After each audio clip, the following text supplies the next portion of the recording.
Good morning and welcome to the Steel Toe Morning Show. I'm Aaron Imhold. Corey will be joining us soon with an animated waiting screen and an animated startup screen and all the music and all the bells and whistles playing before the show. I have officially overloaded this awesome computer that I have, and I can't even, I don't know what it is. I'm going to have to look into kind of trimming some shit down because this is a big badass computer we've got running this thing, and I can't have Corey's Zoom link up while the open is playing. Like it fucks everything up when that's open. So I have to reopen Corey's Zoom link at the beginning of the show. It's such a Keystone Cops operation over here. Otherwise shit locks up and hesitates and all kinds of shit goes on. So I'm just sending Corey the link now so he can jump on. There we go. Corey's not on standby anymore. He'll be with us in just a second. Yeah, it's, I know last week, remember, we couldn't figure it out for like the first 2 or 3 minutes of the show. And we were sitting there going, why the hell is the thing so choppy? Why is it doing this? There you go. That would be why. It's the animated opens, it's the animated waiting screens, it's all the shit I've got up on OBS. And honestly, let's be very honest, it's all for a shit show. Like, it's overkill for a show of this quality. But good morning, welcome to the program. We got Corey joining us right about now. There he is. Hello, sir. How are you? Pretty good. You and I have a lot to talk about oh my God, the cat's on your shoulder. Oh, no, he's on the chair. It's fine. You have a parrot cat. How's the internet there in Texas? Last week you had a hell of a time with that shit. A guy came in on Friday, I think it was, and rewired everything. It's been working way better, but who knows? I mean, now that I said that, I don't want to jinx it. You look and sound far better than last week, I have to say. Yeah. I mean, it's definitely noticeable. Now, I don't want to talk too much about it unless something happens. I hear. Oh, so you're still in like that tight-shouldered, hands-out mode? Yeah, well, it's so powerless when, you do stuff online like streaming and then your internet goes to shit. Like, what are you going to do? Right, exactly.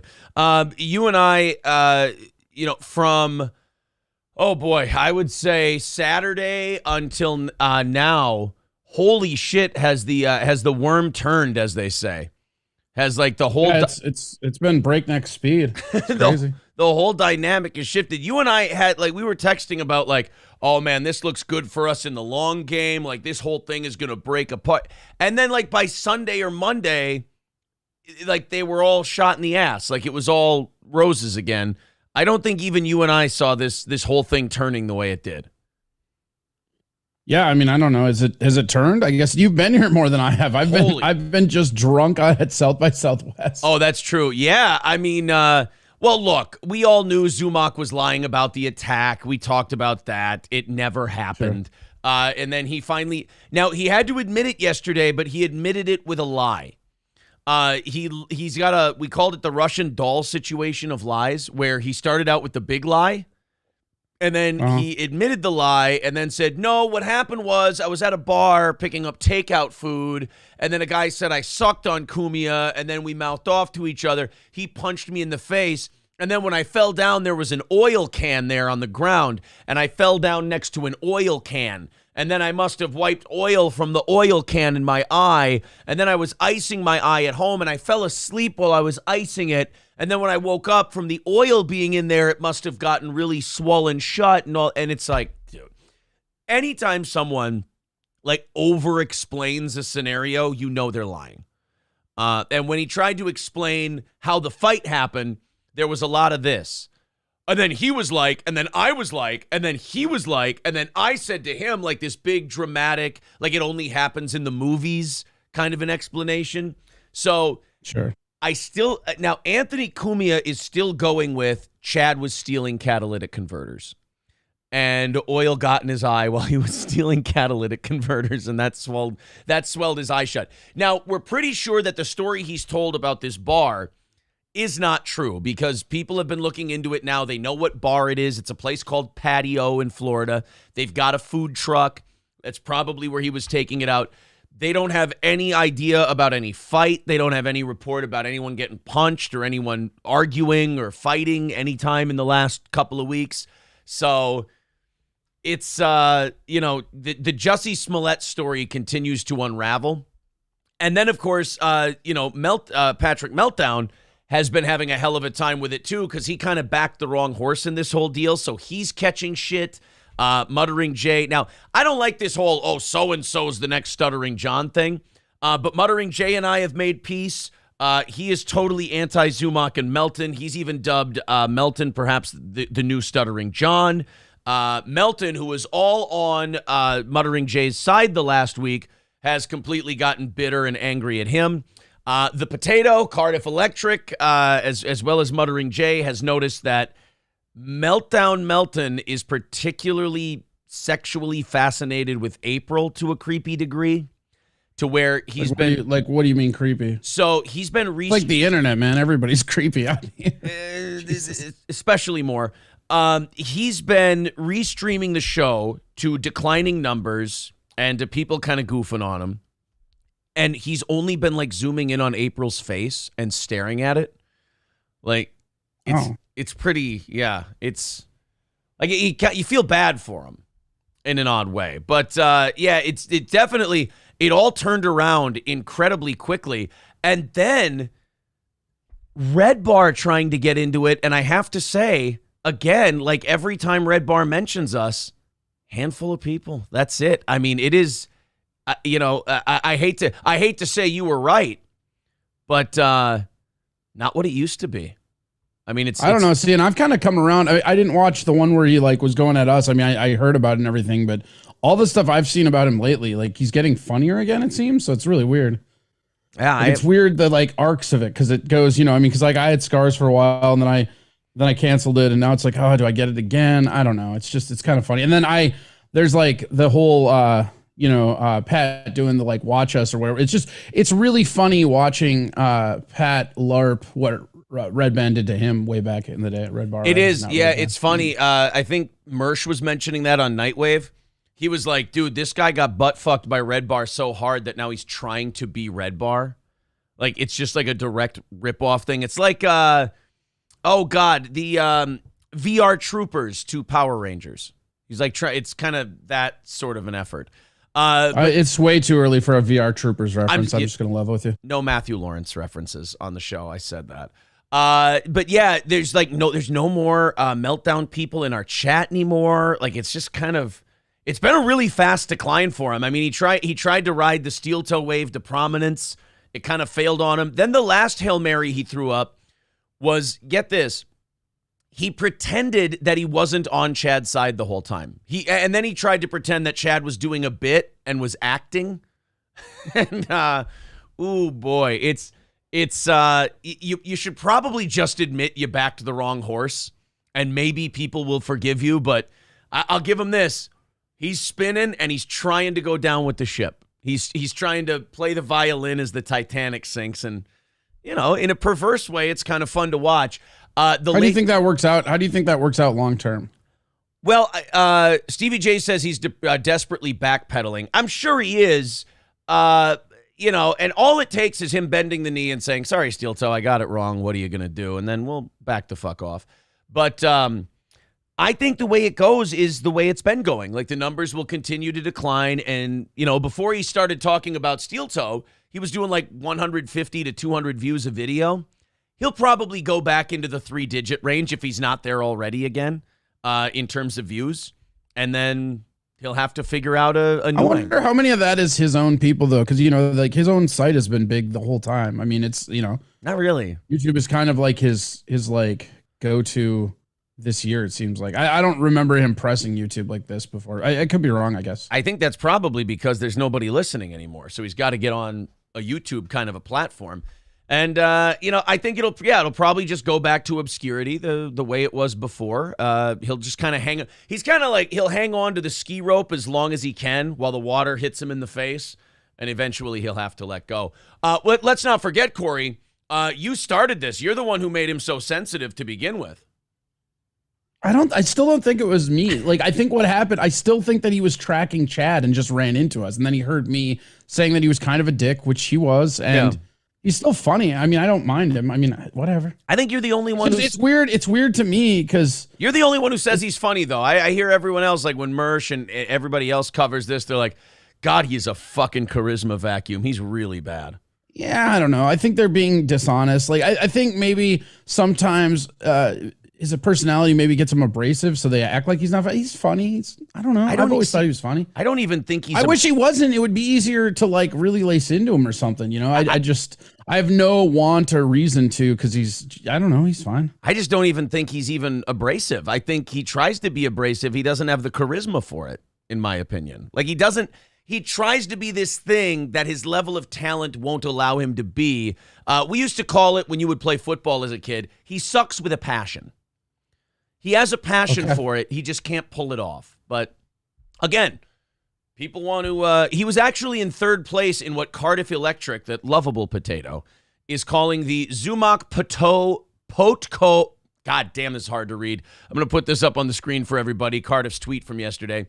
Cardiff is the second biggest show in the Zumock Pato Cornionverse.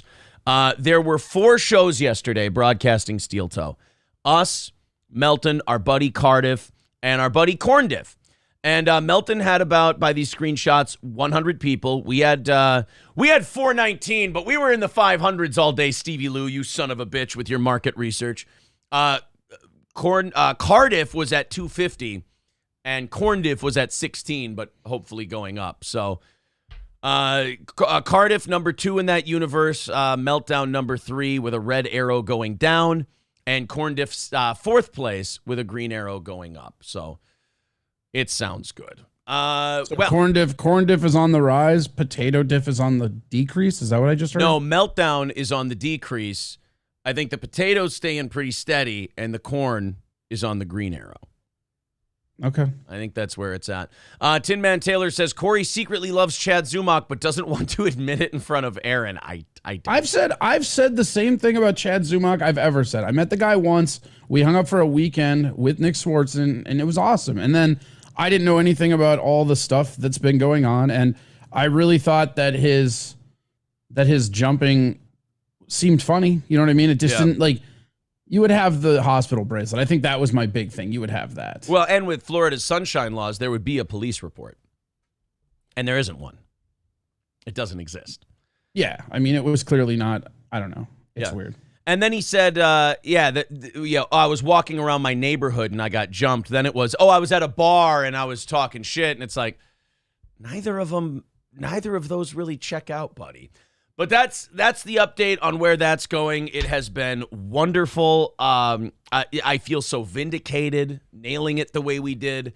And again, I've been saying since Sunday, trying not to gloat.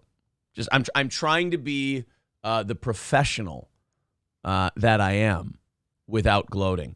But as you can see with Corey here today, Patrick Melton missed it by that much when he theorized that Johnny and Corey had been fired. That was his new one now. That we fired Johnny and Corey, and that's why they weren't here this week. Swing and a miss, but hey, now he's got a new forehead to focus on. By the way, I know you talked to Johnny yesterday as well. I did too. We've been here a couple times before in Johnny's history on the show. He's just got to get the meds and the treatment adjusted. And, hopefully he'll be right as rain pretty soon. He sounded like weirdly chipper for how, like, one thing Johnny always does is he always plays down how bad it's going inside, you know? Yeah, and I think also I mean, in a way, you have to, you got to be like stiff upper lip about it. You know, like you also have you have to have a good mindset. You're like, hey, I'm in a lot of pain right now, and this really sucks. So at least I'm at the doctor, and they've got ideas, and they've got like a roadmap for me. So that's got to feel kind of good that you're on the right track. So yeah, he's always done a good job of, staying upbeat about that kind of stuff. But we did confirm that if he does have to miss any more time next week, which he's not planning on doing, Oz is, I think we reached out to Oz a little bit. I think he's willing to come back for a day. Nice. We might have Oz. If you need me to fill in, like I can usually do that. I just, with South by Southwest and my record producer in town, I was just playing caddy way late. So. I wanted to talk to you about that because, Sunday I wrote to you. I was like, hey, and I felt good about it because I felt like I was given, ample notice. I was like, hey, Johnny can't make it on Monday. It's going to be a really fun show. We got all this stuff to expose. We got the upper hand back. It would be fun to have you on. And, anytime I write you with something like that, I'm always like, it's a fait accompli. He'll be on tomorrow. And I kind of plan that way. And then, all of a sudden you hit me with the South by Southwest stuff. And it sounded pretty exciting if you want to share it with people. Yeah, I mean, well, it's just, we were just at South by Southwest. I was hanging out with my record owner being a caddy. It wasn't that big of a deal. It was fun though. I mean, it was crazy. Like it's all, Joe Rogan's new club opened up. So I got to go down there a little bit and it was fun. It's cool. I mean, Tim Down says South by Southwest sucks. You're not wrong. It's really a lot of people, especially, well, the main stuff is all music. So like 6th Street, they've got 6th, 7th and 5th all blocked off. It's just a nightmare downtown. Oh shit. How is that new Rogan club? They're calling it, the media is calling it the uncancelable club. I mean, I don't know about that. I mean, probably like that's kind of their whole thing with Tony there, but it's really a lot like the Comedy Store. Yeah. It's got the big room and then it's got the side room and the marquee for it with Mothership and stuff is really cool. It looks really good. I do kind of, I do kind of hate it when they say shit. Like, I kind of laughed when I saw the New York Post headline where like, Rogan opens uncancelable club. And I'm like, every club is uncancelable if a really rich guy owns it. Yeah, I mean, as long as you control the sponsorship money, nothing's cancelable, right? There's nothing that's cancelable if the person who runs it doesn't want to be canceled. Like, if it's usually someone gets canceled because they work for somebody and that somebody's like, well, I don't want to be associated with you. But if the guy who's in charge of associating with people doesn't give a shit and has a lot of money, and there's no canceling. That can happen. Let's jump into a couple of these here quick. Turtle with 350 says a lipless wonder said he needs about tree fitty. Lip Ripper with 350 says you gave that goddamn Loch Ness monster tree fitty. Thank you guys for opening it up. 315 is where we open today. 315 away. There's the Streamlabs. There's the PayPal. Half hour of overtime if we knock it down. All right. Chan's excuse for lying is I did it for the show, says Adam Davies. Yeah, I think that's always everybody's excuse in radio when they get caught up. Like everybody I've seen. Yeah. They're always like, oh, yeah, no, it was just a bit. Like, yeah, sure.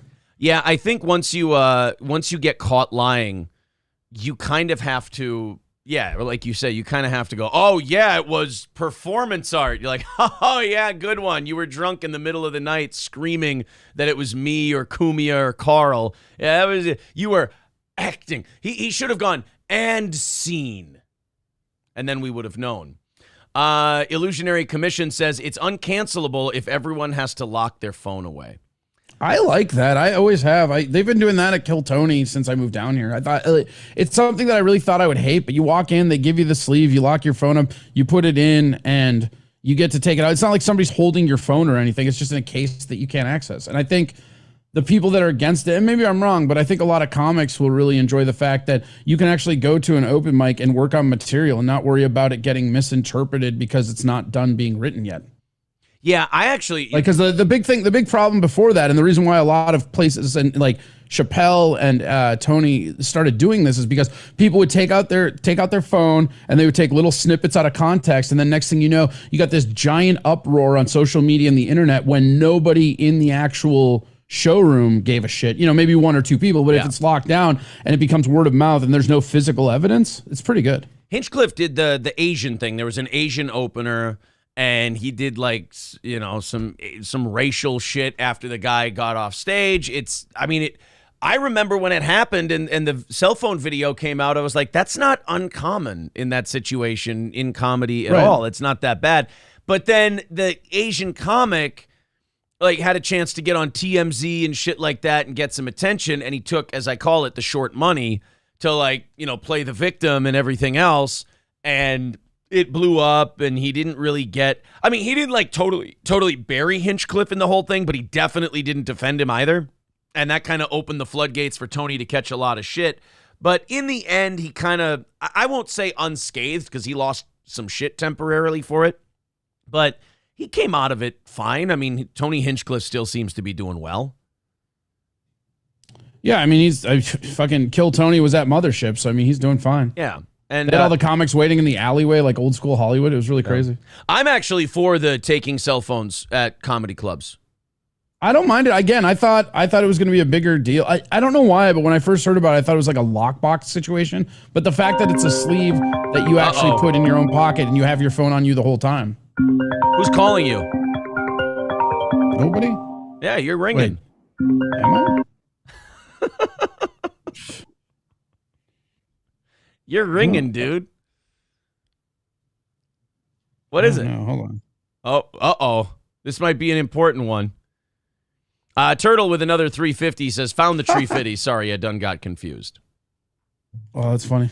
What is it? It's an unknown caller. Oh, shit. It's probably like one of those weird-ass, like gay call line things that they kept doing. Oh, yeah. Like remember when you could Dave? The Dave like, thing? it would always come up as yeah. Dave would always do the cat phone or whatever it was. Yeah. Apparently, I'm being offered a deal. Ooh, nice. Is it a new car warranty? Keep us up. Come on, keep us updated here. I'm opening it. Calm down. My phone goes super slow, bro. Your phone hooked up to your internet? No, I have an iPhone like 9 or whatever the fuck it is. Well, they're telling me to tell you that I want my share, and then I get half of the super chats. That's funny. You get half of the super chat. Corey struck himself a nice little deal for Thursday, Friday in April, perhaps. Speaking of which, someone saying it's Zumock country, but someone calling you saying, "Hey, don't fuck with Kumia." Maybe that's what it is. We got a lot to do today, a lot of stories to get to as usual. And of course, I think, what was it? 3:15 is where we're at for the day. If you feel like chipping in, there's the Streamlabs, there's the PayPal. Thank you guys very much. Looks like Aaron Rodgers is headed to New York. If he's not, then the Jets are doing that thing where they're trying to gather up as many fancy gifts for their new girlfriend that they want as possible, as a way to lure him in. They saying the Jets signed Alan Lazard yesterday to a 4-year, $44 million contract. Lazard, of course, was one of Aaron Rodgers' biggest targets in Green Bay. I mean, this is pretty self-explanatory, isn't it? Yeah. Nobody wants to go to the Jets. Look at Geno Smith. Well, I mean, Aaron Rodgers, it sounds like, wants to go to the Jets. I mean, he just wants to get out. That's all.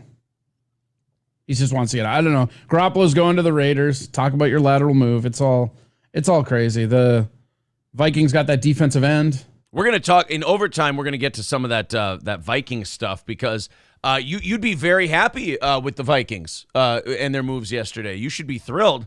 It all signs point to next year as Kirk's last year in Minnesota.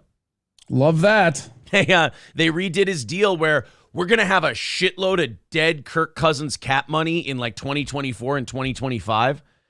We kind of did that to manipulate the salary cap for this year. But it doesn't sound like there's an extension. And they've done some cap moves that, like, he's still going to get his money up front, but it's not going to count against the cap until, over the next 3 years. So it looks like that's kind of the compromise for the pro-Kirk and anti-Kirk people. The pro-Kirk people get him for another year. But there's no extension. The anti-Kirk people have to put up with him for another year, but then after that, they get their new shiny quarterback. Yeah, I guess. I don't know. I just wish we'd get rid of him earlier. I get it. You guys all like him. It's fine. I love him. I wish we'd extend. I know. I'd like him for this year and 2 more. But there's a saying in football: better to get rid of a guy too early than too late. And at 35 next year? Look, 35, 36. You start getting to 36, 37. What's Rodgers? 38, and he's starting the decline. You can't hang on to these guys for too long. Otherwise, you end up stuck with a big contract, and you end up eating it for a guy who ain't what he used to be. I like him. I'm always of the mind that and it's why I don't like firing coaches in the middle of the season. Is like, hey, if you don't have anybody better waiting for you, if you don't have any other options becoming available, stick with the guy you got. And for me, with Cousins, we don't have anybody to replace him yet. There are no options out there better than Kirk Cousins unless you give up multiple draft picks. So take him for another year, see what you can get. Now, if we draft a quarterback in the first round this year, that'll be interesting because that'll pretty much tell us everything we need to know, not only about, like, for sure that this is Kirk's last year, but also, I don't know, like, drafting a new quarterback, especially, like, in the first round, is always really exciting, isn't it? You're like, oh, the possibility and the potential. Till you're a Viking fan and it fucks you, right? Until it's Christian Ponder, right? Yeah, or what? Tavares Jackson, wasn't he first round? Tavares Jackson. I think the last one that worked out for a while was Culpepper. I mean, he was a late first round pick. Tiny little hands, that guy. Yeah, little window, but he was pretty successful for a little while there. So maybe we draft a quarterback in the first round this year, and we all get excited until he plays. That's the problem. For every Joe Burrow, there's like 100 Baker Mayfields, and the odds, just, man, you look at every draft and the odds of your quarterback being the one that's going to be your guy for the future. Oh, it is such a crapshoot. So the Jets are landing Alan Lazard, 4 years, $44 million. Again, in my opinion, I think it paves the way for Aaron Rodgers heading out to New York. Let's go into, I like this woman. She's, I don't know what her name is. She was all over Not the Bee and those kind of sites yesterday. There was a study that came out recently that said that employers are hiring trans and non-binary people at a much, much lower rate than gender binary whatever people, whatever the fucking terms are now. And sure. It made sense to all of us. If you hire someone in that community, it does tend to be kind of an HR nightmare. There's usually more complaints. If you let them go, there's going to be all kinds of issues, potential lawsuits, things like that. Like, to the rest of us, it makes sense why they're not being hired as much as everybody else. This woman laid it out, I think, just perfectly. Let's hit play on this one. So if I was like hiring and I saw pronouns, here's what I'm going to assume. I'm going to assume you're obviously very liberal. So I'm going to assume you're one. How dare you? How dare you make such an assumption? People with multiple gender pronouns are probably liberal. I'll have you know that to a lot of people with they, them, and they, zer, and these kind of pronouns, if you're a liberal, you might as well be a goddamn Nazi. There are a lot of people who are non-binary out there who are so far to the left that liberals might as well be jackboots and SS soldiers and stormtroopers and starting the Fourth Reich, for God's sake. How dare you assume that they're liberal? Very liberal. So I'm going to assume you're one of Not those just people. liberal, very liberal. Yes, I am liberal. I am very, very liberal. That is super far left. Hey, I'm going to assume you're not a very hard worker. You are either... Well, at least she's honest. At least I wish there were more employers who thought this way. Oh, do you know how much shit you'd be in if you're in an interview with somebody with like a septum piercing and blue hair and you go, look, I like your resume. You got a lot of glowing recommendations here, but I got to be honest. You said you identify as they, them, and I gotta tell you, you people tend to be lazy. You just watch a head explode and steam come out of their ears. Worker. You are either a female or you're a probably not straight guy. So everything in the office is going to have to cater to you, your feelings, your needs, and your emotions. So everyone around you is not going to be able to be themselves and walk on eggshells. I'll be honest, though. I don't think that's exclusive to non-binary people. I think a lot of young people kind of come out that way. And I'm not like narrowing it down to this generation. Is that how you came out? I came out, I was breech. I came out feet first. Okay. But no, I think you come out. On your head? Yes. I think you come out of college and stuff like that. I think a lot of young people come out and they kind of expect this, like, hey, wait till they get a load of me. Like, here's your arrival. Hey, everyone, make room. And everyone's got to adjust to my thing. I think one of the parts of growing up is finding out that when you become, like, when you get to a new workplace, you're kind of just a cog in the machine and nobody gives a shit about you. But I think, yeah, in that I think that's a harsh realization for some people, though. Right. I think people really go out there not thinking that these everybody thinks they're the machine operator, not the cog. Everybody, right? Yeah. Like they're the important one. Yeah. 500 people in this building do my same exact job, but for some reason I'm important. And everybody thinks that. It's not like everybody thinks that. Right. Except you'll get the jaded 58-year-old guy who's a few years away from his union pension and retirement, and he knows what he is. Like he's kind of it's like Davy Jones in the Pirates of the Caribbean movie. You just kind of sink into the ship a little bit. You just kind of sink in, and you kind of become part of the crew, part of the ship. Like those guys, they're like the older guys in prison. They'll let you know, look, kid, you're not special here. Nobody here thinks you're different. We're all just part of the machine, and the quicker you understand that, the better off you'll be. Why would anyone want someone like you unless everyone's like you in a work environment? You're going to be the laziest person. You're going to be the most entitled, complain the most, and I think you're going to be the first to sue. So shocker that pronouns weren't helping you guys. Sorry, is there anything I missed there? I'll say this. There's something about bitchy, attractive women that when they go on rants like this, they get away with it more than if you're a sweaty, ugly guy. If some old school looking manager in a suit and tie went on this same rant, there's spittle on the camera and it's front page news and people are like, we need to write to that company and get this guy fired. But if it's a hot cunty chick, people are like, oh boy, she's got some sass to her. It's kind of that victim hierarchy thing. If a hot woman says it, it's okay because, she's a woman and it's kind of a victimhood status. And, hey, yes, queen, good for you for speaking out.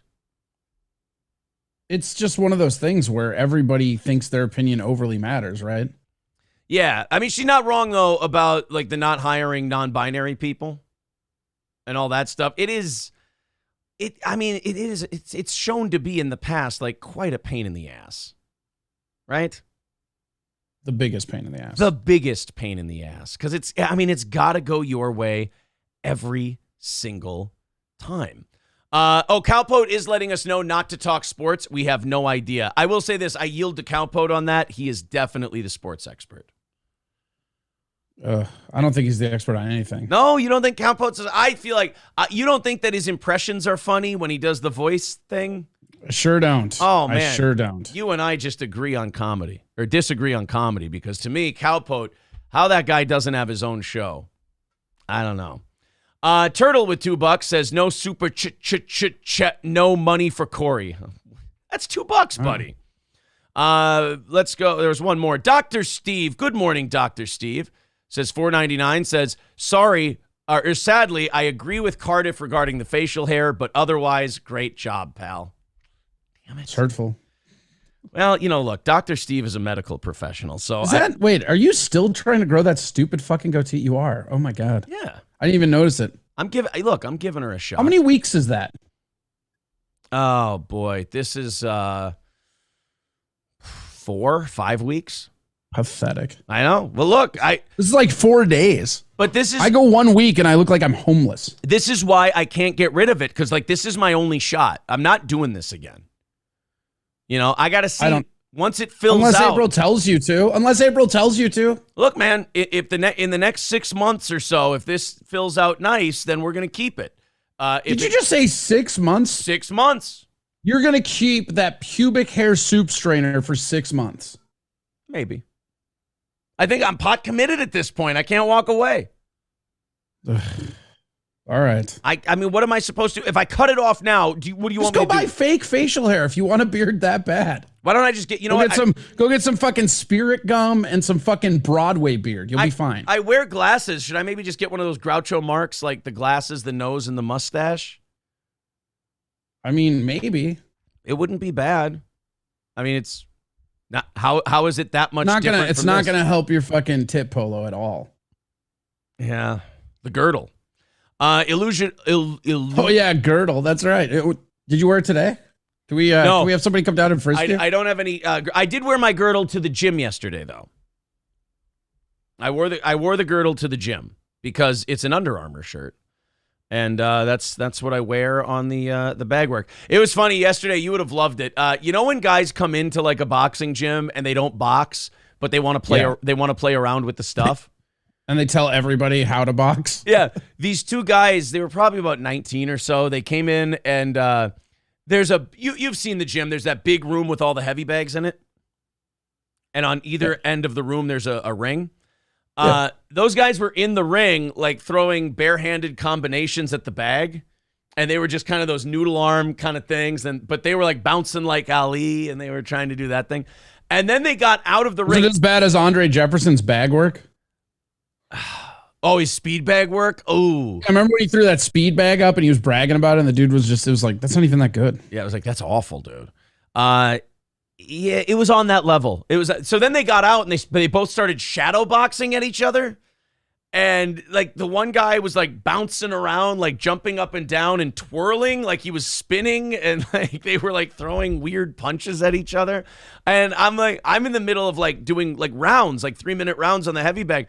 I swear to God, I almost stopped in the middle of a round because I was laughing so goddamn hard at the it was one of those unbelievable things where you're looking around for a hidden camera. And you're like, what the fuck are these two doing? I do not get it. Illusory commission with... They're ruining your workout is what they're doing. A little bit. It was too funny.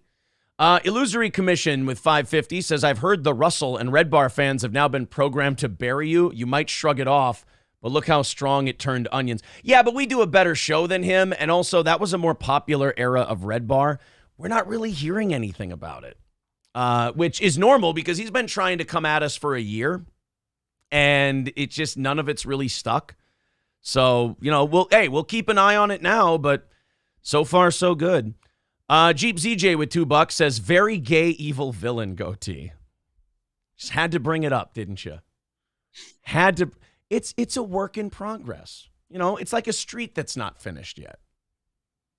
Yeah, a cobble street. It's road work right now. All right, we got. No, it's fucking roadkill. It looks like you have roadkill on your face. No through traffic is what the sign says. No, I think you're just happy that nobody's talking about you dyeing your hair anymore. By the way, thanks a fucking lot for getting that one started. Thanks a lot for the Aaron dyes. You're growing the beard to distract. Do you know how many fucking soy sauce references these animals have made in the last week? Probably a lot. A lot of them. So no, I am not dyeing my hair, but what's the point of denying it at this point? Yeah. You wear a tit polo and you're dyeing your hair. Yeah. With your roadkill goatee. Gotcha. I am not dyeing my hair, but what do you... Hey. Not anymore. You don't have to. You don't have to do it for another 6 weeks, right? You know what? It's a lot easier if I go, yes. Yeah, that's all. I just wanted you to admit it. We can. I'll just yes and the motherfucker out of existence. Yes and hair dye. We will yes and the hair dye bit. How's that? If I embrace it, you can't hurt me with it. That's how. Press F in chat to help Aaron get some new hair dye.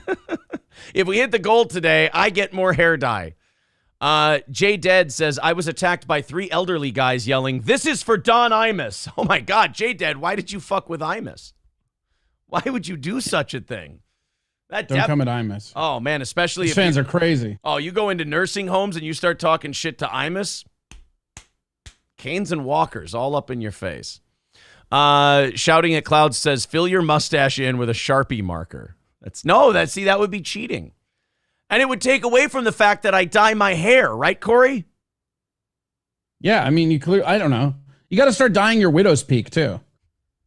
If you're gonna dye the hair, you got to dye. You get one of those. Because see, what you can do is you can get like a merkin for your face, and then use the spare parts because you just go in with the goatee to do the widow peak, and then just make sure it matches your hair dye and your set. Damn, man, I had no idea all this. I didn't realize how much work this was going to be. I mean, it's always work when you fake facial hair, bro. I gotta say, I thought I could just fake my mustache or fake my the beard mustache combo, and then I could just dye my hair, and nobody would be the wiser for it. But you fucked up. You fucked up. Fucking gumshoes like Corey got to come in and ruin the whole goddamn thing. And by gumshoes with me, you mean anybody with eyes, right? Yes, exactly.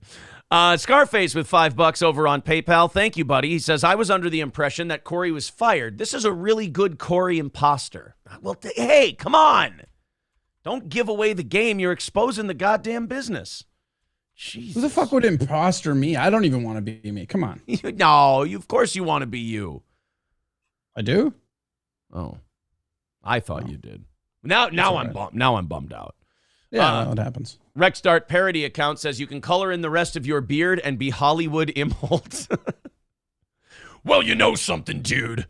I did it for the money, brother. Say your prayers and take your vitamins.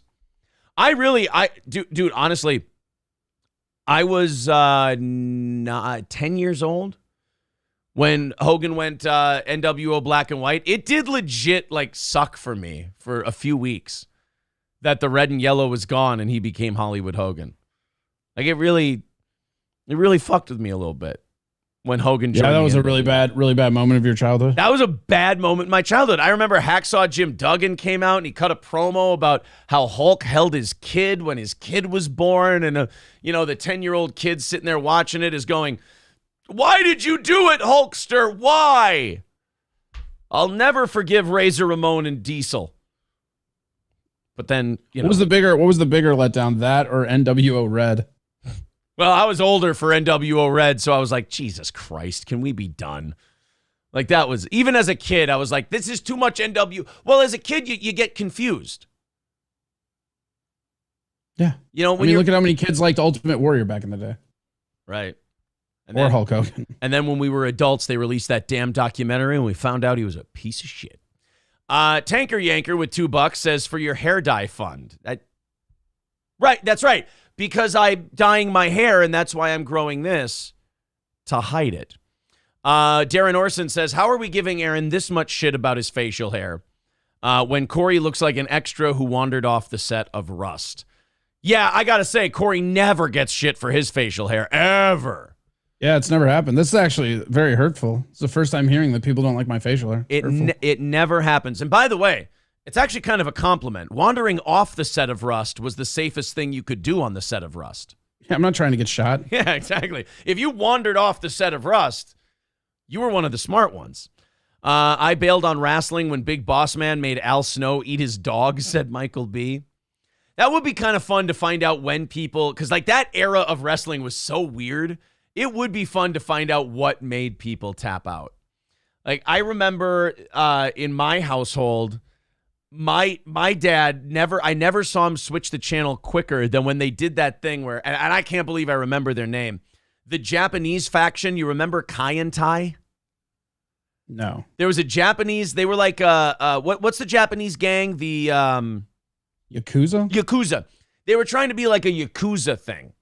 And they were obsessed with Val Venus. And I guess Val Venus might have had sex with one of the Kai and Tai guys' wives or something. And so the Kai and Tai guys abducted Val Venus and strung him up in the locker room. And they intimated that they took a samurai sword and chopped off Val Venus's cock. Jesus. My dad was not into that storyline, I remember. He didn't. They were super lit around that era too, because isn't that when the Undertaker it was Austin did the home invasion shit? Oh yeah, the Brian Pillman thing where Brian Pillman had a fucking gun. Yeah. And then they would always shut off the camera just when he pointed the gun. He was like, "Get away!" And then you hear a gunshot and the lights go out, and you're like, "What the fuck?" Does anyone remember? Does anyone remember what the Kai and Tai guy? It wasn't Mr. Fuji. I can't remember what the Kai and Tai guy's name was. Do you remember what he told Val Venus he was going to do to him? There was a phrase that he used. If anyone remembers this, you are a true wrestling mark from the late 90s. He said he was going to do a certain thing to Val Venus. And it's Again, it's one of those things that the phrase just sticks with me. Yes, Robert Williams names it. Nailed it. He said he was going to, he said to Val Venus, "I choppy your pee-pee." Jesus Christ, that's awesome. So fucking racist. Choppy. Yeah, you watch it as a kid and you're like, oh my God, he's going to cut his dick off. But then you think back 20 years later and you're like, that was really fucking racist what they did. I'm going to choppy your pee-pee. He might as well have said, "Val Venus, me Chinese, me play joke, me go pee-pee, in your Coke. That's got to be on the internet somewhere. Kai and Tai. Did they threaten to chop it with a knife, or did they hold up like the kung fu chops? Dude, it was a samurai sword. They like handcuffed Val Venus to the ceiling of the locker room, and they had a samurai sword. And as they brought it down on where his dick would be, the lights went out. So I found it. Here you go.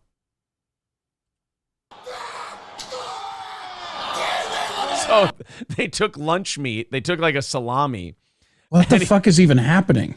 And he chopped it in half with a sword. Well, that's a pretty subtle message. Choppy, yo. Beep. Jesus, what? How do you even remember this shit? I don't. Some shit just sticks with you, dude. And for me, choppy, your pee-pee stuck with me. It was like in WCW. Because that's the first boner you ever had? Oh, yeah. I was like, oh, shit, they're going to cut off the big Valboski's cock. That and when Hulk Hogan came back in the red and yellow. He was the Hulkster because he didn't have the rights to his own thing. Yeah, he was the Hulkster again. That was important, you know. Somebody brought him in. It turns out it was his son Nick at the time. A little kid brought in a box for him. It was like, here you go, Hulkster, and it was the red and yellow. Which why some little kid just has Hulk Hogan's red and yellow shit, I don't know. But yeah, choppy your pee-pee stuck with me for to this day. Well, that's a pretty subtle message. Choppy, yo. Beep.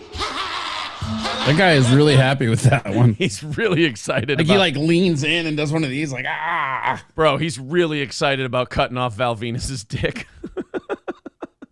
By the way, do I even need to tell Victor to grab that one, or is he already on it? He's probably already on it. Okay, Victor, please. I choppy your pee-pee.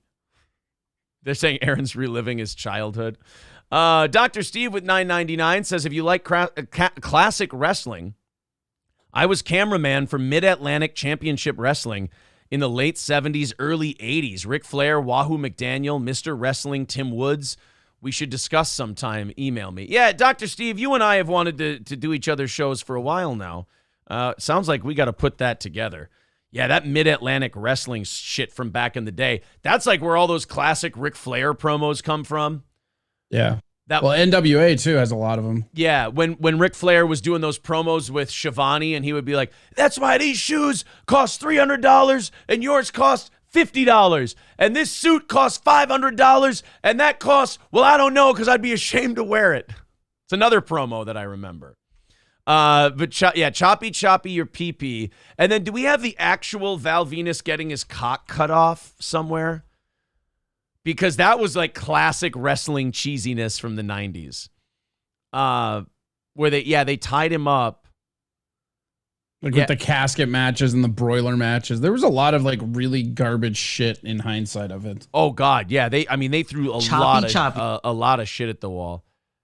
They must I can't find it anywhere on the internet. Has like the WWE whitewashed this from existence? I think you would if you had like video of somebody getting their dick chopped off. Val Venus. Even if it's a work, that's not something you're gonna leave on for a show kids can get to, especially because it's on Peacock now.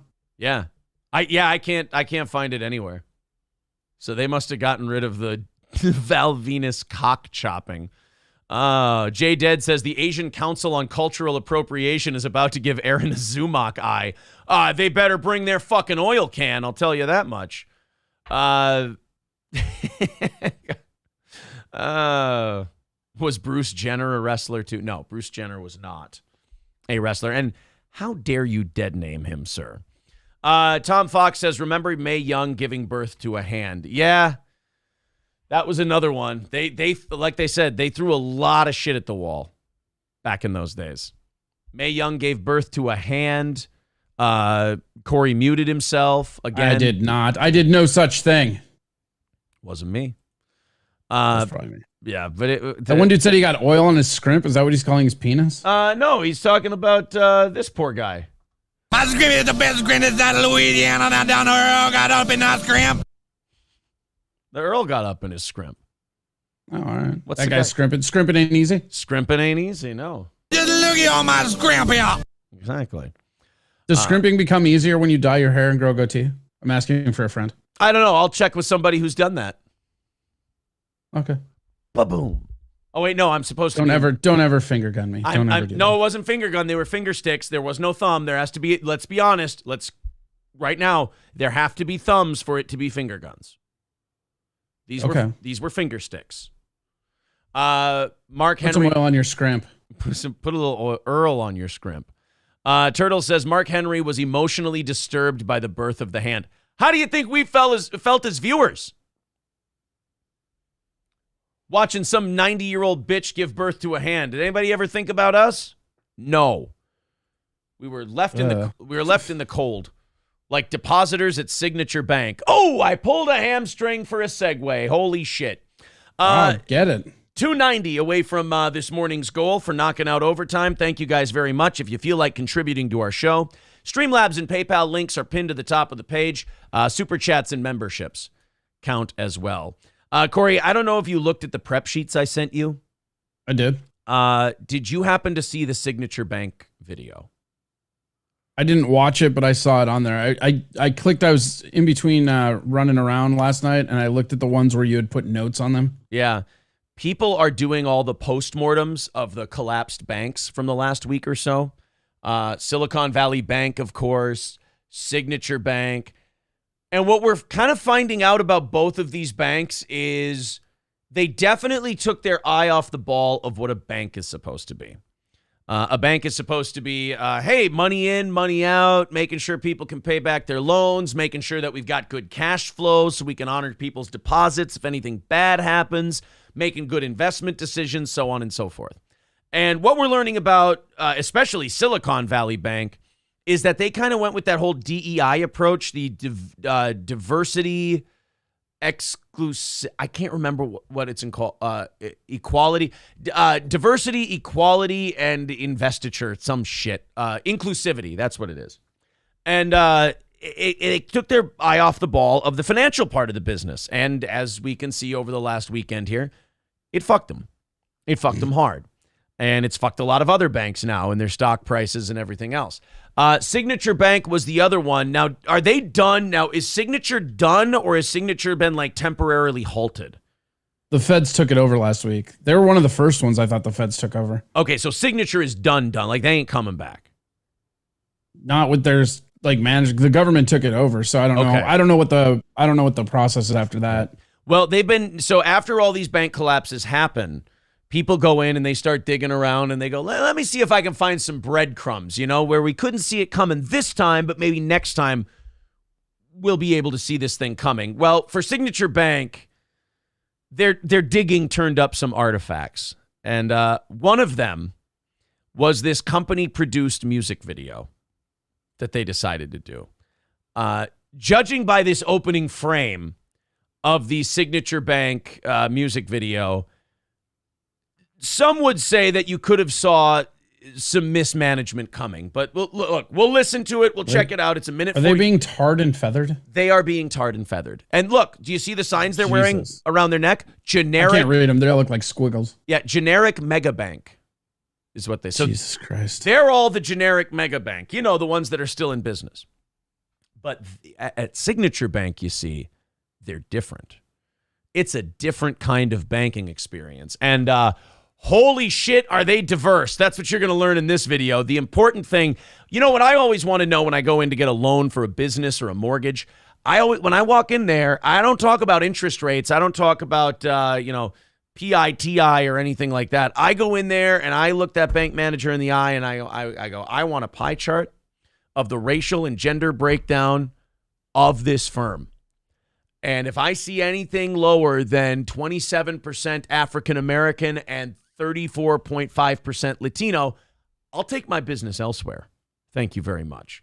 And the banks that ran that way in no way suffered any ill fortune because of it.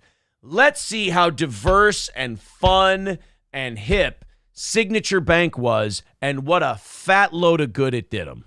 Ruthless, so many useless meetings. Some banks will sell their souls, some banks just feel real old. I wish they weren't so. So far, bank you definitely do business with? I mean, no. Oh, man. Well, watch how excited this banker gets when he finds out he can help someone with their loans. But I still wake up, I still have the dream. Oh Lord, I still know what I stand for. I stand for honesty, I stand for integrity. Most days, it's so hard. Boy, get him, that's rich. You see, Signature Bank stands for honesty and integrity. Unless, of course, that integrity is the ability to pay back the deposits that are made to their bank. They mean integrity in a broader sense. Not like the integrity that a bank needs to, guarantee that your money's there. Totally different kind of integrity. To be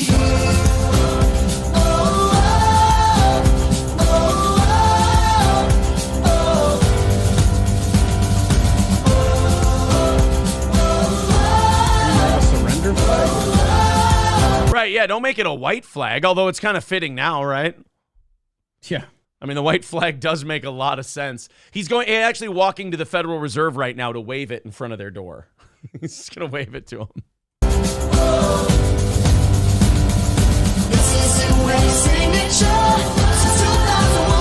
Oh, my. Oh, no. Okay, so the only time they show fucking white people in this music video is to show lame-ass white people dances. Come on. The black guy got to be Mel Gibson in The Patriot. He got to go charge into the front lines with the flag, with his honesty and his integrity, and the white people do a lame-ass whoop, there it is impression? Fuck. You can I'll tell you this, you can always count on a bunch of overweight, middle-aged white people to take part in like a company training video or a company morale video. Remember all the COVID videos we used to watch, like the music videos and shit? Yeah. You could always count on the middle-aged white people, especially women, to like jump in there and, give it their best. And, for the team, guys, for the team.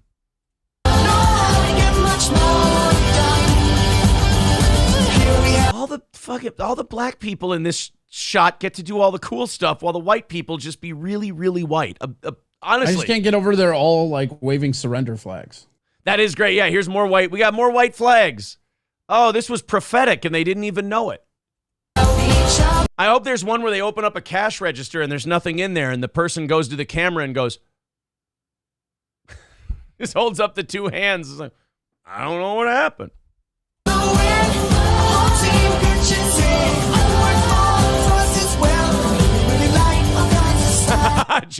So they have the guy playing generic banker, and he's just taking the couple's money and just scraping it over towards him.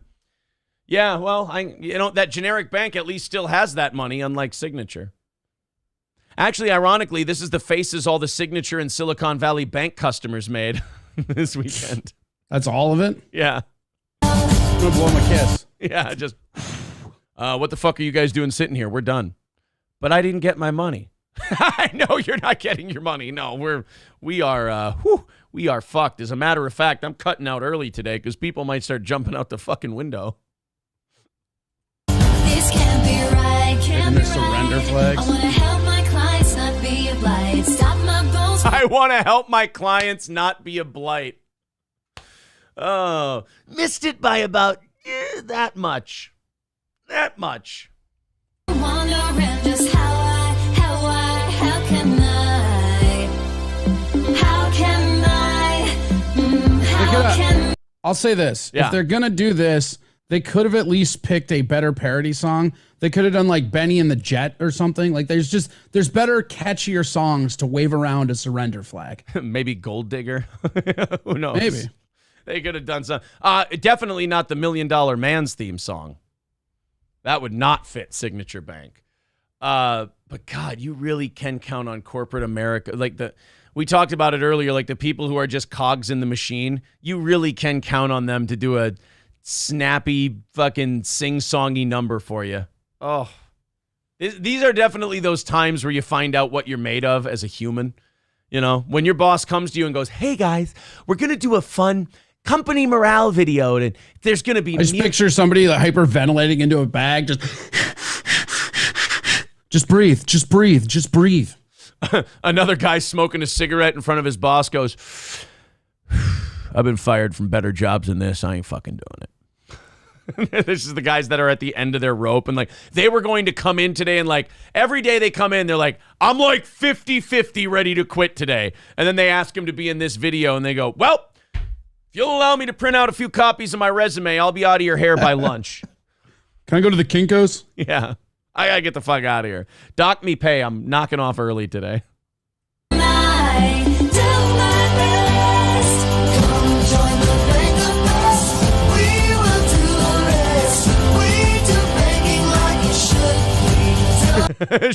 We do banking like it should be done.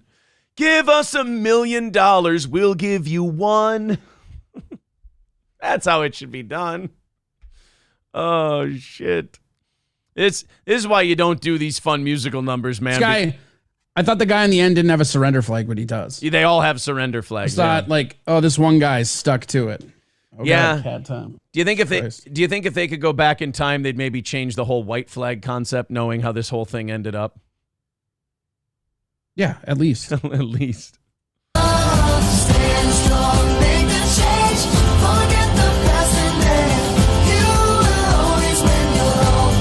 That's the end of it. That's the end of their video. And the end of their bank, ironically enough. Their executive team spent millions of dollars to produce music videos and TV shows about themselves. So this isn't the only one. There's more of the. Oh my God, they did comedy sketches? Corey. Oh, no. I didn't see this one. No. God damn it. Fine. But they did comedy sketches. Yeah, I heard you the first time. At the Signature Bank. No. Here. No. Let's no.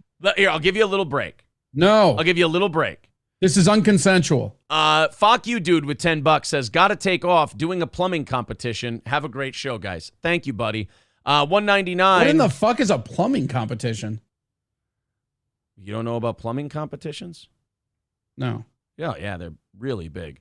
Illusory Commission with $5.50 says, is April okay? I have heard she's in danger. Onion's investigation has a huge online post with pictures and documents. Yeah, I'll give him that. He is really desperate and has a weird horniness for April that, honestly, it's not uncommon in desperate people. I'll say that. 285 away from today's goal. Thank you for the money, though. I appreciate this. This show does run on listener donations, so you have definitely helped this program big time. Thank you, pal. 285 away from today's goal. Oops, I added myself as a moderator instead of replacing the pinned message. My bad. There we go. So yes, Corey, they did comedy sketches at Signature Bank. Hey, don't sigh. Go into this open-minded. This could be funny. I will never go into a corporate bank doing comedy sketches open-minded. I don't have it in my makeup. Okay. What do you hold out more hope for? This being funny or a Crowder sketch? This being funny. Okay. All right. Well, see, now that's a little bit of a positive attitude. Let's check it out. We start a bank from scratch. From scratch? You gotta be kidding. How in the world do you do that? Is there a book how to build? You just take people's money and you don't pay it back. It's actually really easy. Super easy. All right, get a load of this. Ready? We're gonna take in a shitload of money from people. Okay, how much money is a shitload? Yeah, billions. We're gonna take billions from people. Ooh, billions. Billions is a lot. Billions is good. Then what do? All right, when they come to get the money, we'll just have it all spent. What? On what? Oh, man, I've always wanted to be a comedy actor, like that Steven Crowder. And I've always wanted to be like a musician. So I figured we could just make a shitload of fun comedy sketches and music videos. And then, we'll just ride the fucker until the wheels fall off. What do you boys say? You want to start a bank? Sure. Let's go steal other people's money and start a bank. We got this. Yeah, let's go steal other people's money, make a shitload of comedy sketches and music videos, and then when the whole thing goes belly up, we'll just have the government pay for it. How could you not? You know what? Actually sounds like a pretty sweet deal. The bank for dummies? All we have to do is apply to 19 federal and state banking agencies. Wouldn't it be easier just to go out and buy a bank?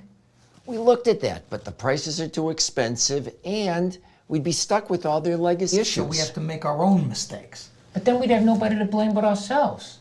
Dude, this is actually really... We'd have nobody to blame but ourselves. That's actually pretty funny. That's objectively pretty funny. Yeah, but it's like accidentally way more funny than it was supposed to be. Like, with time, this sketch gets a lot funnier. I don't think they realized how funny this was until after the bank collapsed. We'd have nobody to blame but ourselves. Well, that is the stupidest thing that I have ever... Oh, they're singing. Oh, good. They're singing. Good. Well, you Good. can't have comedy Good. without a little Good. music. No, I was wondering if they were going to sing. Good. Now they're singing. I also want to point out, they said, hey, we have to apply to 19 different federal and state agencies. And it's like, oh, really? So that many watchdogs fucked this thing up, huh? Well, good thing we have them regulating the banking industry. It's a good thing we've got those eagle eyes on those deposits. You're safe. Well, that is the stupidest thing that I have ever heard. We're sick of the stank of the big mega banks, so we start one. It's absurd. What a terrible proposition.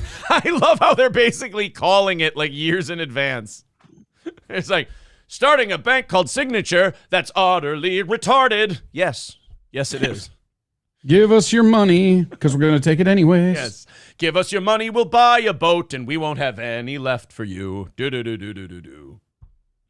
What a terrible proposition. Like convincing the world to eat kale. Like convincing the world to eat kale. Hey, I'll have you know, shithead, kale is still in business, unlike your bank.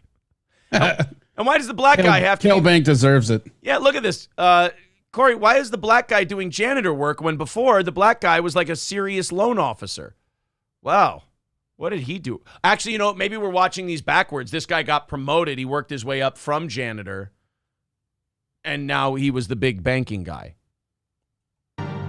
What possible fate? God, how good is your bank if the janitor's in charge now? No, it's kind of like Jim Carrey in Fun with Dick and Jane, where they like just put him in charge for the collapse so they could just kind of Dude, that looks like a friend of mine, Richard Reese, who was an Omaha comic. Could be him. Yeah. Listen to this line in the song. This is fucking... This whole thing is so prophetic. I love it. Their sarcasm actually turned into a documentary. Like convincing the world to eat kale. What possible fate will become of our bank other than to diminish and fail? I have... It's too fucking good. If you're just joining us, these are the comedy sketches and music videos that Signature Bank made with their depositors' money. The reason they couldn't pay back your money at Signature, part of it is right here. They were singing a song about, hey, how much of their money went into the production of this video? Millions. Millions of dollars went into this shit. And the lyrics of the song, what if we diminish and fail? Was anyone in on this sketch going, guys, we need to not keep that part in because that's a very real possibility here. Like, we could actually fuck this up. Oh, the arrogance. Let's see what AZ Kevin Spacey has to say. I thought that was Kevin Spacey for a second. I know, it looks like he's doing a movie where he has to play someone who's HIV positive, and he's. I was like, I knew his career fell, but I didn't realize he was doing signature music videos now. Yeah. I happen to know for a fact that won't happen. Yes. Oh, I love Signature Bank comedy sketches now. They're funny for all the wrong reasons. I'll have you know that will not happen. We couldn't fail. It's impossible. It's almost like when the cartoon stares at the commercial. Right, kids? Isn't that correct? Tune in next week. Seriously? Why not? Because we'll start Signature. Yeah, Signature. A bank as beneficial as a signature. I hope that while they were getting their like bailout money for the depositors, the FDIC people were just whistling this song. You know they were too. I can't whistle very well, but you get the idea. Wait, what? I can't whistle. Wait. Is that real? Yeah, I can't whistle. You're like a fucking toddler. Yeah. You can't grow facial hair. You can't whistle. You got little tiny baby titties. Is that real? You're fucking. That's not real. Everybody can fucking whistle. What do you want mine to be as big as yours? I'm sorry, I'm not as grown up. Is this a shoot or a work? Not being able to whistle? You're a grown fucking man and you can't whistle? Allegedly. I don't believe that for a second. Can't whistle. What do you think? I'm faking it? Yeah, I do. What do you think? I get off the air and I just start... I think this is going to be Whistlegate all over again. Oh, no. I'm Chad Zumocking my whistle abilities. Well, you see, Corey, I was going to whistle before the show, but I fell down the stairs and there was an oil can at the bottom of the stairs. And it got between my lips and it impacts my ability to actually whistle. So, it's a true story. And then I was like, and then she was like, and then I was like, and then I said like, and then she was like, and then the oil can. A bank as beneficial as a signature. We'll start off small, but soon we'll sprawl. We'll build a bank that's built to last and to enthrall. We'll build a bank. We'll build a bank that's built to last. Oh, for sure. Sure you will. Sure you will. I mean, at least a couple of years, you know. I mean, you know, we're not Wells Fargo over here. We're not in covered wagons and shit. Bare bones, safe loans, and amazing employees. You have to attest to a place. What happened to that guy's hair? He looks like a Teletubby. Bare bones, safe loans, and bare bones, safe loans. I mean, they got the bare bones part right. I mean, that is what will be left at the end. Safe loans? I don't know. Amazing employees. You have to attest to a place to invest like Signature. I don't know. Would teams really come out to a bank like that? No. I mean, the short answer? No. I mean, not enough to stay open. Let's say you have a client to impress, but your bank's pushing something that's stale. Why not move to a place that embraces ideas and lets them prevail? You can stay with a mega bank where the policies come from above. Or you can be part of the policies where banking's a labor of love. Well, guess what? Love doesn't honor deposits, bitch. Back to the unemployment line. These people all have jobs at U.S. Bank now. They're just like, well, I guess we got to go to the big mega banks. They're hiring. They have to. They got to take on all of our clients. Yeah, how could they not? Yeah, they're gonna be expanding business. Have crummy systems with all of that drama and pain. What is that, computer from the 80s? Look at that. I know. We got ourselves an IBM 486 over here. We're breaking Apple 2G to prove we're a good bank. Yes. Signature Bank became the third largest bank failure in history. Signature had $88 billion in deposits and $110 billion in assets at the end of 2022. 89.7% of their deposits were not FDIC insured. Can we get your money? I got your money. Don't worry about it. It'll be fine. Oh, that was brutal. But hey, you know, at least they got to have some fun. At least they got to have a little bit of fun. Jake, all the fun. Jake becoming a Yeehaw Club member. Thank you very much, buddy. 280 away from overtime this morning. Try whistling on the inhale. Oh, I can't believe you're a grown fucking man that can't whistle, dude. That's hilarious. Did you hear that? There was a tiny little, you know. You're so dumb. There's a little bit of a screech that came out of there. All I heard was Aaron was sucking on an oil can. I mean, yes, that was an absolutely 100% true story. All right, guys, hit the like button, fire up a thumbs up. Let's get that like number up. Good for all the algorithms and shit. Hit the subscribe button. Steel Toe subs are up this last week. Thank you guys very much for up and up, baby, up and up. I tell you what, man, we they're still going up this morning. Very nice. We have been we broke the that oh so strong alliance against us. That didn't last very long. And then it just up from there on out. Oh, Victor already got me the choppy the PP drop. Thank you, buddy. I'll get that in there. Can we talk about how you can't whistle? I can't get over this. Well, I mean, I'm not. It's not something that's been bothering me. I mean, yeah. It should be. It should fucking bother you. You're a grown human being that can't whistle. That's like baby shit. I'll have you know, they're not being able to whistle. Let me check to make sure I can still whistle. Yeah, I'm fine. Yeah, like I look at that like it's sorcery. Press F in chat to whistle. Yeah, like I look at that and I go, holy shit, that's sorcery. Like, how do you do that? Jameson's Repair says, Aaron, do you not have like parents who loved you that taught you how to whistle? Can you not swim either? Oh, I'm a great swimmer. I'll fuck anybody up in swimming. Okay. I'm a goddamn speedboat in the water. You get me in there, I'm as graceful as a dolphin. Would you call yourself a water scrimp? I'm a bit of a water scrimp, yes. My scrimp is the best scrimp is out of Louisiana, down Earl, got up in that scrimp. Yeah, not when there's Earl on my scrimp, though.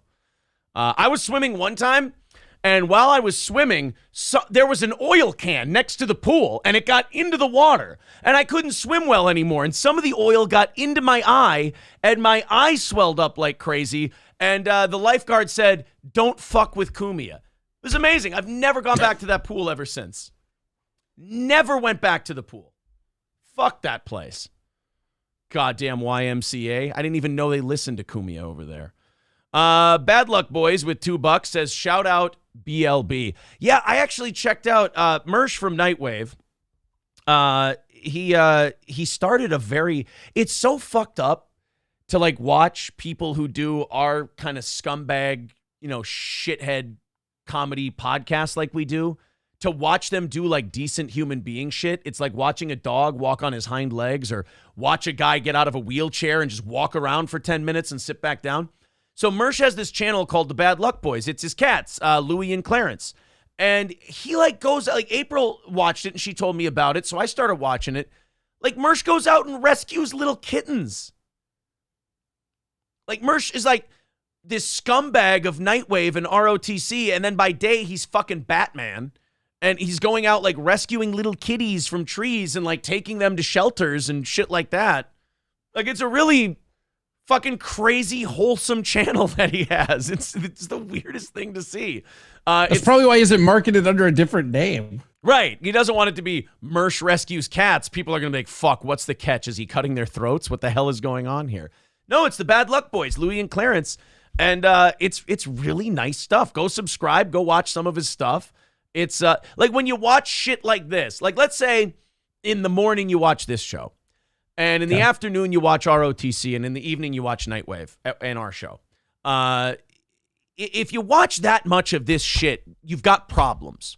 Like your brain's not in the right place. So you've got problems because you watch all this shit. Remarkable problem.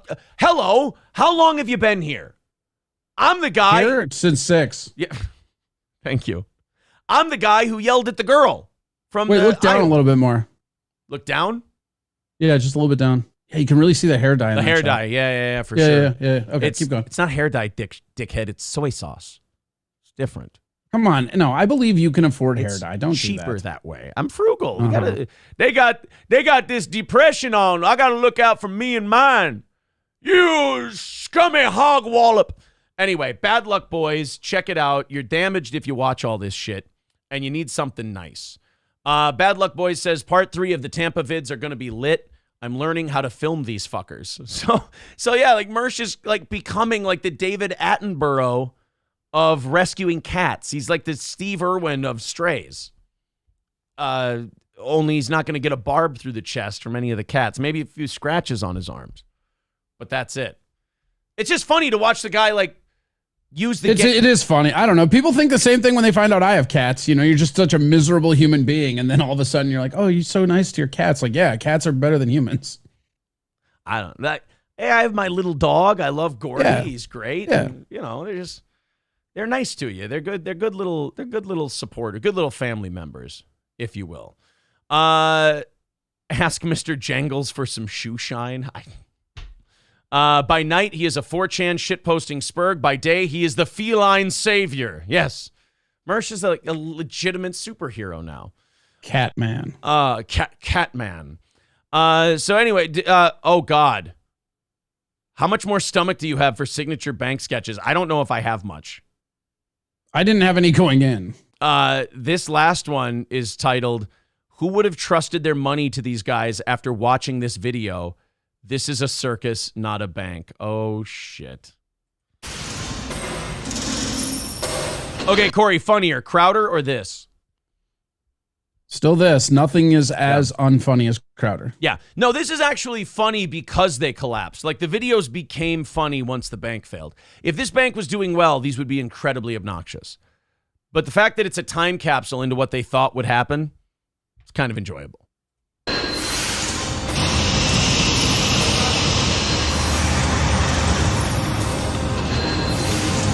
What the fuck? What the fuck just happened? Why is there a Viking? Why is that a Viking or a Hun or a Saxon or... It's like that tiny little shield. Yeah, I mean, what is that stopping, honestly? Do you know how accurate you have to be with your shield to stop an arrow from coming in? I mean, you got to basically catch that fucker in midair. That is doing nothing. Yep, they're Vikings.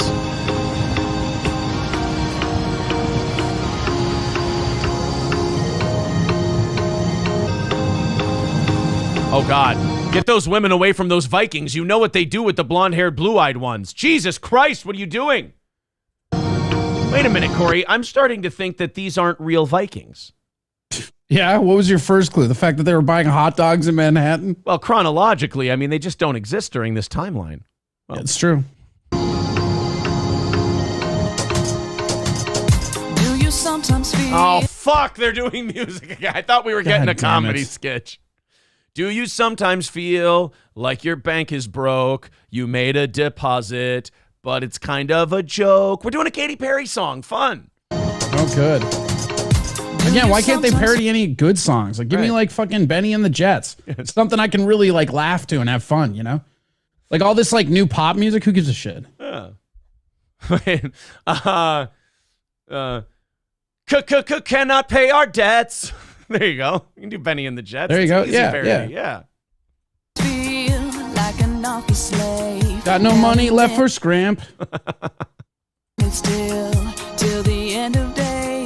Do you ever feel like your task is bad? What is with that? That beard looks like your beard. That's what you need to do. You need to go out and buy that beard. Can we stick to one fucking timeline, though? I've got a 1960s stewardess, I got a Viking, and now I've got a Billy the Kid bank robbery bag. And then I've got a 2000s phone system. Come on, guys, a little continuity here.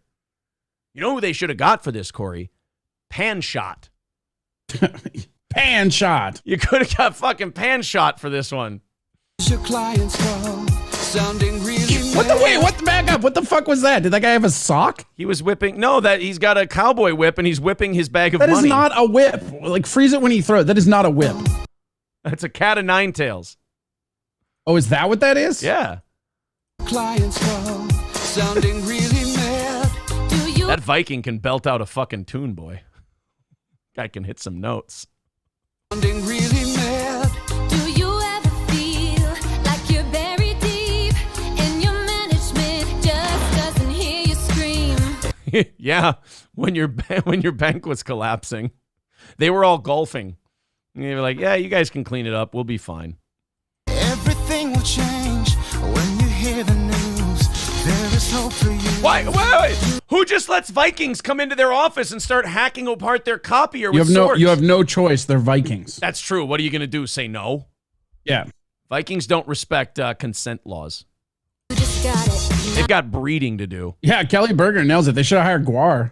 I'd be much more interested in this video if they hired Guar. Guar would have been awesome. The music would have been better too. You could get Kiss. You could get Guar, you know. Kiss would have been more up their alley because they like to waste other people's money on shit, and Kiss probably would have commanded a pretty penny. Oh, at least. Yeah. R.I.P. Otis. That's right. I want to take your cash all night and spend it every day.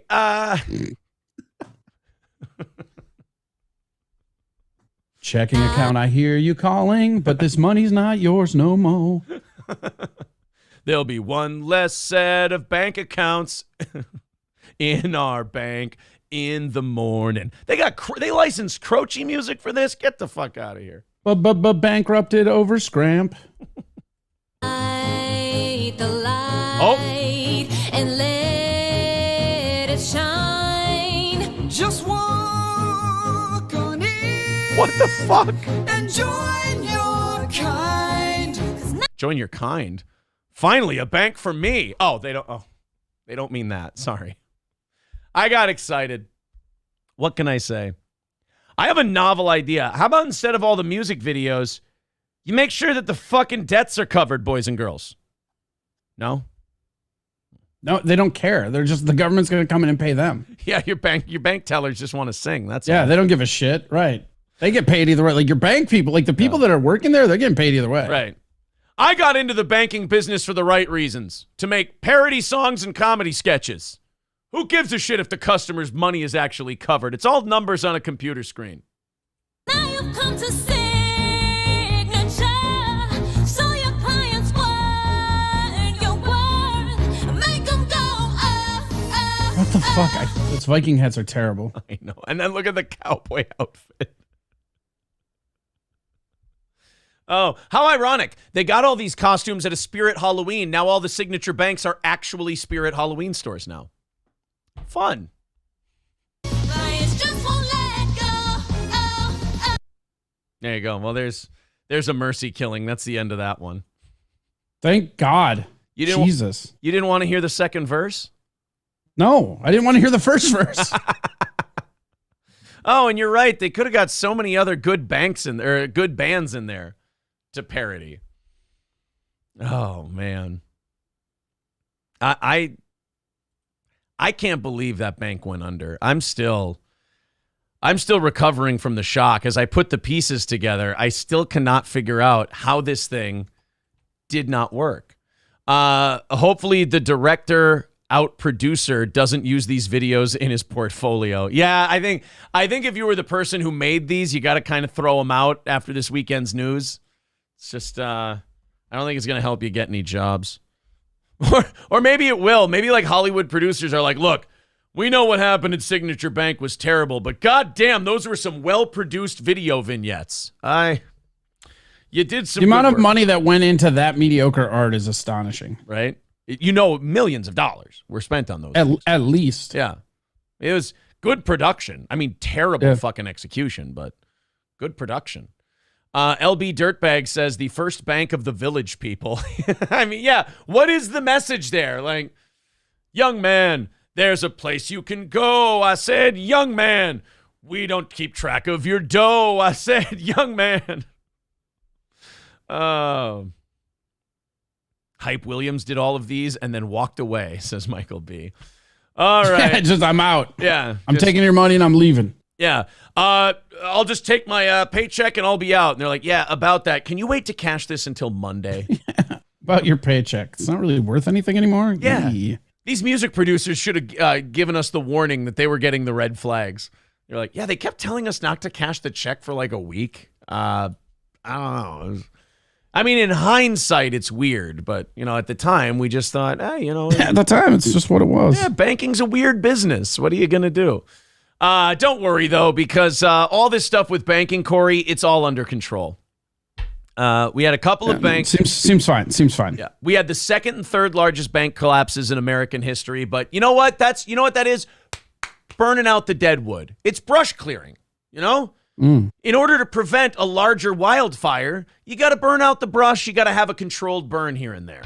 That's why the Moody Burn notice. Yeah, that's why the Moody's banking rating system has pretty much left the American banking industry where it is and says everything's going to be fine.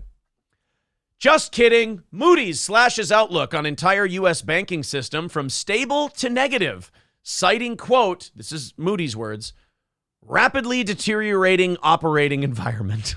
Do you say movie like Kevin Smith? Yeah, the burger place from the Kevin Smith View Askew-niverse decided to... What do they have to say about our banking industry? God. I don't know. They have pop-up stuff all over the place. Did they open real movies? Yeah, they had real movies going around. Oh, fun. And they couldn't get us a real, what was it? We talked about it once. Not Gordon Ramsay. What the fuck is the documentary guy name? The guy who did the McDonald's documentary. God damn, Morgan Spurlock. Like he opened this fast food restaurant for his movie, and then he's like, "Hey, do you want to buy a franchise?" And I think like he made a website for it. Like if people would have tried to buy one of the franchises, he would have opened them. Like they would have done that, but people went, "No." We're kind of like Morgan. By the time Fattyocracy or what the fuck was it called? Supersize Me. By the Did you time call it Fattyocracy? Fattyocracy. I don't remember what the fucking movie was called for a second. But by the time that second Supersize Me movie came out, I feel like people had kind of moved on from Morgan Spurlock. Remember when like the Travel Channel or somebody tried to make him a thing? They gave him like a TV show and, you know, more documentary shit to make. And we kind of found out he was just a one-trick pony. It's like, unless he's shoving McDonald's down his throat for 30 days in a row, nobody really gave a shit what he had to say. Yeah, the moment he stopped eating McDonald's all the time, people were like, why are we talking to you? Yeah, the minute he stopped like puking outside his SUV after eating a double quarter pounder with a shake, we were like, yeah, nobody gives a fuck about you, dude. Like, what are you going to do in this documentary? Oh, he did one. I remember it was called The Greatest Movie Ever Sold. And he said, he went, oh, yeah, we're going to do a story about how product placement pays for a lot of these movies. And they paid to make it, and he got it like product. He funded the whole thing with product placement, and the movie went nowhere. And that's when Hollywood learned, hey, dude, unless you're puking up McDonald's, nobody really gives a shit about you. Well, he opened up that whole other thing, too.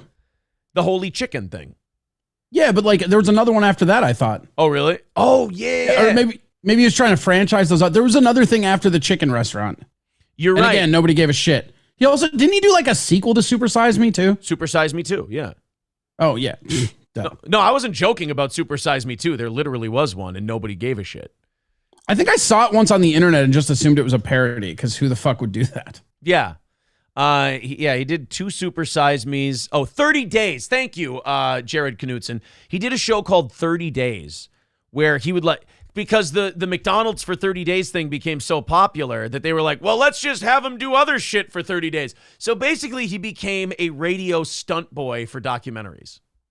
Yeah. It's like, hey, we'll have him puke up McDonald's for 30 days. That'll be fun. What else? We'll have him, drain shitters for 30 days. And it just, they pulled that string out as long and thin as they could on Morgan Spurlock before they were like, all right, dude, you're done. Then wrapped it around his throat. And then wrapped it around his throat and said, shut the fuck up and go back to your vegan girlfriend, you tard. Wait, didn't he? He got caught cheating on her, I think, too. Like, Morgan Spurlock had a little bit of a fall. Morgan Spurlock. I don't even know his fucking name. I just know him as that supersized guy. Oh, yeah, he got accused of harassment by an office assistant, and he paid a sum of money to settle it. He said, I would call my female assistant hot pants or sex pants when I was yelling to her from the other side of the office. Yeah, Morgan Spurlock admits sexual misconduct. Oh, good. By the way, this is never good when you Google someone. And you know how Google has that people also ask feature? The first one that comes up when you Google Morgan Spurlock. This is how you know that things aren't as good as they used to be. The number one question: what happened to Morgan Spurlock? What's his net worth these days? I don't know. It says here, here's the answer. What happened with Morgan Spurlock? People got tired of watching him throw up burgers and shakes. No. Yeah, it just says sexual misconduct incidents. That's what got him. I hope he saved his money. Morgan Spurlock net worth $5 million. I mean, $5 million will, like, if you live a normal guy lifestyle, that'll get you by for the rest of your life. Like $5 million, you'll be fine, but like, you know, don't get too big of a pool, basically. If you've got like the way things are now, like they just did a report, like an investment report that said if people wanted to retire today, the average American needs $3 million. Yeah.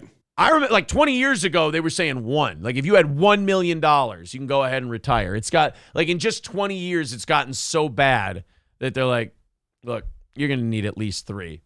They've stopped pretending that like normal people will ever be able to retire. Like they're gonna have to keep building Walmarts because they have to keep employing greeters for all the senior citizens that need to work into their 80s. You don't have to build more Walmarts. Just build like awnings and have more people stand under them. Yeah, you'll have every Walmart will have like 4 greeters by the time it's done. Oh, that's a good idea. Dub says you could have Morgan Spurlock start a YouTube channel and just have him do mukbangs. Have Morgan Spurlock just get a shitload of fast food together from different places and just have him chow it down. Perfect. Get an entire arrangement of fast food, and then just get Joey Chestnuts there to ref it with him. Yeah, and just watch, like, have Joey Chestnuts. I'd watch that. Yeah, have him like Marine drill sergeant it. Like, are you gonna puke again, Spurlock? No, I'm not gonna puke. Come on, puke for your pay, motherfucker. I can do this. Oh, that double quarter pounder always. You know what? He could live stream it, and like Vegas will start taking bets on if Morgan Spurlock throws up on this one, and you can just watch. Oh, they would bet it down to the time. You would have over unders. You would have +5. You know, like all that shit. We could see it works for everybody. We all get entertained, and Morgan Spurlock gets a career again. There's no reason this can't be mutually advantageous. Thank you guys very much. 280 away from today's overtime goal. Go ahead. Wait, when you leaned over, it looked like the girdle. No. I promise, guys. No girdle. No girdle today. I promise. Okay. No girdle. Yeah. Just checking. 280 away from today's goal. Streamlabs, PayPal, the whole thing. Thank you guys very, very much. Super chats and memberships count as well. So yeah, Moody's has slashed the outlook on our banking system from stable to negative. And look, I'm not a financial expert, and this is not financial advice. But Corey, that doesn't sound good. I think it's great. What are you talking about? Stable to buy low, right? Yeah. In the report, buy low and get the fuck out of town, right? Yes. That's how it goes. In their report, Moody's wrote that it made the move to reflect the rapid deterioration in the operating environment following deposit runs at Silicon Valley Bank, Silvergate Bank, I hadn't heard of that one yet, and Signature Bank, and the failures of Signature and Silicon Valley. In addition to the downgrade of the entire sector, Moody's warned of 6 individual institutions which were placed on review for potential downgrades. Uh-oh. That's not good. That's good, right? Downgrades are good? No, that means that you could be looking at another Signature or Silicon Valley. I think if you're these banks, you're calling everyone at Moody's and going, look, man, we got a little bit of cash left. What'll it take for you to take us off that fucking list? Because I'm a partner in the firm, and these stock options are going to shit, my man. First Republic, Intrust Financial, UMB, Zions Bank Corp., Western Alliance, and Comerica. That's a lot of banks I've never heard of. Yeah. I'm not gonna, I don't know, maybe I'm just stupid, but I'm not gonna panic till it's like fucking Wells Fargo, US Bank, or Chase, you know? Yeah, if US Bank Corp ends up like fucking up really bad and they start downgrading US Bank Corp, I'm gonna go, oh shit. They're saying those are all Western banks. So Western banks, like the company, or they're all in the West? No, like the West Coast. Oh, like they're all in California? Yeah, they're all West Coast banks. Signature was in New York, I thought. I thought so too. No, they're saying the banks that are downgraded. Oh, okay. But like Comerica, like to me, Comerica is like, that's the one that the Detroit Tigers named their ballpark after. So like, is that a Western one? I don't know. Nilbog Milk says, just looked at the screen. Why does Aaron look like a little kid dressing up as the devil for Halloween? You do. You know what you look like? Have you ever seen the movie Problem Child? Yeah. Like when you he look like draws that kid when he's dressed up like the devil and he pencils in the goatee. Oh, fun. He has less of a girdle though. Right, because I have a girdle. Yeah, it's very clear. That was a funny one to me. I was like, that's when I knew. I'm like, you guys are pretty desperate. What's wrong? It didn't work. It just like it looked like a new shirt that had just been ironed to me, but I don't right? You're just kind of like, I mean, all right. I mean, and that's the funny part. I'm like, all right, let's say that one hits. Let's say you nailed it. Let's say I'm wearing a girdle. Have you ever seen someone pull off a girdle with such seamless confidence? Never. Never. Only while eating McMuffins. Yeah, I eat a girdle. I eat a girdle. I wear a girdle better than anybody else. Oh, Brittany Boo says Detroit's baseball field is still named Comerica Field. Okay. They all change so quickly now. I have no confidence in whether or not they do. All right, Corey, let's get to your bailiwick, as it were. Mine? Yes. Russia. Okay. Russia. You know Russia. I've never heard of them. You get Russia. You get all the I do not get Russia. Don't you ever fucking say that to me with your commie goatee. Yeah, you get Russia. You're a Russian double agent, have been since the part of this, what do you call it, the Ukraine conflict, right? You've been a Russian sympathizer. Oh, yeah, have I? I've been a huge Russian sympathizer. Yeah, that's what, at the beginning of the war, okay. yeah, that's what they say, right? Like, if you didn't think that us giving hundreds of billions of dollars of taxpayer money to Ukraine was a good thing, you basically wanted Putin to run over all of Eastern Europe. Yeah. Yeah. So that's just what it is? Okay. Someone's asking, Aaron, what about Jew Steinberg Bank? They don't seem to be on the list of ones that are in trouble, but I will keep my eye on it for you. Mike's Tool and Nail says Zion Bank is in Utah. That's where all my shit is. Great. Well, glad we warned you, right? I mean, keep an eye on the situation. That's all. Keep an eye on the situation. A close eye on it. But I'm sure you heard about the what? Just keep an eye on it. A close eye on it. Yes, very close. So close. The people who rate banks for a living have said that your bank is shit. Just check in on it every once in a while. That's all. Yeah. Just make sure that your money is, still there.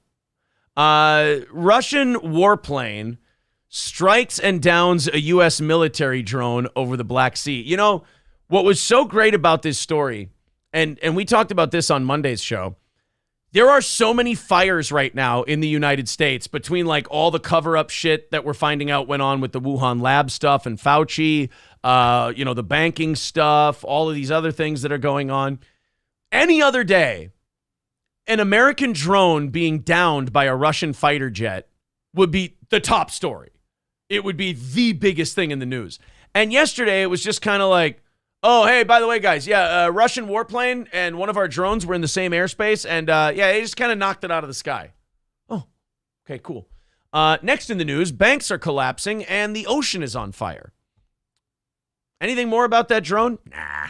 So the ocean is Lake Erie all of a sudden? Yes. Gordon Lightfoot's writing a song about it. So what's that song called? It's going to be called, don't put me on the fucking spot. What? I thought we were having a fun improv back and forth. I'm not good at it.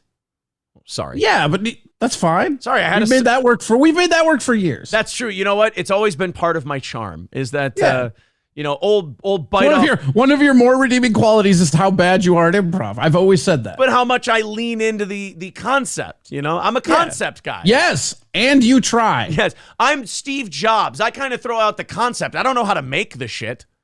Yeah. Jesus.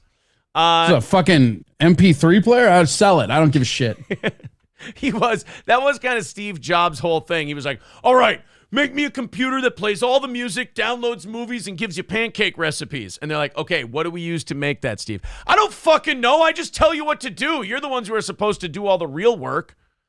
Oh, my God. What are you guys going to do without me when I'm dead?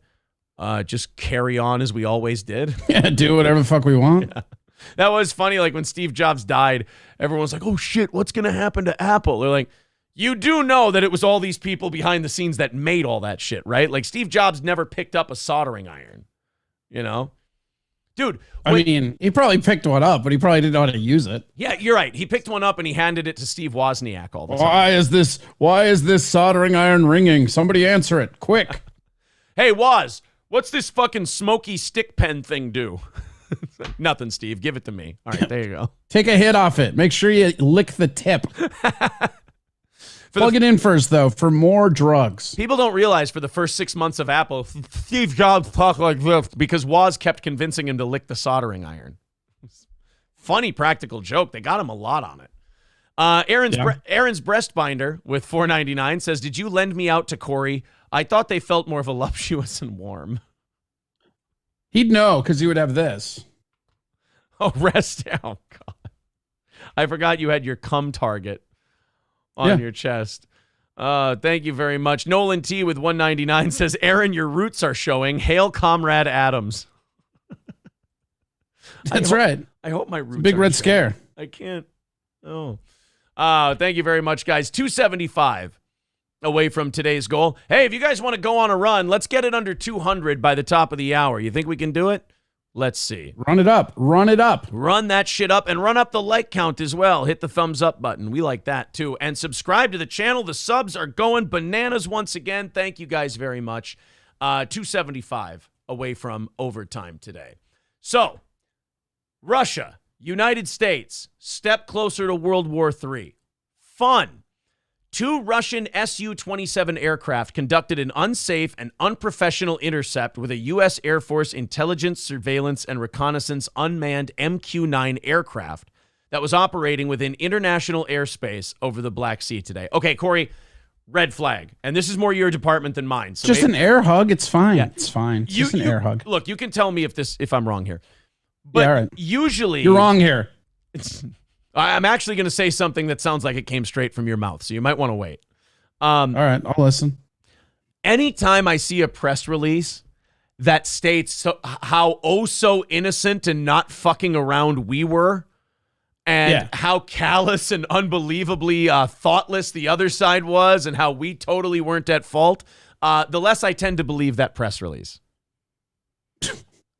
Like, if you're believing anything the government says at this point, you're not paying attention. I still hold that. Right. To me, it sounds like, remember when Ric Flair and the Horsemen would cut a promo the night after they lost at a pay-per-view, and they would talk about how much ass they kicked and how awesome they were and how shitty the other guy was? That's a U.S. military press release after something like this happens. They might as well go, woo, at the end of it. At approximately 7:03 a.m., one of the Russian Su-27 aircraft struck the propeller of the MQ-9, causing U.S. forces to have to bring the MQ-9 down in international waters. Several times before the collision, the Su-27s dumped fuel and flew in front of the MQ-9 in a reckless, environmentally unsound, and unprofessional manner. Yeah, how dare these aircraft from a country we're actively funding and aiding and giving weapons to their enemy, how dare they fuck with us? I mean, it's just how it is, right? Right. I love how innocent we get to sound in all of this shit. Like we can do whatever we want to them. Yeah. But if they do one thing, it's like having a baseball bat and just constantly hitting a dude in the head. And then he kicks you in the balls and you're like, look at what he did to me. Yeah. You're hitting him with a bat. He takes his arm and shoves you away and you go, hey, what's with the pushing, asshole? You're like, what? It's funny, that drone had just made a direct deposit into Zelensky's bank account before the Russian plane crashed into it. And they're like, why are they fucking with us? They just hear that parody music from that bank sketch. Oh, I hope Zelensky banked its signature. Yeah. Don't worry. You know what? That doesn't matter, does it? He does. He banks at the U.S. government. He absolutely banks its signature now. Yeah, don't worry. We'd bail him out first. Several times before the collision, the Su-27s dumped fuel. Our MQ-9 aircraft was conducting routine operations in international airspace. That's another thing the U.S. gets to do. Fly our fucking shit wherever we want to without any repercussions, and then the minute someone else flies in that airspace, we go, hey, what is this dickhead doing being insensitive in international airspace? That's ours. That's our fucking job. It's international. No, that's our fucking job. Yeah. Get out of here. International airspace, come on, everybody in the world knows that's code word for American. Thanks a lot, Russia. What did we ever do to you? America. Well, for starters, for the last year, you've been funding the country we're at war with and actively trying to destabilize our government. All right, but besides that, what have we done to you? Just that. You probably blew up our pipeline. That's this is not enough? Yeah. You probably blew up a very serious energy pipeline in active sabotage. But can you prove it? Yes, with all this fake evidence. Yes, actually. They just start throwing shit on the ground. All this proof is here. Yes. I love that we're sitting there going, we were just minding our own business, flying war drones in international airspace, and these Russians started fucking with us. U.S. and allied aircraft. See, like that right there is a threat. You're calling it allied aircraft. If you have an alliance, it's usually against somebody. What if it's an alliance against you, but nobody knows it? So you're just fake fucking all the shit. Here. Yeah, right. It's like it's 1943, and the Americans are like, "What are these Japanese Zero fighter aircraft doing, shooting at us? The fuck did we do to them?" We'll sell you some of those though. Yeah, right. U.S. and allied aircraft will continue to operate in international airspace, and we call on the Russians to conduct themselves professionally and safely. I think the big thing is that it doesn't matter. If we're going to have troops on the ground, we already would. It's just a proxy war. As weird and crackpot as I get about this shit, I'm not even worried about it, you know?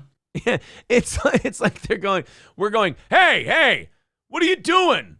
Don't fuck around with our aircraft. We're trying to deliver giant weapons deposits to your enemy. Don't fuck with us. Like, honestly, the way America is treating Russia is the little kid going, I'm not touching you. I'm not touching you. Yeah. I'm not touching you. No, that's right. It's like somebody, it's that fucking meme with the person with the spoke stick, right? In their bike.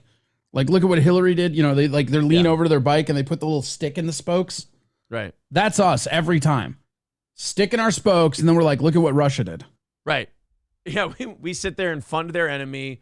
We've got all of this, all of these weapons that we're dropping off to them, and then Russia goes, get the fuck out of here, drone. And we go, whoa, them's fighting words, pal.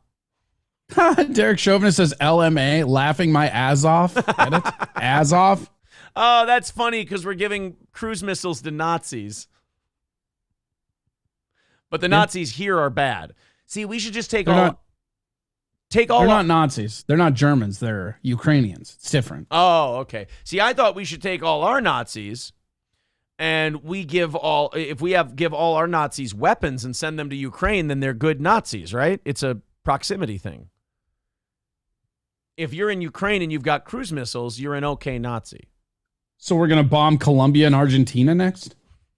Well, I mean, are they still kicking? No, probably not. That is one thing about those fucking Nazis. We never gave up. Like, they still arrest guys who are like 97 years old and they throw them in prison. Like, if they find a guy who was like a guard at a concentration camp hiding in some like third world country and they find him, they're like, hey, this guy was a guard for like 6 weeks at Bergen-Belsen. What do you want to do with him? Throw him in jail for an 80-year sentence. And they're like, dude, he's going to die in a week. And they're like, that's right. And he'll die in a fucking jail cell. I mean, geez. It's pretty great. Guys, we're... It's a good way to... Wait, what kind of jail cell? Is it a Russian jail cell? Those sound fancy. Oh, yeah, the Russians. I hear the Russian jails are very posh. Well, you know what? We'll get Brittany Griner on the show, and we'll ask her. She'll know. Is it still 275, I believe? Yeah, 275 away from this morning's goal. If you feel like sending in a couple of bucks, there's Streamlabs, there's PayPal, Super Chats, and memberships. If you feel like it, hit the like button on the stream, subscribe to the channel, and thank you guys very, very much. I sent you this guy. I saw him on Nightwave. I have to shout out Mersh on that one. I've never heard of this guy before, and I sent it to you just as a fun little transition thing here. Have you ever heard of Cartier Kai? No. He's a YouTuber and TikToker. He's got like tens of thousands of followers. He's decent sized. And he does this fun gimmick. And last night I'm watching it. I'm laughing my ass off. And I wanted to, my ass off. And I'm watching it myself. I'm like, I have to show this to the audience to see if I'm just retarded or if this is like a really funny concept. It's a really funny bit. He has this gimmick he does called Freestyle Until I Say Something Gay. And it's just like a little nerdy looking black kid who just does these freestyles and the rhymes like actually aren't bad. And then he'll just go and then he'll slip in a gay line. This was, I did watch this in the prep. No, this was my favorite thing that you prepped today. Was it? I'm glad. Okay, good. Cause it's one of those things where I watched it and I was laughing out loud downstairs in the studio getting the show ready. But it was one of those, you ever have those laughs where you're like, I really hope someone else finds this funny? Yeah. I just might be retarded. I don't know that I'm capable of laughing out loud anymore. Yeah. a comedy thing, but I mean, it was pretty funny. I love the look on his face. Well, we'll just roll it. I don't want to ruin it. This is Cartier Kai freestyling until I say something gay. Yo.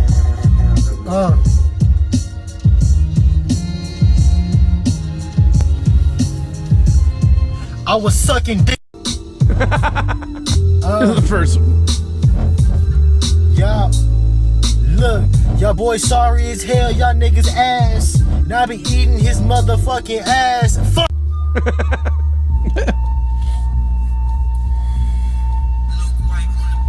Run up in that nigga house, piss on that nigga mouth. Then I take the strap out, then put it in his booty. Now like how loud read that boy, he got the fat cheeks. Then I bend him over again, his beat his back beat. Oh wait.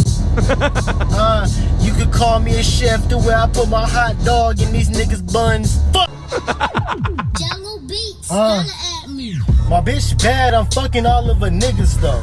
I got the juice suits, you call me nigga toe. Like that one. Dick green and strong, I call it piccolo. And all the fat booty niggas, I like to dick them slow. Look, The looks he gives. I said, when I was in the pen, niggas call me Orbeez, cause I had the meats for the men. Wait the y'all, look. This guy should call this bit rapping until he says something straight. Right. Niggas call me Steve the way I gobble this raw meat. What? Y'all, look. I say your bitch in the back giving slop top that wop. She make that ass drop, and she tell me don't stop. She got real good coochie and a big booty. This shit is too easy. I'm playing Call of Duty. I'm kinda like Curry, cause I don't miss. Or the nigga from ASAP from what's on my wrist. Or the nigga from the Rams, cause I'm on some shit. Look. I said niggas think I'm pussy. I dare you to stick your motherfucking dick in this. Oh!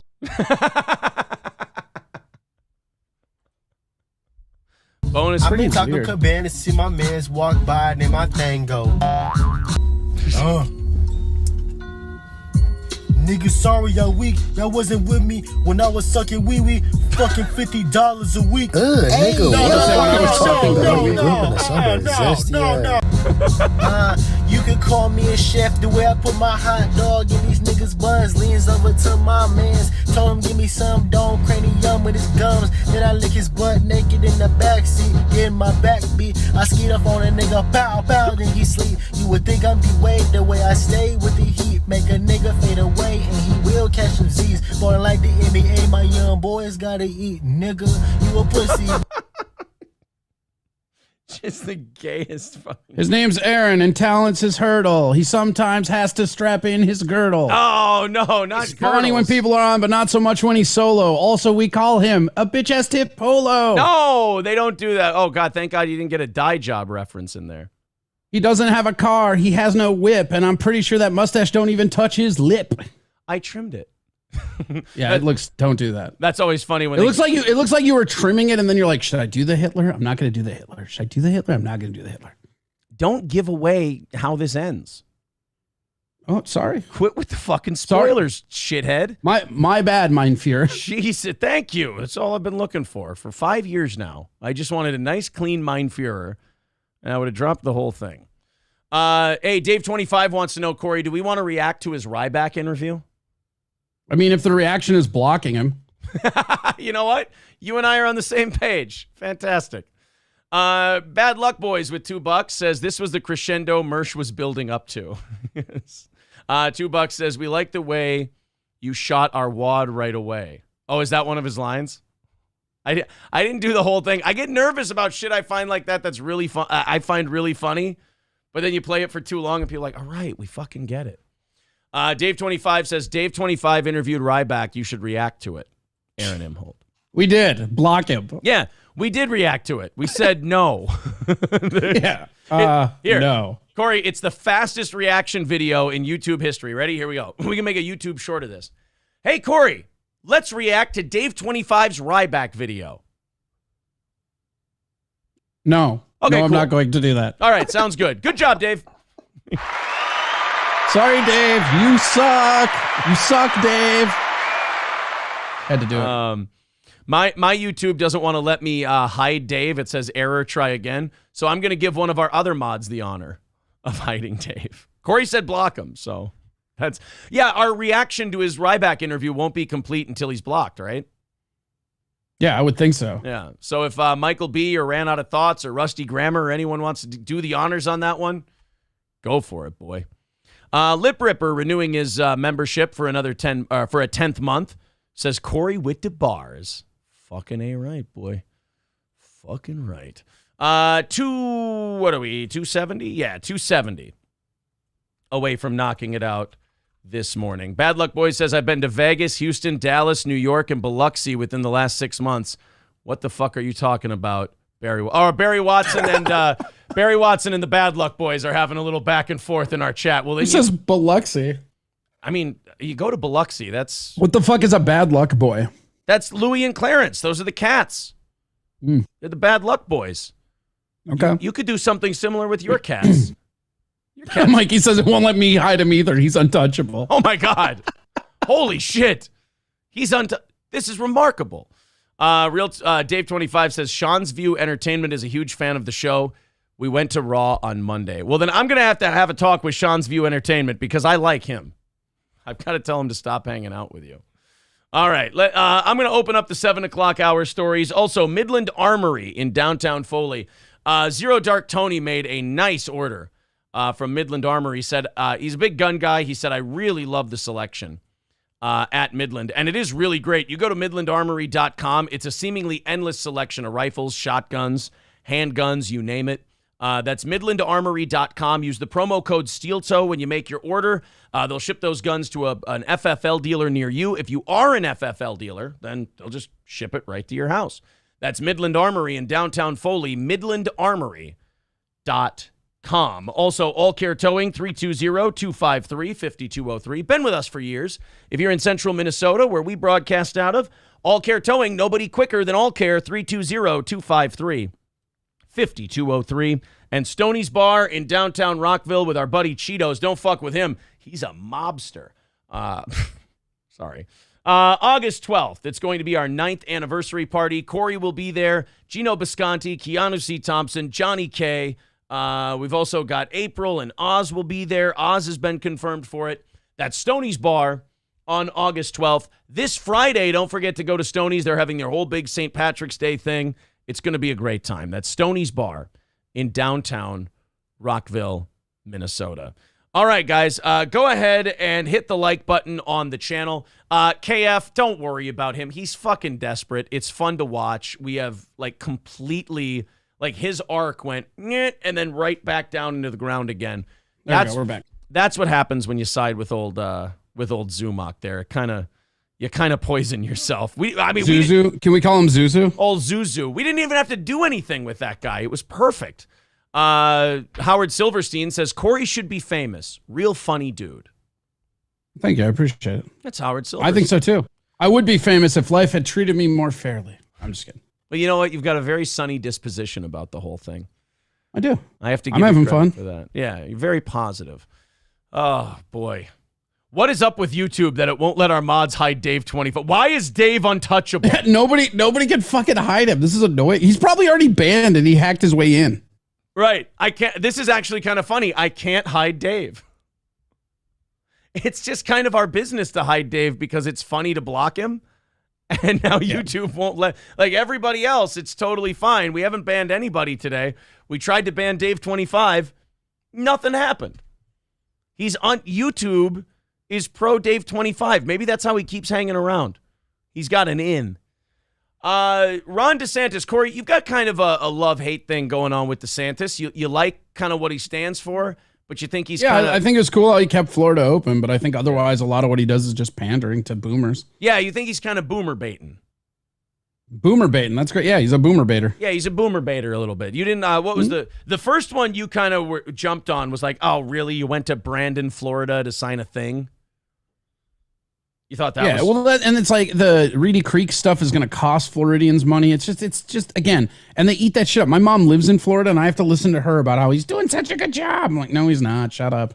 See, I like DeSantis, and I'll be honest. I don't know, how the Reedy Creek thing is impacting taxes, or I haven't looked into any of it. I just know that he was sticking it to Disney when he did it. I have no idea what the impact of that's going to be. You would know more about that than I do.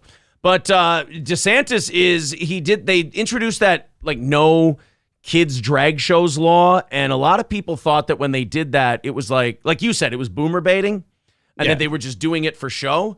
He's actually given it some teeth. Florida has revoked the alcohol license of a venue that hosted sexually explicit show with children present around Christmas time. So as the Attorney General in New York is actually hosting kid-friendly drag shows, which to me is a contradiction, but whatever.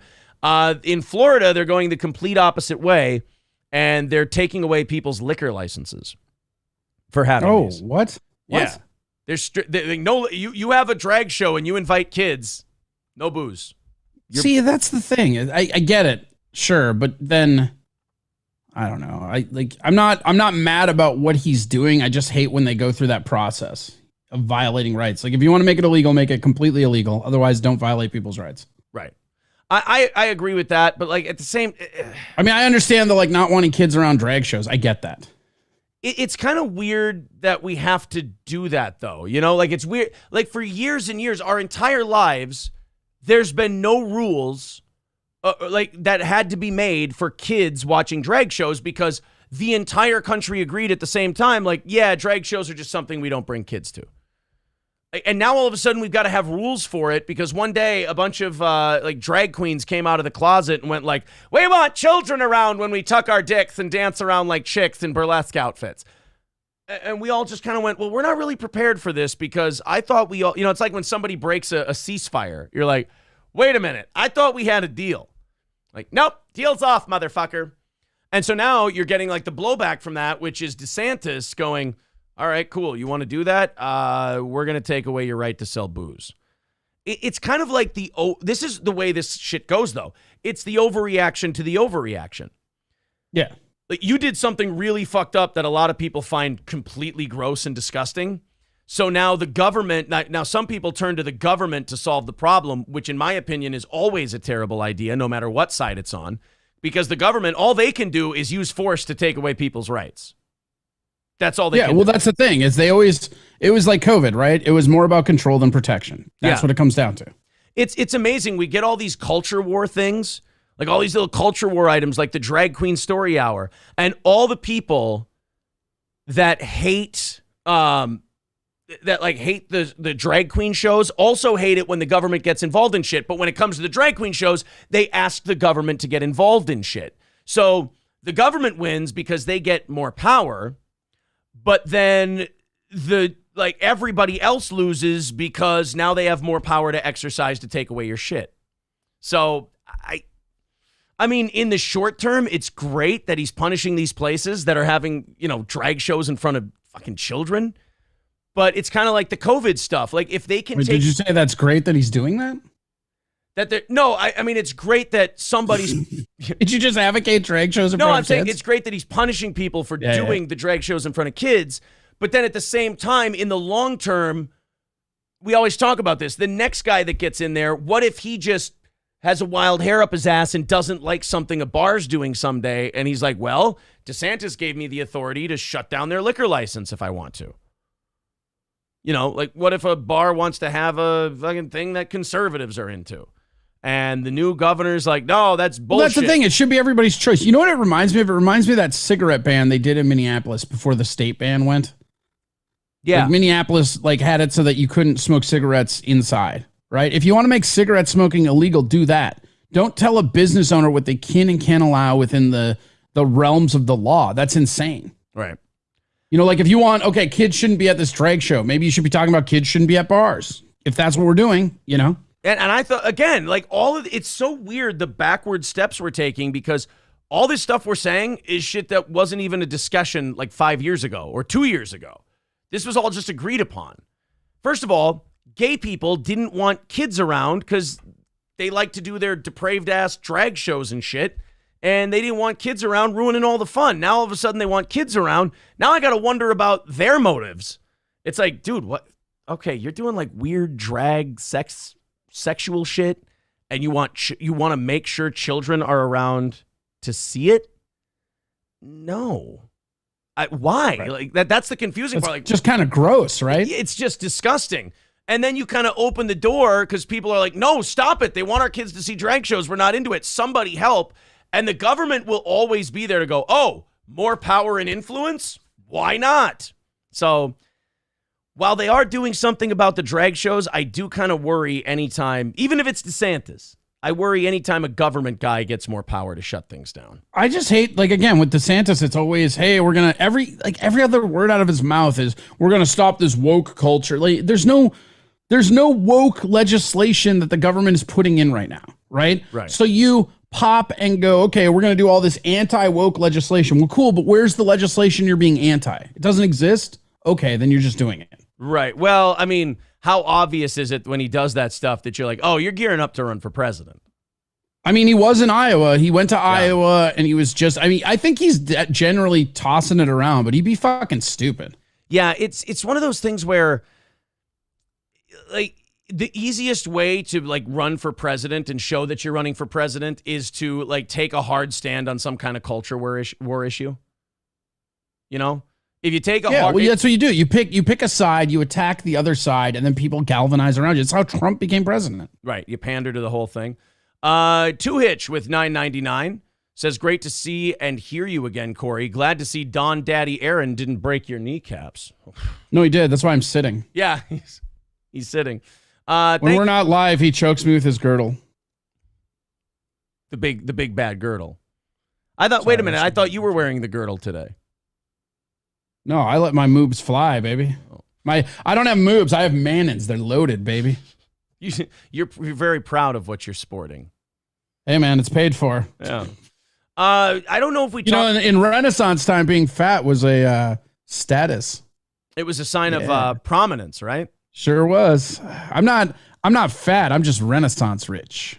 265 away from this morning's goal to hit overtime. Let's get that under 200 by 9 o'clock. There's the Streamlabs and PayPal link in the chat.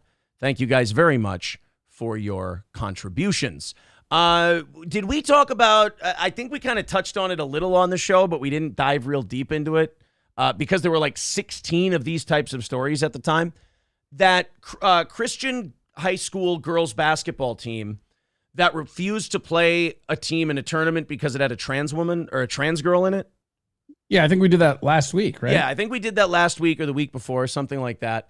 And we kind of passed over it real quick because I think both you and I were like, God, this is just happening so much now. It's kind of like, unfortunately, like young people collapsing and dying randomly out of nowhere. You're like, fuck, if you try to cover all these, it's going to be like your whole show now. Yeah. You know, or like, you know, you're going to do pit bull attacks, trans basketball players, and people dropping dead in their prime from a heart thing. Like that's going to take up 4 hours in and of itself.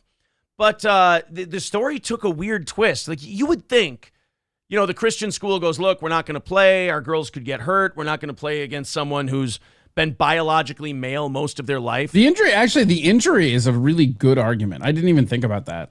It is. Like, yeah, you like, especially in basketball, like you come down with a rebound, elbow somebody in the face. I mean, that's real. Yeah. It's, you know, just the bigger size and everything else, guarding them in the paint, going up for rebounds. Yeah, you get fucked up. But so that school, to me, seems perfectly reasonable. Like you said, they have plenty of excuses not to do it. The state high school league has now banned that school from participating in future tournaments. not the trans girl team, by the way. So is this the literal incarnation of "you can't fire me, I quit"? No, they're being fired. Like the school, right? But they're like, we didn't want to be there anyways. We weren't playing our games before. Yeah, the Vermont Christian school that forfeited a game in the girls' state basketball playoffs. Like they made it to state and said, nope, fuck that, we're not playing. Yeah, I love how the state high school league is acting like they cost the high school league something. If anything, they hurt themselves. They were willing to hurt themselves by dropping out of the tournament so they didn't have to play against someone who was born male. The Vermont Christian school that forfeited a game in the girls' state basketball playoffs because its opponent had a trans student on the team's roster will be prohibited from participating in future tournaments. And by the way, there's no time limit. Oh, no. Yeah, wait, forever? Yeah, forever. It's indefinite. There's no timetable. Oh, good. Good. Like it's not 1 year. It's not 2 years. It's You can't sit with Forever. us anymore. And for again, they didn't hurt anybody. If they honestly cut off their own nose. They said, we give up, we tap out, we surrender. I mean, honestly, it's like the scene in The Patriot where those British soldiers surrender and they go ahead and blow their heads off anyway. It's like they gave up. They said, nope, go ahead, take the win. We don't want to do this. And then the state high school is like, oh yeah, you won't get elbowed in the mouth by a trans girl? Then you'll never play basketball in this country again. You'll never play in Vermont again. Thank God Vermont is a tiny little state and you can just maybe go over and play in the New Hampshire state tournament. I don't know. It's something. Yeah, the Vermont. Start your own tournament? I don't know. How many people are there playing basketball in Vermont? Can't be that many, right? Right. It can't be that big. I mean, Vermont's what? The size of like the Minneapolis metropolitan area? You could find, maybe split the state in half and half go with the Vermont Christian, half go with the state high school league. For sure. The Vermont Principals Association ruled that Mid-Vermont Christian School had violated policies and is ineligible to participate in future tournaments that it sanctions. Oh, and that move applies to all sports. So they can't do any. What? So just the girls' team quit. So because the girls' basketball team decided they didn't want to do anything, no girl can play sports? Nope, none of them. And this is not fucked up to anybody else? It should be fucked up to everybody. But, if it's just the little state of Vermont, what's anybody going to do? Like, we know about it because we research the news because we do a show. But like most people don't even know this is probably even going on. And that's kind of how it spreads from state to state. If you want to do that, I think it's stupid to do that to the girls' basketball team. But if that's what you're going to do, why do it to all the other sports teams? That seems fucked. Yeah, right. Like now the football team has a kick-ass season. There's no trans people playing football. Why can't they play in the state tournament? They go undefeated. I always thought anyway, like in high school, and this has nothing to do with the trans thing, but oh, yeah, Triple N points out, what if a girl takes a charge against that player? Like, they could get seriously hurt. Like, there could be injuries. But I always thought when I was in high school, and especially when I broadcast high school games, when I first started out in radio, I always thought there should be like a private school league and a public school league. Because I don't know how they did things up on the range, Corey, but the private schools, they actually like recruit players. Yeah, actually, at Hopkins, where I graduated, they would recruit people from the other side of the cities. Yeah, like there were people for the basketball team that lived in like Inver Grove Heights that they would drive over to Hopkins just to be on the basketball team. Yeah, if there was a kid that was like kicking ass in summer league or whatever, private schools would. I'm not shitting you. Private schools would give their dad an assistant coaching job or like an administrative job with the school, like some title. So their kid could come in and play basketball. Like the lengths they go. I wish that private schools did as much work teaching kids how to read and do math as much as they did recruiting basketball players like it's fucking UCLA. Rostok just said, wow, Corey went to John Hopkins University, potential wasted. Yeah, I went to Hopkins University. Yes. Yep. Yeah, got me. That's how you knew so much during COVID was all your training at Johns Hopkins. Yeah, you got me, man. I'm a college educated dick joke guy. Got me. But yeah, I mean, I got him, as they say. I'm out. I suck. Yeah, they would all high school waste out. They would all take the public school kids who couldn't afford to go to private school, and they were like, well, you get in free if your parents work here. So your dad is now the head of the Department of Basketball Equipment here at Providence Academy. Like, congratulations, you can come here for free and play basketball. Oh, great. Will I get a top flight education? Yeah, sure. But you know how many state tournaments we're going to win with you, kid? Fuck. You're a 3-sport athlete star. We love you. None, because the girls won't play basketball. Right? Yeah, right. Like you're playing boys basketball or football, and now you get informed, you can't play. I know you guys went undefeated, but we can't let you in the state tournament. Why? Well, because the girls basketball team got all cunty and wouldn't play against a biological dude. Well, we didn't do that. Yeah, I know, but we punish all of you young children, for fairness. Because you're so damn bad. Yeah. Pud Pounder says Apple Valley's wrestling program recruited kids from all over the country. Yeah, Mr. Approachable says your dad is now manager of the bathroom urinal number 3. Well, he's got a job at the school. Congratulations. You can play. Doc Brewski said, LeBron James went to St. Mary Catholic School. Do you think he was going to Mass? No, I do not. What? Are you saying LeBron James is not a good Catholic? A good Catholic wouldn't let his teammate fuck his mom. I'm just saying that. Yeah. Well, hey, wait a minute now. Wait a minute. That just means he's a good teammate, not necessarily a bad Catholic. He can be both. That's true. You know what? You're right. Sometimes those roles intersect and your spirit has to make a decision for your eternal soul. And LeBron chose being a good teammate versus being a good Catholic. Ross Dog's Broken Spirit says there are more black people in the Steel Toe chat than in Vermont. What does black people have to do with playing against trans kids? I think he just wants Shaka. Oh, well, I can tell you this. Shaka cannot be found in Vermont. He's... I disagree. I bet if you go to certain places in Vermont, there's a lot of Shakas. Yeah. Antique stores, yeah. Antique stores in Vermont, you can maybe find some Shakas. Bob's backhoe operator says private and public schools are separated here. Okay, so some states do it. I think that's the way to go, man. You can't. Is it though? I mean, I guess. It was always so unfair. Like I do all these section tournaments and it was always like of the final 4 in the section. And this is in central Minnesota. This is like 3A basketball, not even that big. Like 3 out of the 4 were always private schools. And all of those private schools like had kids that lived in the district for one of the schools that was in the tournament. So they would just like poach the talent from all the other schools. And like what parent is going to say no to a free private school education? Not a single fucking one. Not a single one of them. So, yeah, I mean, the separation would, I mean, look, like you said, the bigger, like the 6A shit that you get into, like where you went, like Hopkins and stuff like that, the public schools do it too at that point. Oh, I'm telling you, Hopkins, like in Minnesota, Hopkins High School. I mean, they had that Humphreys guy went there and he didn't live there, but they imported basketball players all the time when I went there. I mean, it was crazy because it was like my junior year or senior year. I forget which one, but there was a year that I was there where on the starting varsity basketball team, there was one kid that lived in the Hopkins school district. Really? Yeah. And the rest were just ringers. It's not, what the fuck is that Humphreys guy name? He played in the NBA. Chris Humphreys. Yeah, Chris Humphreys. The one who married... Like he lived in like Eden Prairie and they bussed him over to Hopkins. The one who married the Kardashian for like 10 days. Yes. Yeah. Yes.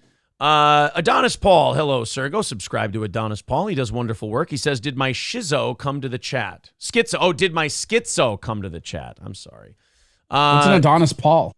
I like his picture. Go check him out. He does a little show. He's a fun guy. He's, You know what? Upon your recommendation, I will give him the old follow Rooney. I got to work on my recommendations too, because he's a decent enough fella. I got to, he's all right. He doesn't suck as much as I thought he would. Yeah, I got to work on my endorsements. I got to do a better. You should be working on those likes. Tell people to smash that like button. Oh yeah, guys, smash the shit out of the like button. Throw a few PayPal, Streamlabs, and Super Chats. Knock down the goal. Hit the like button. Hit the subscribe button. Steel Toe likes on the come up lately. It is 500 people watching on YouTube and 200 on Rumble. We got 700 people watching us right now. We'll probably hit 800 by the end of the day here. Very, very cool. Now, yeah, Adonis Paul says, I suck a little less than expected is my motto. See? Yeah. There you go. So my endorsement was relatively accurate. Yeah, a lot of people. Get it. There's a lot of people in the chat right now saying that, like, where I grew up, all these schools were recruiting and all this shit. No, I'm telling you, like in Hopkins, like the basketball team specifically, the football team did it a little bit, but there was that one year where one kid lived in the Hopkins school district. One of them. One. And there was like, what, 11 people, 12 people on a basketball team? Yeah, about 12. One of them. Jesus. One. Let me ask you this question. So there was one kid from Hopkins. Would you say he looked like you and I? In a certain way? No, he could grow facial hair. No. He looked more like me. Look. Did he maybe look complexion-wise more like you and I? Like, A cheap spray tan? What are you talking about? Was he white? I didn't know we were doing no basketball player. I didn't know if we were doing no butt today. I didn't know. Basketball player. I didn't know we were doing no butt. I thought we were doing. Yes, you did. Yes, you did. I didn't know. You didn't send me the text today. Yes, and you did. Yes, and you did. Yo, oh shit! Now you switched it. You can't switch in the middle like that. No, but I'm having fun doing it. I have to ask you, in all honesty, was the Hopkins kid white? No. Oh, really? Oh, shit. Well, there goes my theory shot in the ass. Were the kids they recruited from more affluent suburbs or perhaps more inner city? Or both? Probably a combo of both. There were a lot of white kids on the team, but none of them went to the Hopkins School District. God, that's... Chris Humphreys is white, by the way. I think he's half and half. Oh, all right. Chris Humphreys has a black dad, I believe. Shows how much I pay attention to this. You thought he was white? Dude, he married a Kardashian. You cannot be white and marry a Kardashian. I thought that bitch was white. I thought that bitch was white. Corey actually got canceled because he made a monkey joke about Chris Humphreys and had no idea. Yeah, I'll say this. Roseanne, who I don't mind typically, God, her on Kill Tony with that fucking, like, that laugh in person with her having a microphone is fucking horrifying. I heard from people that her new special was like not even a comedy special. It was just like a boomer rally. Of course it is. It's called Cancel This, and she's like, I'm Roseanne. She was fun on Kill Tony, but Kill Tony, you just got to talk shit. Yeah. Like, it's, I love how people, this is where righties kind of bug the shit out of me, is they're like, I don't need all this politics shit in my comedy. And then they're like, oh man, I love how Roseanne roasted the libtards. It's like, well, wait a minute. Which one is it? Are we? Yeah. Wait. Are we not? Are we not doing comedy in the thing, or are we? I wish I could say what I really feel, but I'm trying to make sure John Goodman still has a job. I don't know why my Roseanne sounds like Louis Anderson. I'm sorry. And I hate it when people like do like oh yeah, you canceling me? It's like, clearly no, you have a special. You're fine. Like, if you have a special, you can't claim they're canceling me. It's like, do you want to show us the check you're getting for this thing, or? Because if so, please cancel me as well. If the cancel heaven you go to is the paycheck Roseanne cashed for that special, please send me to cancel jail. The player, by the way, that the Vermont girls team wouldn't play against, the trans player, that all their school is now banned from playing sports and tournaments now, 6'1". It's not like a short little spindly guy decided, you know what, I identify as a woman now, I'm playing basketball. It was a guy who was like too small to play power forward, but too slow to play small forward. So he's like, I know, I'll just become a center on the girls team. And then surprise, surprise, nobody wanted to play against her. Weird. That's so weird. The coach says Rose brings... Nobody wanted to play against her? No, nobody wanted to play. Why do you think that? That's so weird. Why do you think that is? I don't know why these girls didn't want to play against George Mirasan. It's very strange.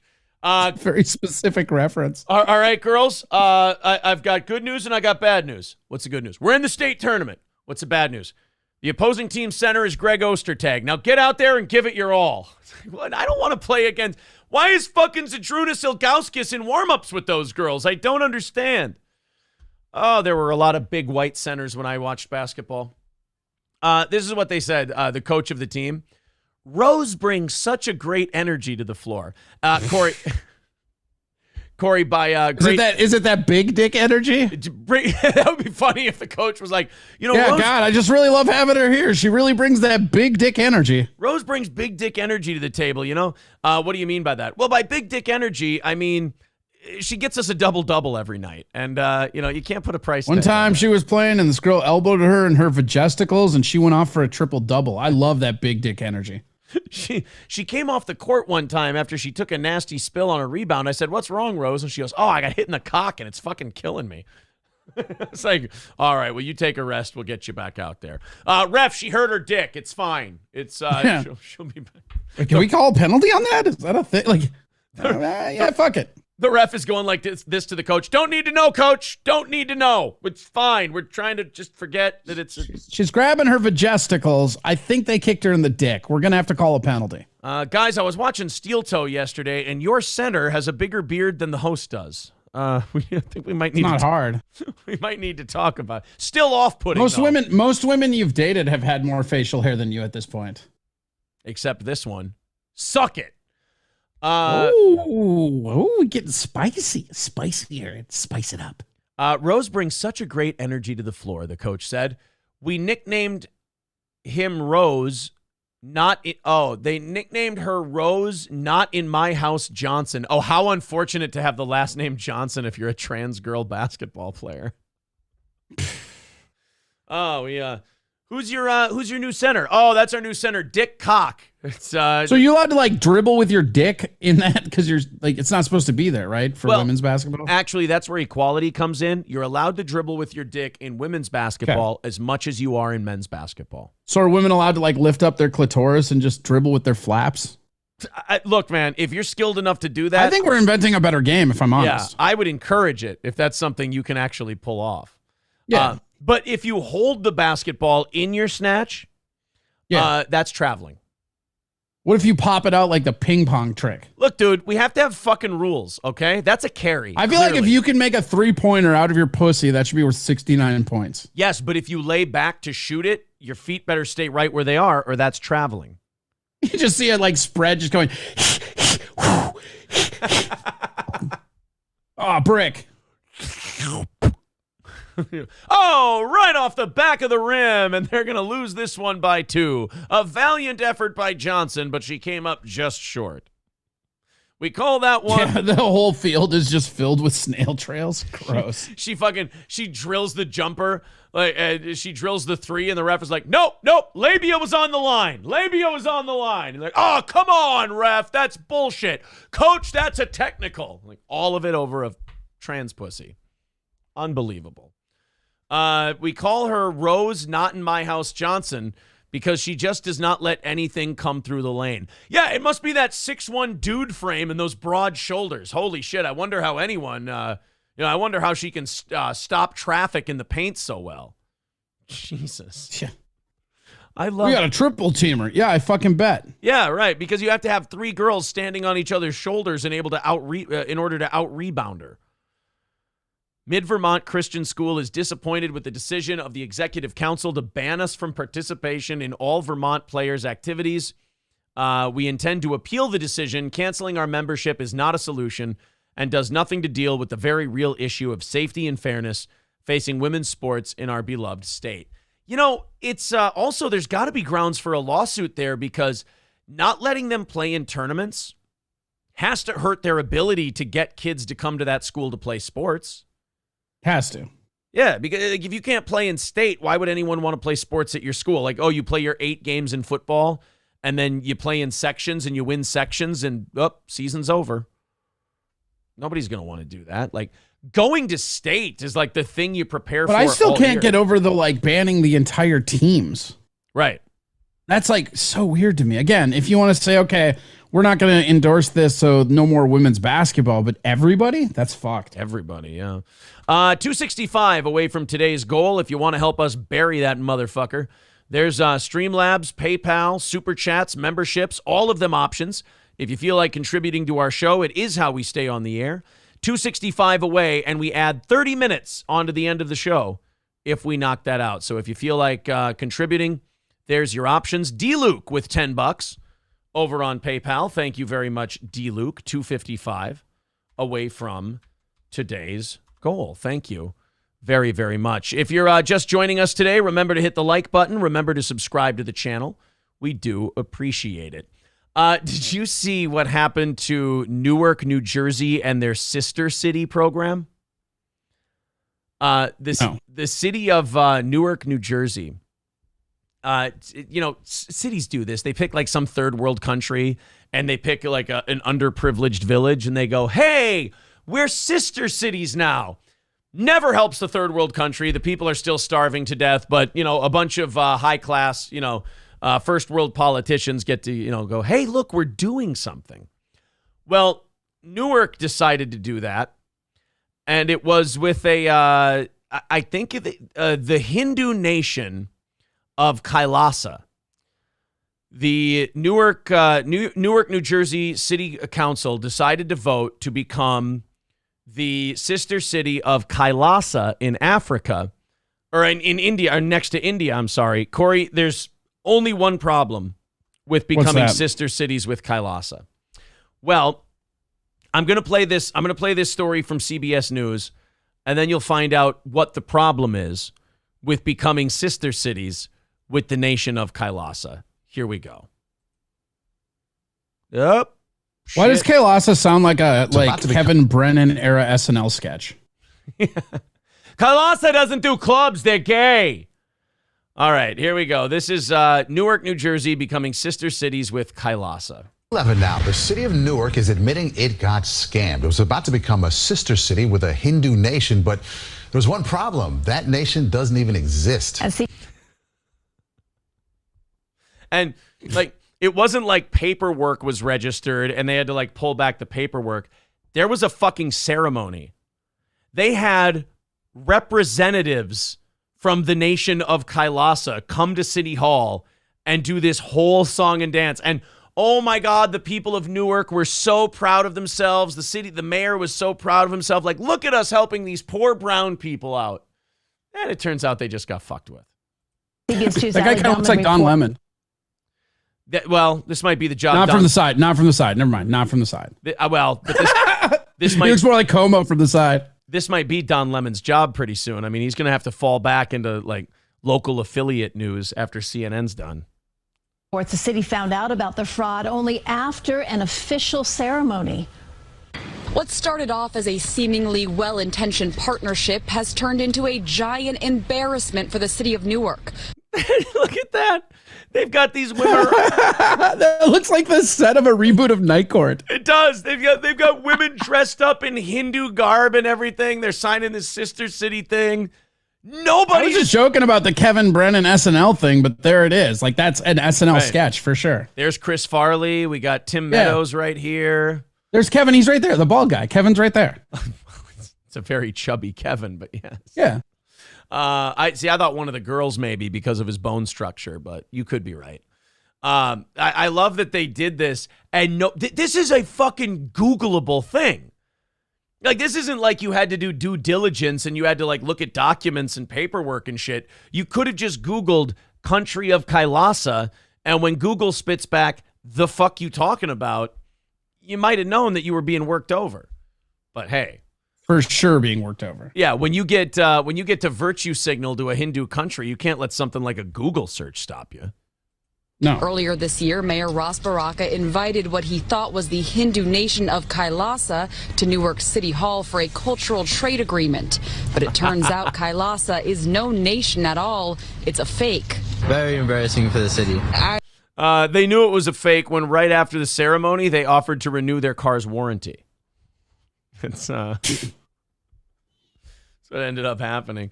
Oh my God! Don't worry, Corey. Newark has fixed it. They have a new sister nation now. Oh, what's that? It's actually Westeros. Oh yeah. Yeah, they're going to team up with Westeros. There's going to be a ceremony at King's Landing. It's going to be great. They're going to love it. Another terrible SNL sketch. I truly don't even have words for it. I'm really sorry for the city that they got duped in that way. Though it has a detailed website, Kailasa has... Maybe not, but the people from Kailasa got a shitload of Target gift cards out of the deal. No real government. It's the brainchild of Swami They weren't Nityananda. scanned in, though. They're just like gift cards that don't work. Well, they actually... Also, that reboot of Aladdin looks like it sucked. Oh, it's going to be terrible. It's so low budget. It's the Sci-Fi Network's putting it on. Why?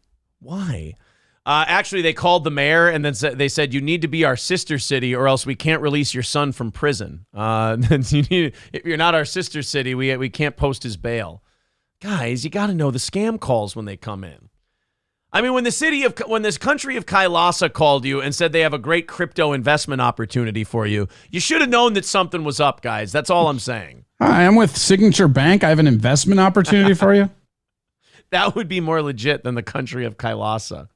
Kailasa has no real government. It's the brainchild of Swami Nityananda, a notorious scam artist and fugitive from India who has been on the run from rape charges since 2019. Jesus. It reminds me of that guy. They did a documentary on Netflix, that guy that did that in Oregon. You remember that? Oh, he started like it was like a whole commune. It was like a whole religious thing. Yeah, back in the woods or whatever. Yeah, something like that. They were like, I can't remember what it's called. Were they here, I'm gonna look at it. They weren't a Mormon sect. They were. No, it was Indian. It was like Swama or Swami. I forget. Okay. Yeah, I know what you're talking about, though. I haven't watched the documentary. He reminds me of the Bikram yoga guy. Wild Country is the movie. I have heard of that. Yeah, but like the Bikram yoga guy, he introduced the United States to hot yoga. Bhagwan, that's what it is. Bhagwan. The guy, Bikram introduced hot yoga to the United States, and then I guess he was just finger popping all kinds of like trainers and shit, and like telling them he could move them up in the Bikram yoga system, and they would reach like spiritual. Anytime you come and do like yoga shit, you get all these dumb white women to like get into something new agey. You can definitely finger blast them if you tell them they'll reach enlightenment. So he kind of had a very fertile field to pick from. But yeah, he was fucking deviant, man. I think guys and girls too. I think Bikram was, I don't want to be telling any tales out of school, but I think he was into both. Because he was enlightened and all that shit. Whose job was it to do a simple Google search, right? As you said, like, no one in City Hall, not one person did a Google search. So maybe we need a transformation of City Hall because not one person said, let me go on Google and figure out this was a fake city. You know what's funny about this to me? All these people, these people all vote. And all of these people, sit here and they can call bullshit on this. They can be like, oh, man, these government people are so stupid. They're so fucking dumb. It's like, then why do you keep voting for them to have more power? Why do you? Because they don't care. It's a bunch of fucking Bryces and Ashleys and Prestons. They're not in touch with the real fucking world. But you just to watch them get it on one issue and then hey, can you put 2 and 2 together for me and extrapolate this a little further? And they're like, no, I'm busy. Fuck. Come on. Oh, man, our government is so fucking stupid. Oh, who you voting for in the next election? Well, our government, better the devil you know, I guess. You mean the people who just hired Borat to be your sister city? Yeah, those guys. They mean well. You talk about Borat East? Yeah. We would like to welcome our new sister city from Kazakhstan here to Newark. Oh, I'm very excited to be part of New Jersey. He starts Yeah. Starts singing Throw the Jew Down the Well, and they're like, it's different cultures. What are you going to do? A few days after the... You let a woman be on city council. In my country, we put women in shack. Papers were signed. City council rescinded... It's big shack. ...the agreement. This is an oversight. Cannot happen any longer. The Newark City Hall insists no money. Good call. Money was exchanged in this deal to become sister cities. The mayor's office told us based on the deception, the ceremony was groundless and void. In a statement, City Hall said, although this was a regrettable incident, the city of Newark remains committed to partnering with people from diverse cultures in order to enrich each other with connectivity, support, and mutual respect. No offense. I'm not trying to make any kind of statement here. Yeah. Oh, here it comes. Here comes a statement. Yeah. Please tell me. I can see that Rube Goldberg machine of your head fucking working right now. Here it comes. Let's hear it. Please tell me. Uh-huh. What exactly a third world Hindu country is going to do to enrich our end of the bargain? Like, this kind of seems like, we're giving a lot more than we're getting in these kind of deals. But you know what? They nailed the key word. They said diverse, and that's what this. That means they're right? That means we're wrong, they're right, exactly. Right? Diverse. See, nothing Corey, we can do. Even though they look like complete shitheads, they meant well because they were shooting for diversity, and they don't even realize how it's the whole commitment to no matter what happens, right or wrong, just be diverse. Like that whole attitude opened them up to look like total fucking shitheads on this deal. Because this scam artist guy goes, dude, they're so into doing business with any brown people. They're so fucking backwards racist that I can just go in and tell them I'm from Kreplakistan and they're going to go ahead and say yes because I'll say I'm a Hindu yogi that runs the country and they'll go, ooh, that sounds diverse. Well, that sounds good. Perfect. That sounds very brown. We need that. I bet they have brown rice there. Yes. It's great. Show love to the Hindu brothers and sisters, but... yeah, it's a moment. The cab driver drives by and goes, get out of the fucking street, please. Residents hope the next sister city comes with a Google search in Newark, New shit. Jersey. Wait, what? Bauman What? That's what they're mad about? Also, that guy is not wearing clothes. But, oh, you're right. Oh, shit, I got to put him back up there. Holy shit, the fucking toga party broke out in the middle of the Hindustan fucking city council partnership. Wow. Oh, wow, you can't see this. It's way up in the left-hand corner. The Newark City Council live. The live stream of this ceremony, 4 people watching. 4 people? 4 people. That's more people than half the people that watch our show. Huh? That's, you know what? That's true. Of all the people stream sniping our show, I think they're putting up city of Newark numbers at this point. You're right, Corey. 260 away from knocking her out. 255 away from knocking her out today. Thank you guys very much. There's the links to Streamlabs, PayPal. Super chats count as well. New memberships count towards the goal. Let's see if we can knock that bad boy under 200 by the top of the hour. We got about 15 minutes to do that. Thank you to Scarface. He says, this is pretty par for the course for Newark. They are responsible for giving us Cory Booker, carjack capital of the world. Well, I mean, now is that real? It's the carjack capital of the world? Yeah. Well, Newark is pretty dirty. Newark's in New Jersey, right? Yeah. Like, it's like the ghetto of New York, essentially, right? Yeah, Newark. There's another city in New Jersey that's known for being kind of rough. There's Newark and oh shit, why can't I think of it?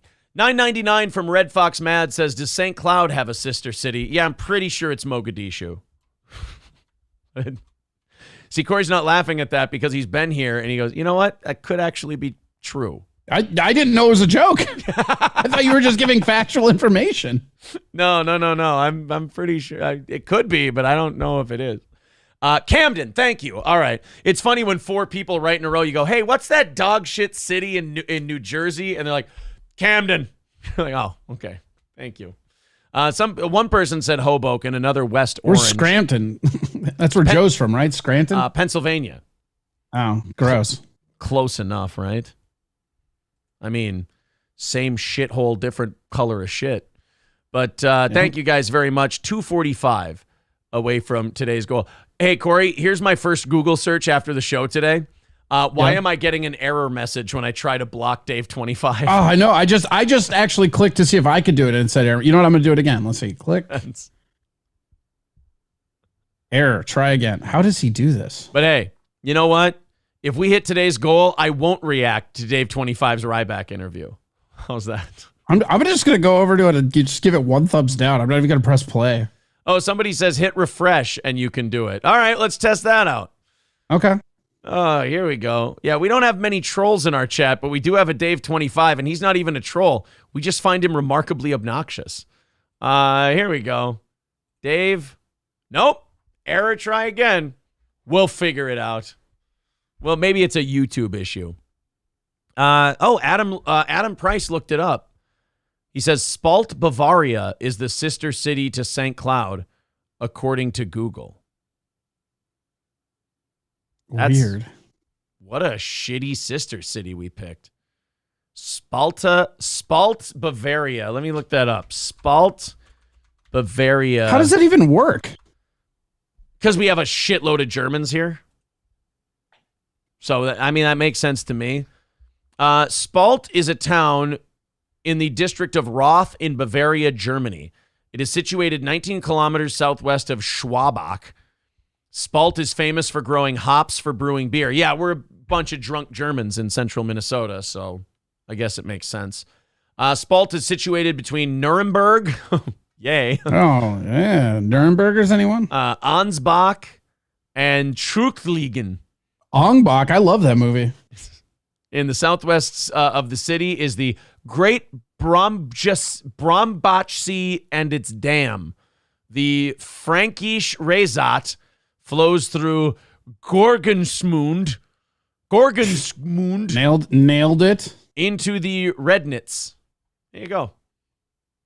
So that's our sister. Boy, even St. Cloud. I refreshed and I still can't time out Dave for the record. Even St. Cloud's sister city sucks dick. It's boring and awful. Oh, man. Sartell? Oh, yeah. No, Sartell is a very sleepy bedroom community. Professor of German, Aaron Imholt, says Carlos. Yes, I'm very good with my German pronunciation. Jeff Edwards says, dude, you dye your hair. Stop lying. I feel like I've comped to this now multiple times. I don't know why you're so upset at me. I don't know why you get so mad at me admitting, look, I got a girdle on my tits and I've got, what do you call it, a dye in my hair. God, a guy admits to something. Well, this is kind of the thing, right? Is everybody calls you out for shit like it affects you, but they don't see you just own it all the time. Right. Like you don't give a shit. That is one thing that's kind of made us troll-proof in the past, is they're like, oh, yeah, here's the dirt on you guys. And we're like, yeah, we've been joking about that on the show for 3 years now. I don't know what you guys hope to accomplish, but like when they showed like that article of you.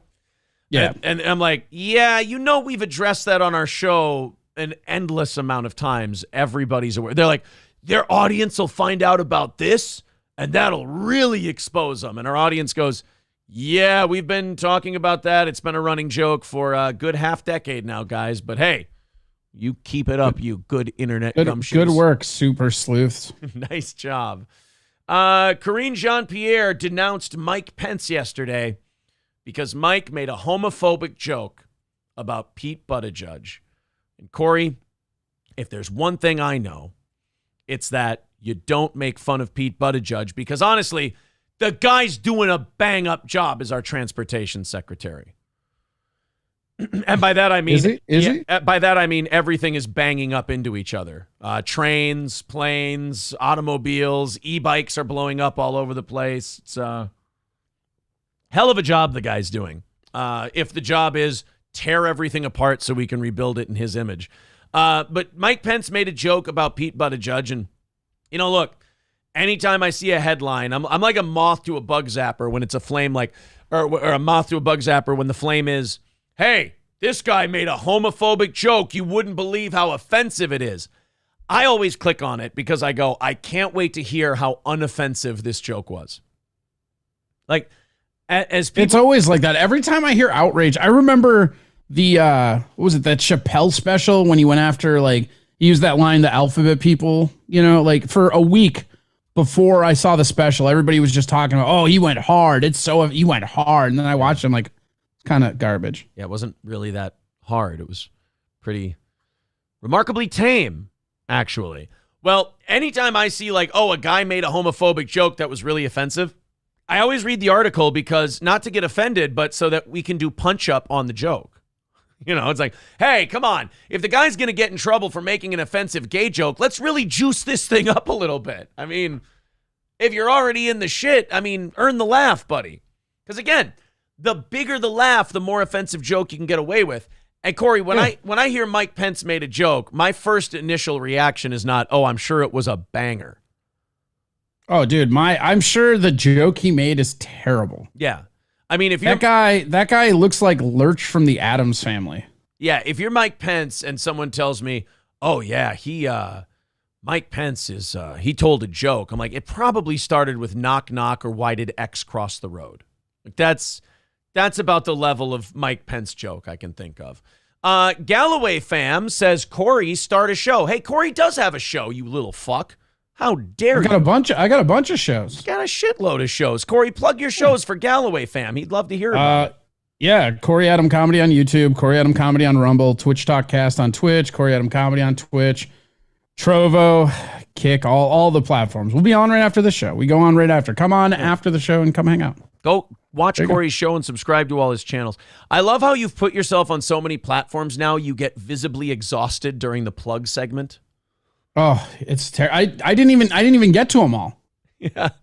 He sits there and goes, like, I didn't even mention pilled. Did I say kicked? Did I say you now? All of this other shit? I don't know. Do you need to it's that fucking restream. Because once I had to pay, I was like, well, I'll pay for this next medium tier because that's what makes it worth it. And then next thing I know, I'm streaming on 8 fucking platforms. I have no idea what's happening. Trying to track 8 chats at once. I can legitimately do 2 shows at once. That's like my ADHD lets me do that. But once we get up to 3, 4, 5, I have no idea where the fuck you can't keep up with all the chats at that point. Right, like 2 shows at once is like my comfort zone. I'm almost better doing 2 shows than I am 1 show. But man, it gets to 3 to 8. Fucked. Stevie Lou says it was nice knowing you, Corey. Great last show, man. What does that mean? I have a link tree. Well, there you go. Linktree.com/Corey Adam Comedy. Well, I mean, I love this. All these people are like, hey, fuckhead, why don't you do this? And you're like, but I do. People are yelling at you to do shit. And you're like, I mean, thank you for the opportunity to promote it, but guys, just stop yelling at me. Mr. Approachable says, and if you go on Corey's show and donate $50 to his Venmo, he has to he has to lift kettlebells. You can literally make him suffer for his love of capitalism. Well, I mean, what? Don't you I thought $50 was a big enough price point that they wouldn't punish me on my show, but they do it, so it sucks. If somebody threw our show $50 right now, we'd be under 200. We'd be under $200 for the goal today, and I wouldn't have to rattle the can at the end of the show. So somebody asked if I'm on Gab. I've been on Gab, but they wanted to charge me to stream, and I'm like, I'm good on that. I thought Gab was like a Twitter. Gab is like an alt-right Twitter that has its own fucking like broadcast. It's really great. It's just kind of boring. Nobody's on there. It kind of Elon Musk kind of took all the steam out of those alt-right Twitters, didn't he? Because like there was Truth Social, Gab. There's probably a couple other ones, and they all just you stopped hearing about all of them once Elon bought Twitter. Unfortunately, Charlie says, "Why Stevie a rat?" Stevie Lou's a big fan of this program. Stevie Lou is not a rat, sir. How dare you? All right, let's figure out what this big, terrible, offensive joke that Mike Pence made was. I got to hear the joke because, again, I don't see Mike Pence making a funny joke. White House Press Secretary Karine Jean-Pierre called out former Vice President Mike Pence for making what she called an offensive and homophobic joke after Pence joked that Secretary of Transportation Pete Buttigieg was on maternity leave. Now, that's not really a joke. I mean, Pete Buttigieg and his partner, or husband, I think he's married, they had some woman have a kid for them using one of their sperms, I believe. I don't think they adopted. I think they did it like as old-fashioned as you could. And I think he literally did take maternity leave. I don't know if that's a joke. According to CNN, Pence spoke at an annual dinner at the Gridiron Club. Sounds gay, bro. And joked that if Biden doesn't seek re-election, there's Pete Buttigieg, who's an old friend of mine. When Pete's 2 children were born, he took 2 months maternity leave, whereupon thousands of travelers were stranded in airports. The air traffic system shut down. Airplanes nearly collided in midair. So that's the setup, Corey. If you ask me, it's kind of a long-winded setup. It's huge. It doesn't do anything. Right. So the punchline's got to really be like a head turner, right? Because it's already what? We're at 3 sentences? How many sentences was that set up? Ready? 2, 3? Here you go. Do I start the setup with the president part? Here. I don't know the punchline. So yeah, we'll just start from there. Fine. There's Pete Buttigieg, who's an old friend of mine. When Pete's 2 children were born, he took 2 months maternity leave, whereupon thousands of travelers were stranded in airports. The air traffic system shut down. Airplanes nearly collided in midair. There's your setup. Jesus Christ. Wait, that's the setup? That's the setup. Good God. I lost track because it sounded like the punchline was also 5 sentences. So we're not at the punchline yet. We're not at the punchline yet. Here comes the punchline. Okay, go ahead. What's the punchline? I mean, Pete Buttigieg is the only person in human history to have a child, and all the rest of us get postpartum depression. The prestige. So the joke's not bad. It's just wordy. Right? It's too long. Like, so read it back to me real quick one more time. Do the whole joke just uninterrupted? All right. Yeah. By the way, hold on. I'm going to get a notepad and abbreviate it as you go because I'll rewrite it on the fly. And also, I'm sure my presentation of the joke is probably more professional than Mike's is. So we're trying to make this sound as good as it can. There's Pete Buttigieg, who's an old friend of mine. You know, when Pete's 2 children were born, he took 2 months maternity leave, whereupon thousands of travelers were stranded in airports. The air traffic system shut down. Airplanes nearly collided in midair. I mean, Pete Buttigieg is the only person in human history to have a child, and all the rest of us get postpartum depression. There's Pete Buttigieg. When he had his kid, everybody was stranded in airports. He's the only person to have a kid, and everybody else gets postpartum depression. I'm not saying it's a good joke, but that's all it needs to be. Right, you're touching it up. Right, look, Corey, you just cut out, man, if you just cut out the dead words on jokes, it's crazy. You can't even understand how many stand-up comics I see who are just starting, and they just, here's 17 paragraph setup, and then 18 paragraph punchline. You're like, cool, whatever. Yeah. I have to say, like, it's not your fault. I mean, you were given a shit joke to work with. What are you supposed to do? You made it as good as you could. I did what I could. Here, I'll rewrite the joke. Ready? Yeah. Pete Buttigieg, he likes cock. How much cock does he like? So much cock that he's like a hen house. I don't do. I feel like with planes and cock, there could be a cockpit joke. Corey, I don't do farm humor. I'm sorry. Oh. I like my shorter joke better. My shorter joke would just be Pete Buttigieg. What a homo! Am I right, guys? Could you imagine the fucking former vice president gets up on stage and calls Pete Buttigieg a homo? He'd probably get better numbers with the Republican base, right? That's true. He would go crazy in the Bible Belt. Although check out this F word. Pete Buttigieg, what a gay F word. Am I right, guys? Yeah, just kidding. That's my N. People are falling over. There's people in the crowd. They're puking from laughing so hard. Yeah. One guy's head fucking explodes. Pete Buttigieg, I mean, what's he going to do? Suck a dick in the Oval Office? Jesus, Mike Pence is going hard. Turn it into the cylinder office. Mr. President, or Mr. Vice President, does this mean you're not running for president? Fuck that. I'm going to run against that fucking poop pirate. Jesus, Mr. Vice President, you can't say shit like that. David Skywalker says, mods should block anyone who is trash-talking Corey. Corey brings so much to this show. We love Corey. Who doesn't fucking love Corey? If you don't like Corey, you're a piece of shit. My birth parents. Well, I mean, look. It can't please everybody. I mean, he's coming back from the grocery store any moment now. Oh, poor Corey. Hey, do you want to talk to Ryan the Garbage Man? Sure. I don't like your hesitation. Ryan the Garbage Man, what's up, buddy? Hey, Pete Buttigieg. His bowl numbers are so low, but that's okay. He loves being on the bottom. Okay, I'll hang up. It's not your worst work. I mean, Jesus Christ. I mean, how could it be, right? Look, I mean, it's a low bar, but like that's what happens when you eat Buffalo Wild Wings burgers on a regular basis. That's his favorite burger. I know. You can enjoy those burgers. That's fine. But like for them to be your favorite, you got to eat more burgers. Michael B said, hey, Pete Buttigieg, he thinks an anus is a sex organ.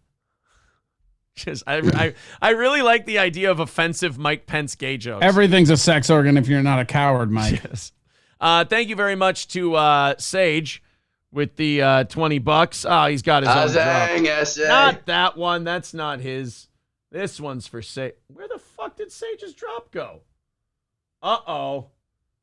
There we go. Sage Retard PhD KF. He wants me to check the email. Also, thank you to Olin Had. Says, Corey is on NLO right now and doing the bidding of Patrick Melton. You're currently being owned by your co-host in real time. Corey, you son of a bitch. How dare you do a good show with me just for old Meltdown Melton? You're welcome. How do you fucking live with yourself? He said he was going to give me half of his super chats. Well, good. Congratulations. I hope you make a lot of money there too. Double day for me. Nice. All right. Your co-host is a snake. KF says your host is a snake splitting super chats with NLO. If he says the shit Patrick tells him to, Corey is watching and taking prompts. Hope Corey told you and you're in on it. Otherwise, he's just a shit snake. I've had a business and it was tanked by people like Corey backstabbing me. Maybe I'm a snitch, but this shit is dumb.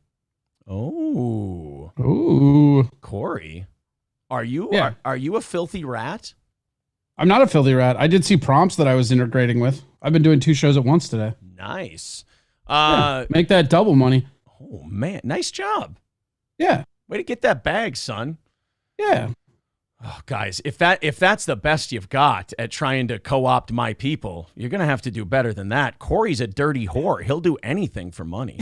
Yeah, and like if you think like first off, let me just say something now. All right, first off, Bunch of snitches in the chat. We already knew that, right? Sure. But like, who like fucking, oh, I'm going to go fucking tell daddy. Like, what a small dick motherfucker. He's a fucking snake. Why? Because I figured out how to make double money in a day? Ah, you got me. Ah. Yeah, I don't think the show's suffering from it. No. And not only You that. didn't know till somebody told you. And not only that, if Corey, honestly, was working with Melton, it would be the saddest move down in his career. I would actually feel bad for him. It wouldn't even upset me. I'd just go, I would have agreed with that before you grew that goatee. Now I'm thinking it's more of a lateral move. yeah, because of the goatee, I'm now at that level. Yeah. Look at all of the real fans in here. Good for Corey. Make that extra money. Yeah, right? But what kind of, fuck you, KF. You know what? If I see you in Twitch, I'm banning you. Fucking narcs. Nobody can have any kind of fun. Let's go run and tattle daddy. Fucking some dude's like, oh, I had a business where I was such a cunt. Everybody hated me and they betrayed me just like Corey. What the fuck? Don't project your bad business running on me, you piece of trash narc. I agree with Darren. Steel Toe deserves a better class of opponent. I mean, Corey just took money from a guy who's obsessed with us while also doing the show that we always do.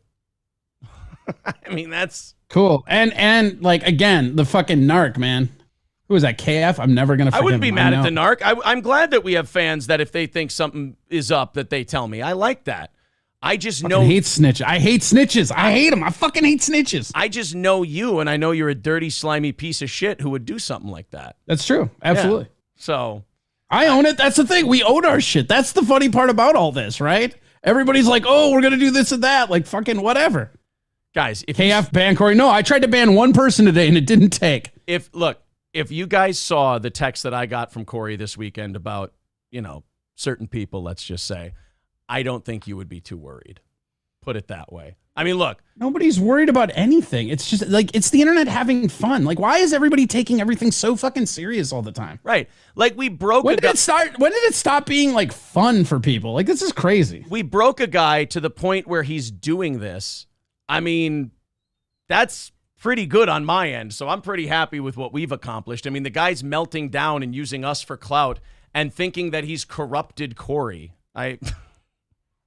Citizen M, I raised my eyebrow. They text prompt me, raise your eyebrow, so I did. You know what I mean? What? Yeah. I fucking love that my puppet strings are fucking making this guy do this, thinking he's doing something. It's fucking great. White House. So Mike Pence makes the joke after KF ratted Corey out there. Nice. What job, a fucking bitch. By the way, now we might not have fun. People might not get paid. This might be the most horrible event of the day. Thanks, KF, for nothing. I'm sorry you were such a bad owner that all your employees hated and betrayed you, and you wanted to project that in an email to Daddy Aaron. 225 away from today's goal. Thank you guys very much. There's the Streamlabs and PayPal link. Well, see, now they're evening it out. People are saying Corey is cringe. They're mad now because they thought that I was jumping ships, or I don't fucking know. I don't know what these people want from you. You pander to them, they hate that. You don't pander, they hate that. It's just the fucking internet, whatever. I mean, this is the problem. When I try to lecture people like Meltdown and these other people, when you take this shit too seriously, you end up with 100 viewers. I try to help you. Scoreboard, motherfucker. I mean, we're smarter than you are. I got to show you a little pig wrestling here. Yeah. Let's do a little. Wait, cops? No. I'm talking about big old fat bitches. Let's talk about some hogging. Bikini-clad beauties. Oh, God, don't. For what I'm about to show you guys, I didn't write bikini-clad cuties. They did. 2 women filmed wrestling in the shallows of a Florida beach have gone viral on TikTok as spring break celebrations ramp up across the Sunshine State. The clip, which was filmed in Fort Lauderdale last week, has clocked more than 119,000 views, sparking a slew of horrified reactions. Now, if you see oh my God, women are, wearing their swimsuits and they're wrestling in the mud, most guys' reactions would be, holy shit, this is fucking awesome. But it's the video itself. The video itself is what has people a little uncomfortable. It's it's the human beings that were doing the wrestling. Here you go.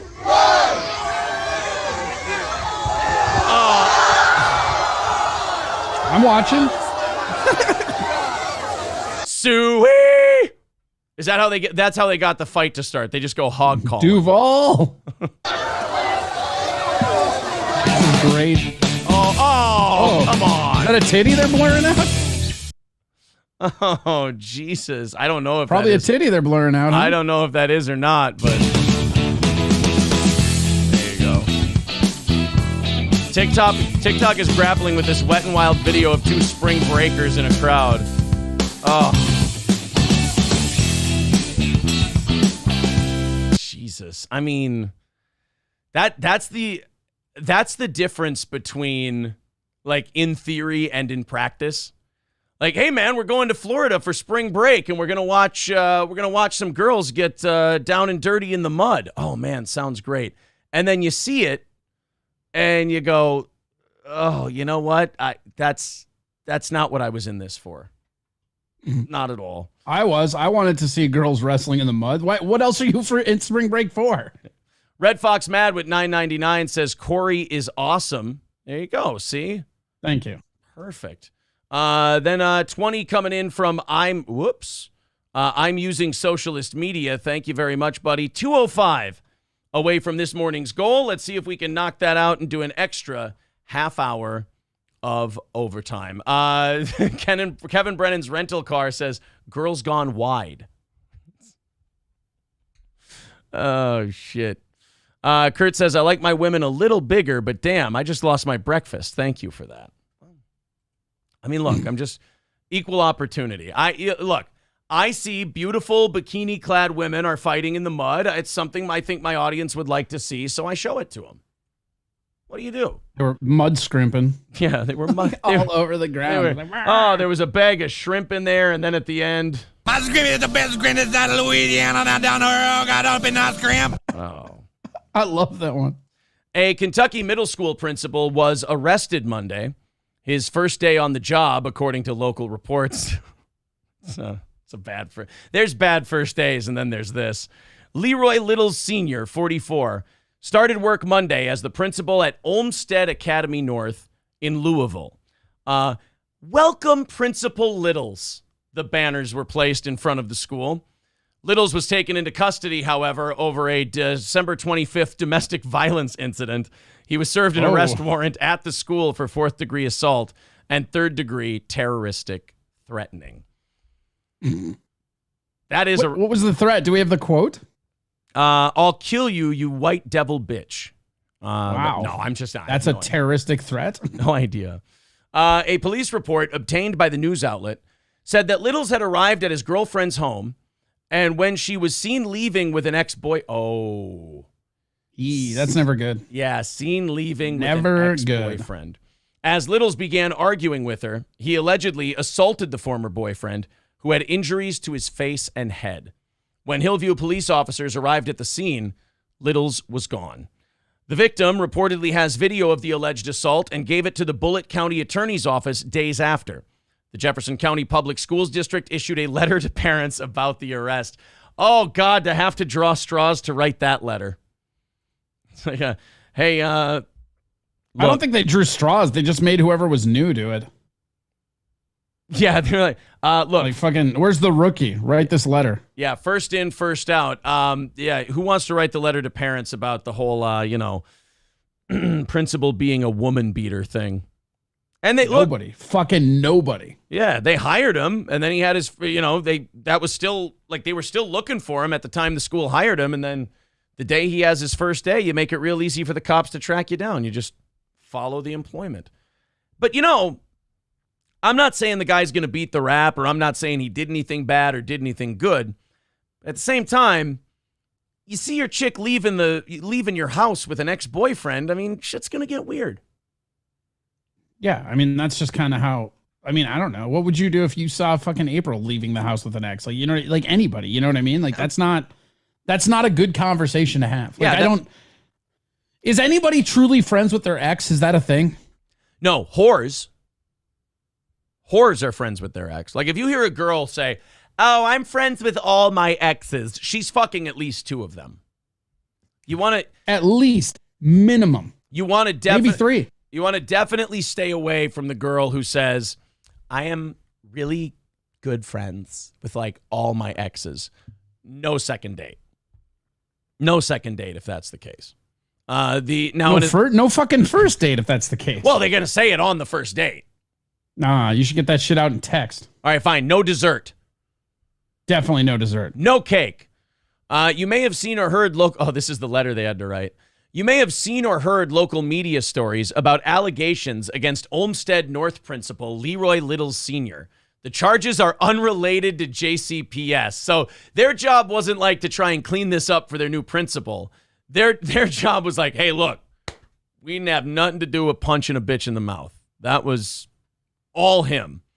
This is definitely how you can tell a school's going to fire the principal or stick by him. If the minute he comes out of the school in cuffs, they go, look, we didn't have nothing to do with that motherfucker. Especially if the assistant principal is the one writing it, because she wants the gig.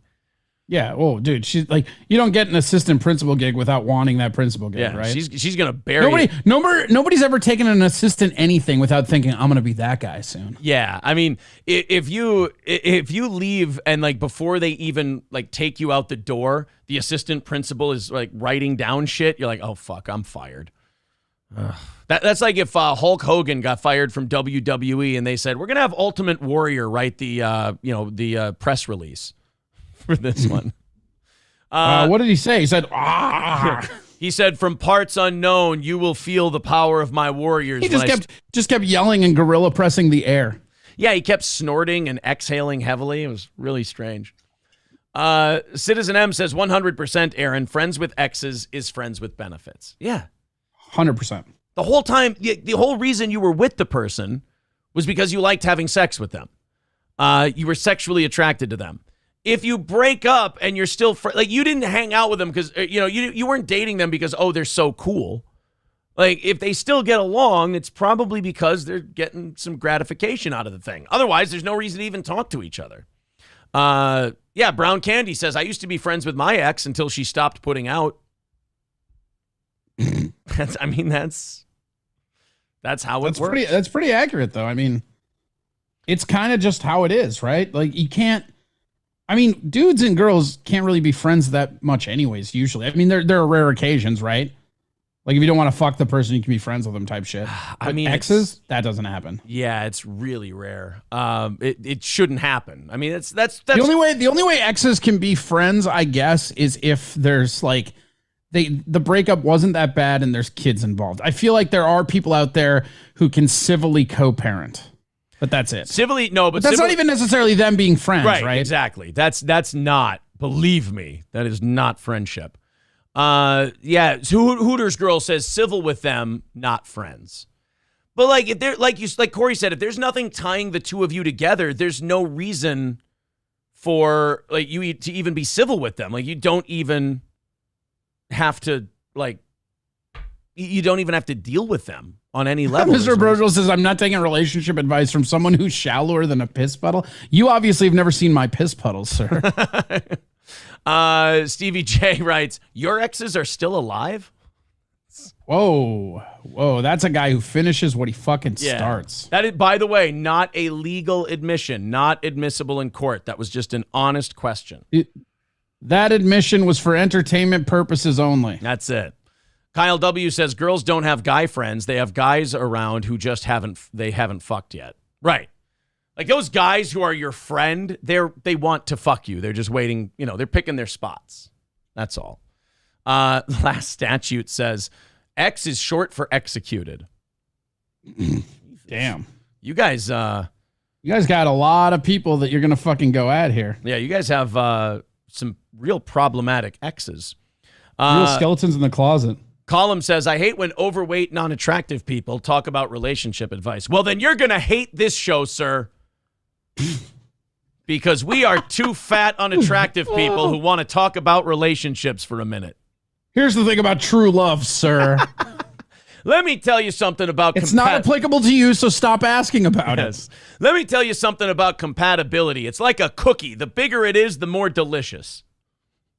Ooh, $20 from Socialist Media. I like that. I like that name. He's got a little coronavirus mask on his super chat. Look at that guy. Mr. Ick has a COVID mask on. Thank you to I'm Using Socialist Media. That puts us at 190 away from today's goal. There's the Streamlabs and the PayPal link in getting it. The chat. Hit those likes too, right? Oh, yeah. Fire up the likes. We're at 275 for likes there. Oh, shit. We're Keep still that holding going. strong around 200 on Rumble, too. Like, we're definitely crushing it today. All of our numbers are looking great. Plus, if people are stream sniping us, those are technically our numbers, too, right? I always say that. Yeah, we were over like 1,200 people yesterday. Yeah. Because you had like Melton was doing like 120, 150. Your new benefactor. Yeah. Your new paycheck. Get that money, son. Make him look like a dick. You think I'm not going to? Yeah. Come on. Do you know me at all? Yeah, like, do these people know me at all? Like, you think I see that as a threat? Are you kidding me? That's why, like, I'm surprised a regular of ours narked it out. Like, what a little bitch. He probably thought I would have a problem with it, but it's like, I would feel bad if you were doing it with, like, competition and it was, like, ruining the show. Like, if retards on another channel are going to go, I got him to take his glasses off. It's like, that's what it is. I took over, I'm watching, and then people are like, tell him to do this and we'll give him some money. I'm like, fucking, I'll do that. I can work that in. Like, it actually helps my ADHD to do 2 or 3 things at once. I'm telling you, it's fucking weird. And honestly, like, if you, now, what if that fucked with your money? Yeah, I don't know. Yeah, what if that fucks with your money now? I mean, if I just think it's fucking weird that guy projected losing his entire staff because he was a shit heel boss. I'll tell you this. And then had to go. I just fucking hate. I fucking hate narcs, man. It bothers me so fucking much. I gotta say, that's a guy who had the best intentions in mind. It is a pretty wormy shit heel thing to do. Like but you like narcs. That's the difference between you and I. I hate narcs. You like narcs. Well, no, I think it's a guy looking out for the show. I honestly, I think you have said on many occasions that you endorse narking. You say that people that don't like narcs have stuff to hide. You've said that numerous times. Oh, when it comes to murders, I love snitching. Yes, like in the you don't know what I was fucking doing, bro. Maybe this ruined my whole fucking afternoon. I know more than you think I know. I'll tell you that much. Yeah. Wait, am I getting murdered now? I know where the bodies are buried, figuratively and literally. Let me real quick open up these 8 o'clock hour stories. We got about 190 away from doing 30 minutes of overtime today. We got a lot of stuff for overtime. I'm just opening up 8 o'clock now. We haven't even gotten to 9, so we're well ahead for today, content-wise. I'll tell you that much. All right, thank you guys very much. Again, there is the Streamlabs and the PayPal. Larry Schulte says, you don't like narcs? I'm telling. Don't you fucking dare, Larry, you fucking narc. Yeah, guys. Stop it, you stoolie. I see you laughing. You know what it is? It's this fucking villain mustache. It's changing you. Yeah, that's what it is. Well, also, guys, I have to see the thing as a threat and not something I've already broken and am crushing on the scoreboard. I mean, it was like a twig. It was just snapped in half like that, all the coping that was going on over there. So, yeah, if Corey's taking their money too, as long as, you know me, as long as it's not fucking up the show. Now this drama portion of it is actually aiding the program. It's like now there's like a tension and a drama in the chat now about it. Like they're split on how to handle it. It's actually helped the show quite a bit. I love it when people mix it up like this. Here we go. Look over your shoulders for that oil can. Yeah, I should look out for those oil cans. They sneak up on you. They get in your eyeball. It's not good. Just that's what I've always said about oil cans, Corey. They show up. They're never there when you need them, and they always show up when you don't. Can I ask you a favor? What? Can you never shave your mustache like that again? I can't stop looking at it. Why? A mustache is supposed to come down to your lips. Look, man, it's not supposed to have this weird catch-all where you can put your fucking oatmeal and cereal so it doesn't get caught in your hair. It was starting to touch the inside of my lip, and I didn't like the way. That's what happens when hair grows out. You're growing a fucking goatee, dude. I didn't like the way it made me feel inside. Look at this. Look. I'm not going to take physical appearance advice from someone who gave up in the 90s. Okay, look, I gave up in the early 2000s, and maybe you should take advice from somebody that doesn't wear a girdle or shaves half his mustache. I'm just saying. If that's not a girdle, you have the biggest tits I've ever seen. they're good. I like them. They're paid for. I told you that. Sorry, I didn't mean to. Look, I didn't know. I wasn't trying to get personal. You're just jealous. You're just jealous of my mustache, man. Like, look at this. I'll twirl it up for you. I don't believe you're jealous. You're fucking jealous. You're jealous. I don't believe that has ever been said. I don't believe anyone has ever looked at you and gone, shit, you know what? I'm jealous of that mustache. I don't know, man. I was pretty hot back in the day. Does that feel good to say? I got to ask you. Yeah. Okay. Because it's true. All right. You want to see pictures? I'll send you pictures. Bro. I've seen pictures of younger you. Yeah? Did you see me when I was all state on the diving team with my six-pack? Now that I haven't seen. Yeah. Well, then I got pictures of me in a Speedo, bro, with a six-pack. Then I have to ask this question, and I'm asking it with all due respect. What happened? Drugs. Oh, okay. Stay in school, kids. You're honest about it. Stevie Lou with $4.99 says the greatest trick Corey Adam ever pulled was convincing the onions he didn't exist. Exactly. 185 away from knocking it out today. Thank you guys very, very much. Thank you, Stevie Lou. Thank you to everybody over on Streamlabs and PayPal if you feel like venturing out over there. Florida YouTuber James Webb of Jimmy's World. Have you ever I got shit last night on the evening show because I'd never heard of Whistling Diesel, I think is his name.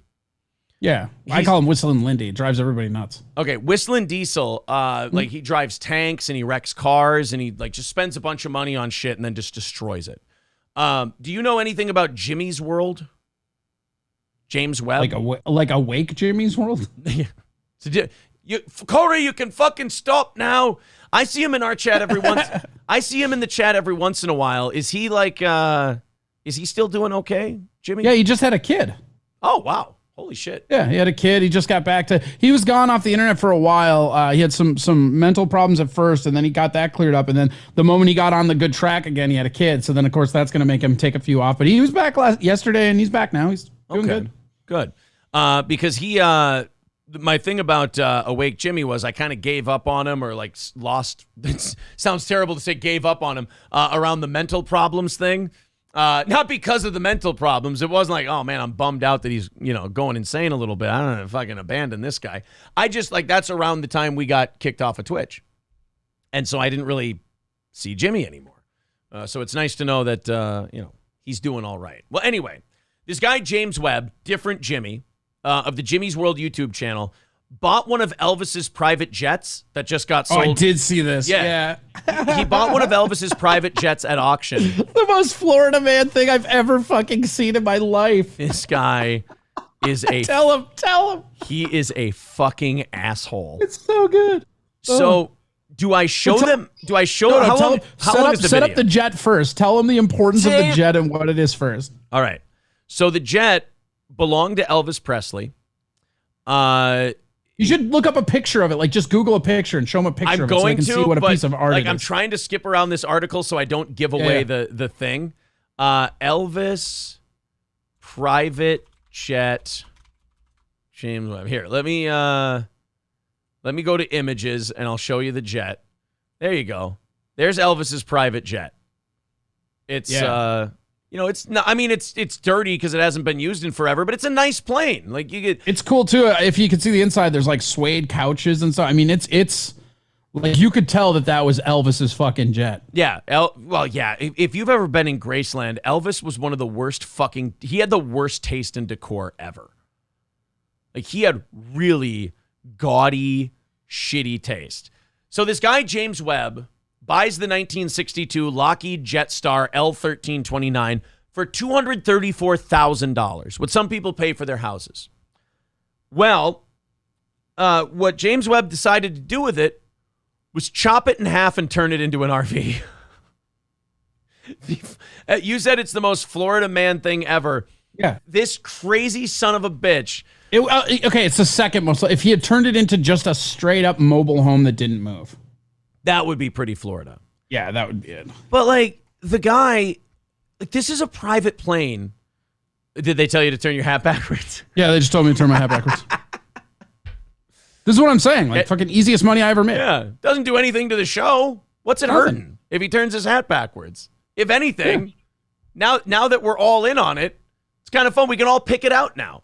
that Corey's making money. I told you, if he just decided to start working with us, maybe he'd do a little better. I think he kind of realized that, look, I got to get interactive with this steel toe because he's breaking me down inside. And now look. So this James Webb gets the private jet, cuts it in half, makes an RV out of it. Do you know how many fucking people, like how many Elvis fans would have done ungodly things to get that plane? How many orgies do you think would have happened if a real Elvis fan had gotten it? How many orgies do you think have happened in the fucking jet that Elvis owned? Like, that's full of Elvis cum. You could probably... Maybe that's why he cut it in half, because the front part was just covered in cum. It was so weighed down by jizz that, like, you couldn't even do it. Like, even if you tried to repair it and get it a new engine, you couldn't pull the nose of the plane up because it was so front heavy from cum. So he had to cut it in half and make it an RV. It was the only way. A literal cockpit. I'm not proud of that one, but I like it. It works.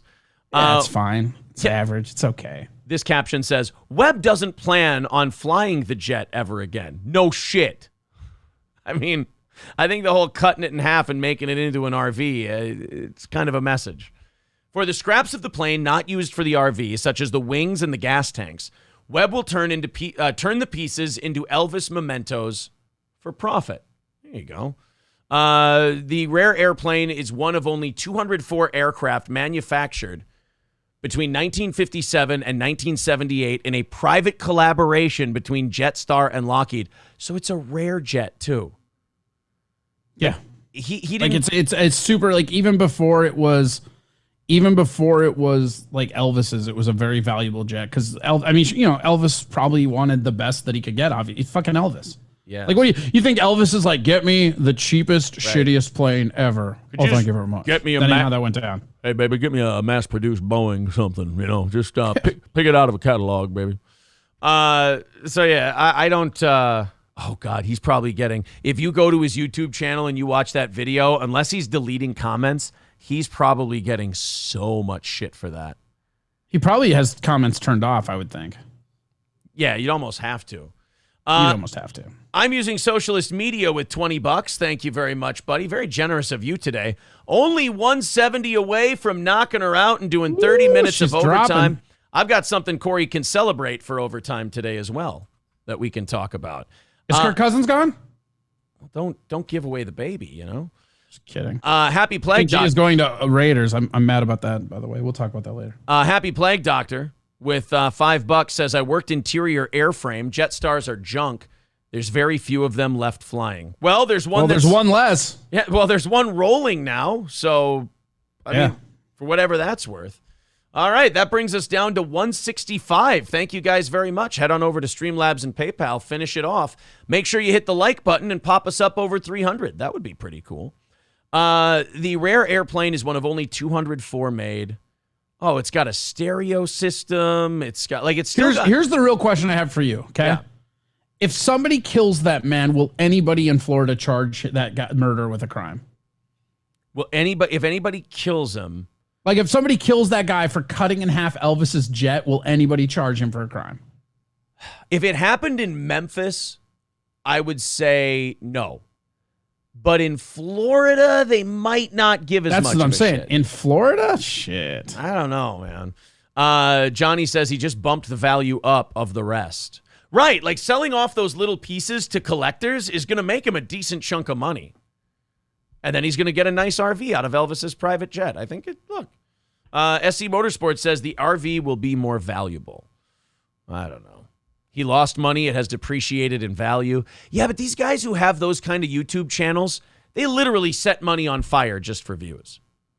Yeah. Like they buy cars and then wreck the shit out of them. Well, that's the Mr. Beast model is like that too. I mean, he'll go and spend a bunch of money on all those people getting him groceries and stuff for the views. Like it's all part of the thing. I mean, he might make more money off the YouTube than buying the fucking jet. Yeah.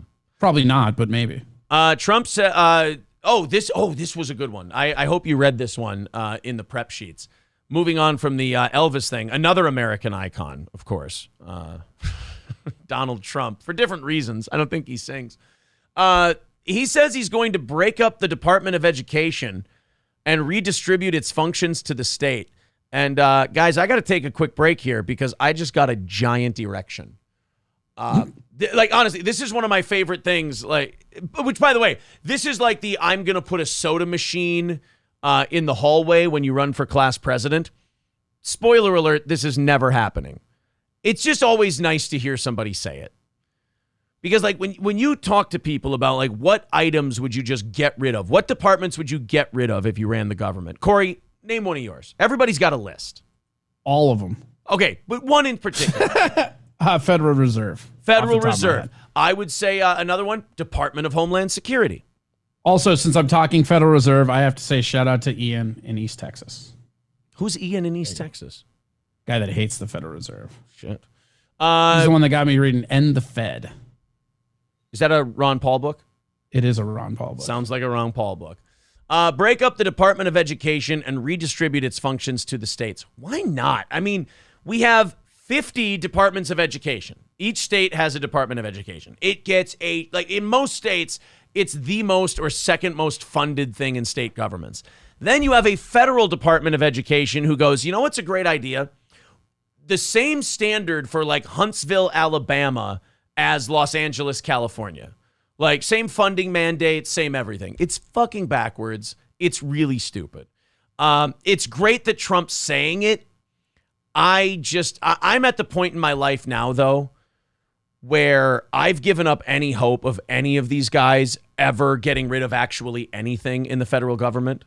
Like, they never will. Well, the problem is you have to have the people in power vote themselves out of jobs. So guess how many times that's going to happen? Fucking none. Yeah. I mean, look, I'm at the point now where I'm happy if you would just slow the growth down a little bit. Yes. 100%. If you could just slow the growth, I'm a happy guy, because like government, state government and federal government budgets work like this. Whenever you hear them say, oh, so-and-so's making a 20% cut in defense spending, what that means is they were slated for a 5% increase and they chopped it down to a 4% increase. And they go, oh, look, they cut defense spending or they cut this spending by 20%. No, they didn't. It's still going up by 4%. They build in these pay raises or these budget increases into the next budget. So, well, one of the other things my buddy Ian from Texas told me was the thing that you could cut the military by like 2 or 3%, and that could fund almost the entire rest of the government.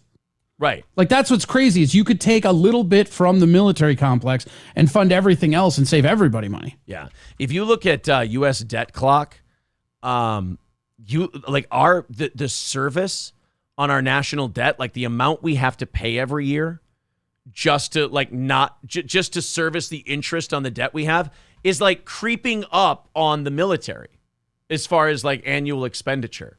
So like you have the annual budget deficit is at $1.5 trillion. The student loan debt is up to $1.7 trillion. Interest on so our defense spending is at $780 billion a year. The interest on our debt. Yeah. Wait, what? $780 billion. Fuck. The interest on our debt is $545 billion. So we're now at the point where our biggest chunk of our federal spending, our tax dollars, is defense, and the second biggest chunk is interest on the debt. Which that's sustainable. I mean, you could at least cut the budget to pay off the interest, I guess, right? I mean, it would be nice, wouldn't it? But like, what would the percentage cut be just to pay off the interest? Just to pay off the interest, $543 billion? Like what percent of defense spending or what percent of our total spending is that? Percent of the federal spend or the military spending. That's about 60 to 70% of our defense spending would go towards the interest on the debt. Just in interest. God, that's fucked. Just in interest. So, and then how about, ready for this math? Yeah. So you pay $543 billion a year to pay the interest, but you're tacking on $1.4 trillion in new debt every year. Let's say what? Yeah, let's say you're making a minimum payment of $50 on your credit card. Jesus Christ. But every month you're spending $150 on that credit card.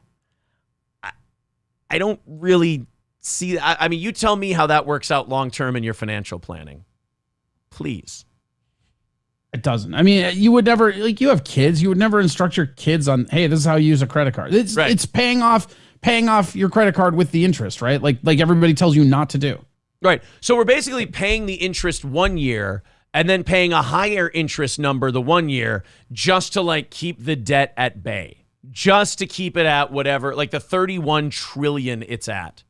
That's never getting Jesus paid back. Christ. That's so much. That is never getting paid back. My favorite number. And you wonder why, like me, my buddy Ian, like you wonder why we're libertarians, right? Like this is exactly why you have to cut down this shit or it's going to be bad. Yeah. There's so the number I always like to look at, Social Security and Medicare, Medicaid. They're funded by these oh so wonderful payroll tax, which if you run a business, you know, such a fun tax to pay every month. Medicare, Medicaid plus Social Security is at about $2.8 trillion a year. $2.8 trillion a year. The payroll tax revenue, again, let's remember the math here, $2.8 trillion for the program every year. The payroll tax revenue, $1.5 trillion. Fuck. So the amount coming in is remarkably less than the amount that we're paying. And again, don't say Ponzi scheme. That you can't call it a Ponzi scheme. It's totally not what it is. Totally a Ponzi scheme. How dare you? It's a government program. Oh, wait. Ponzi scheme. You already said Ponzi scheme. Guy Sartell says, what? Corey is a libertarian? He has never mentioned it before. Shut up. Shut up, Guy. Learn how to spell Guy, too. Nobody cares about Guy Sartell. I like Guy Sartell. That's one of my I do, too, actually. favorite He's old like school one of names. he was one of the first like hardcore trolls of the show, like back when we were on radio, that I like really came to enjoy. Yeah. 165 away from knocking it out today. 15 minutes until we rattle the cans and see if we can knock the rest of it out. Streamlabs, PayPal. I have not seen a prediction from MSO yet. We may still be waiting on that. Streamlabs, PayPal, they take 5%. YouTube takes 30%. Do whichever one you'd like. $165 away from today's goal. So Trump wants to break up the Department of Education. Yeah, good fucking luck. Not going to happen. But hey, nice to hear you say it. Security experts are warning. This is great news, by the way. This, don't file this under the world is on fire. Security experts are warning that most of Mexico is in the control of cartels and that travelers should remain only in tourist areas. Now, what? Yeah. What about everybody else? Fuck them. Like thoughts and prayers for the egg trash kids? Like, fuck those people. Yeah, they're in the hands of the cartels now. Although, you know, the cartel does have way more accountability than our government. I've been saying that ever since the cartels killed those 2 Americans that came down there. And then when they found out that they weren't supposed to be killed by the cartels beat the shit out of the 5 guys responsible and then hogtied them and left them with an apology note for the authorities. So, do you think cartels have drug-sniffing dogs? They should, right? Like for competition or some shit. They're like, hey, we got to get these fucking drug-sniffing dogs to sniff out our competition. Yeah. How much did you get for the egg trash thing, by the way? Nothing. You got nothing? Nothing on that one. Oh, wow. Triple N says you did. Did I? Yeah. I don't think I did. Oh, I did. Triple N says okay, hold did. on. Don't play coy. If you're going to play both sides, no, I'm don't not. play No, coy. I'm not playing anything. I'm literally here talking to you and the chat's over here in the background. Yeah, don't, if you're watching 2 shows at once, that's already, bad enough, but don't try to weasel now. I mean, I'm not trying to fucking weasel. I didn't see it. I've owned everything. Being KF honest keeps trying to get me to do stuff, but I'm not talking to him because he's a narc. Be an honest double agent. Don't fucking cower down now. I'm super honest. What did I say that was a lie? I don't know. Like the text you were sending me that you were going to use Melton and break him down and all that. I mean, you got it. Being broken down in front of us. That is the funny part. Triple N says you got something for egg trash though. Are you calling Triple N a liar? No, I'm saying I didn't see it. Stevie Lowe says, I'll be the Steel Toe Morning Show drug sniffing dog if you need. Yes. So in Mexico, look at it. I like this. Here's what happens. You called KF on the ratting and the snitching. So now other people found it funny. So now they want to get in on it too. No, I get it. It's fun. Let's all parade around and brag about how we're snitches. Well, now come on. I mean, they saw that you were kind of pulling some weird, dirty moves, and they called you on it. That's fair. I wasn't pulling weird, dirty moves. I didn't deny it. In their mind, I literally looked over. I saw my head zoomed in. I was like, oh, this fucking guy. Yeah, I mean, you gotta give them a little bit of credit. Like KF says, $10. He says, "Come on, Corey, you love me. The internet is fun, right?" I mean, the internet's fun. Narking's not fun. Well, I don't give a shit about that. The narking, man. Narking is one of the biggest parts of the internet. Is it? Yeah, I mean that. Yeah, maybe. I mean, come on, being like bitch-like behavior. I just feel like narking doesn't have to be part of the internet. I guess maybe though. I mean, whatever. Hasn't that been Melton's whole stream for the last week? I mean, it's got to be part of the internet if that's the case. I mean, it's been everybody's, right? I guess you're right. I guess it is the internet. Even Red Bar back in the day, it was all the same. Yeah. So the danger of cartel violence is an everyday reality in much of Mexico. Been that way for years, but now apparently they've taken over. Like they've infiltrated, and bought off and bribed enough officials that they have enough influence in just about every part of Mexico to if they don't have total control, they've got enough influence that it's like the mafia back in the 50s. That it's like, It's way better than the mafia because the mafia was never the government. The cartels are the government there. Yeah. Like, look at this map. I mean, it's like think about like the mob when they were at their absolute apex. Yeah. And just understand the cartels are probably double that, maybe even triple. I mean, in Mexico, like literally, if you're going to Cozumel or Cancun, that's relatively secure, but everywhere else is cartel land. Yeah. You look at the orange, that's reconsider travel. Red is do not travel. Yellow is exercise increased caution. And green is, you're good. Almost the entire country is covered in yellow, orange, and red. The only two that are green that you're good is like basically the resort areas like Yucatan. Yeah. No, can't you know what it is? It's just like Vegas. People don't know about this a lot, and maybe people that live there can vouch for that. When I lived in Vegas, you have this area of Naked City that was really bad for crime, but like on the strip and the old strip, crime is like nothing. Like they make damn sure that the tourists are safe. They don't give a fuck about the people that live there. They're making damn sure that the tourists are safe though, and that's kind of how Mexico is. They don't really give a fuck about other people in Mexico. They care about all that fucking money coming to Cancun, to Acamal, to fucking Carmen de Playa, all that shit. And that's funny because like them saying, oh, you should just stick to the resort towns. I thought that was always the advice. I've been hearing that since I was a kid. They're like, just stay in the resorts. Because you go outside the resorts, it's a little dirty. It's, it's iffy. But that's what I'm saying. Like, but they do an outrageous amount of work to make sure that those are safe. Yeah. And, Vegas, it's like you can't even go to the strip anymore and say, oh, that, it's safe. The strip is safe. The strip is now like, there's a lot of like just bums. And again, I'm not saying that like the strip is bad or that it's full of crime, but like there's enough people on the strip to like make you raise your eyebrow a little bit. Like there's like the homeless people. You go out when it's dark out now on the strip in Las Vegas, and in certain parts of the strip, you're going to be walking over some sleeping bums. And some? Yeah. Some. Quite. That look, you go to the MGM part, like the MGM half of the strip, it's not too bad, but you start getting down to the Caesars part of the strip and all that, Treasure Island and stuff, it gets a little bummy.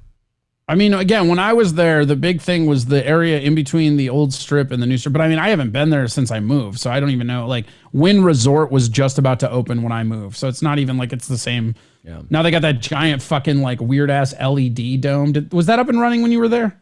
Yeah, the Madison Square Garden dome.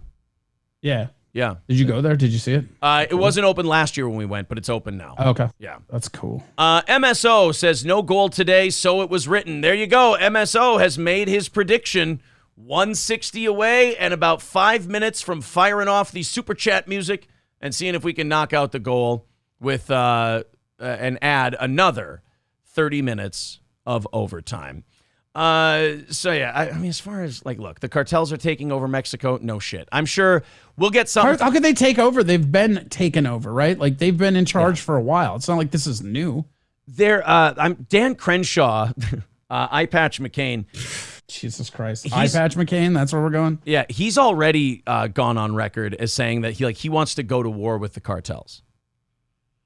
Like, he already wants to send, like, literally the American military. He said before, I want to send the Marines down to Mexico to fight the cartels. What the fuck? That's the new war that he wants. Honestly, Ukraine isn't, like, satisfying. He just wants to lose his other fucking eye? Is that what he wants? Oh, no, he's in the spot now where you get to send other people's kids. So, It's weird how their opinion of war always changes when that moment hits, right? Right, exactly. It's like, no, he's just vengeful, and he's like, no, it's time for someone else to lose their fucking eye, like me. Kyle W. with $5 says, MSO, go get your shine box. Oh, shit. 155 away from knocking it out today. Thank you guys very, very much. Again, Super Chat music in about 5 minutes. There's PayPal and Streamlabs links in the chat. Did you see the story of the zebra biting the guy's arm off in Ohio? I did not. I didn't know there were zebras in Ohio. And this is maybe why we should... Is it like an escaped zoo zebra or something? Yeah, like maybe we should rethink the whole zoo concept a little bit, or at least shore it up a little. But a man was taken to the hospital Sunday afternoon after a zebra attacked him. Now, I always thought zebras were like horses. Like, they have the, like... those teeth that they're not sharp. They're just like, they just have a good, strong bite. Like they're pinchy in a way. They're kind of flat teeth. But apparently a zebra can fuck you up.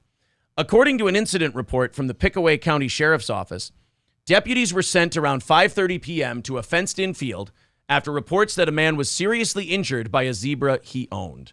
As deputies arrived... Oh, wait, the guy owned the... This is way different than getting attacked by your own pit bull. I mean, this is... You bring a wild... Fuck are you allowed to own a zebra? I mean, if it was Florida, I wouldn't be surprised. But, I mean, Ohio, shit, I thought they had some level of civilization still left there. Actually, it used to be a horse, but it drank the water in East Palestine, and no, all bets are off. As deputies arrived, they saw the victim lying on the ground with his right arm covered with his sleeve. According to the incident report, dispatch logs said the victim had his arm bitten off by the zebra. However, a spokesperson for the sheriff's office confirmed to Nexstar's WCMH that the man was being treated at Grant Medical Center and will not lose his arm. This is the body cam footage of them finding the guy and rescuing him after the zebra attack. No, fuck me. There we go. Pickaway County deputies responded to reports of a zebra biting a man's arm off. Yes. That's the map. They are bigger than I thought.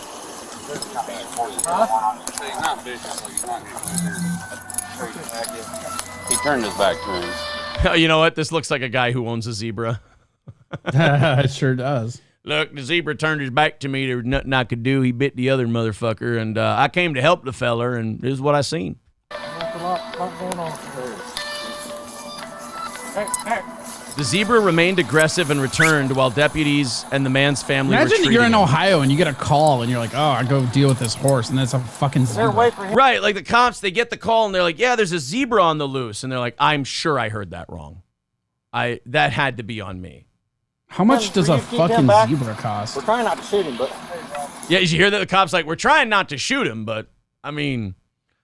It would be kind of rad to kill a zebra, though. You know, how many chances are you going to get to pop a zebra in Ohio? This is your first and only. I thought 0 would be the answer, but here we are. Here we are. 2, 1. Is he going to hit? That is such a fun white trash hillbilly thing to do. These cops have guns drawn on the zebra, and this dude picks up a fucking stick, and he's going to start swinging it at him. I like this guy. If that other guy would have had a stick, he wouldn't have gotten his arm bitten off.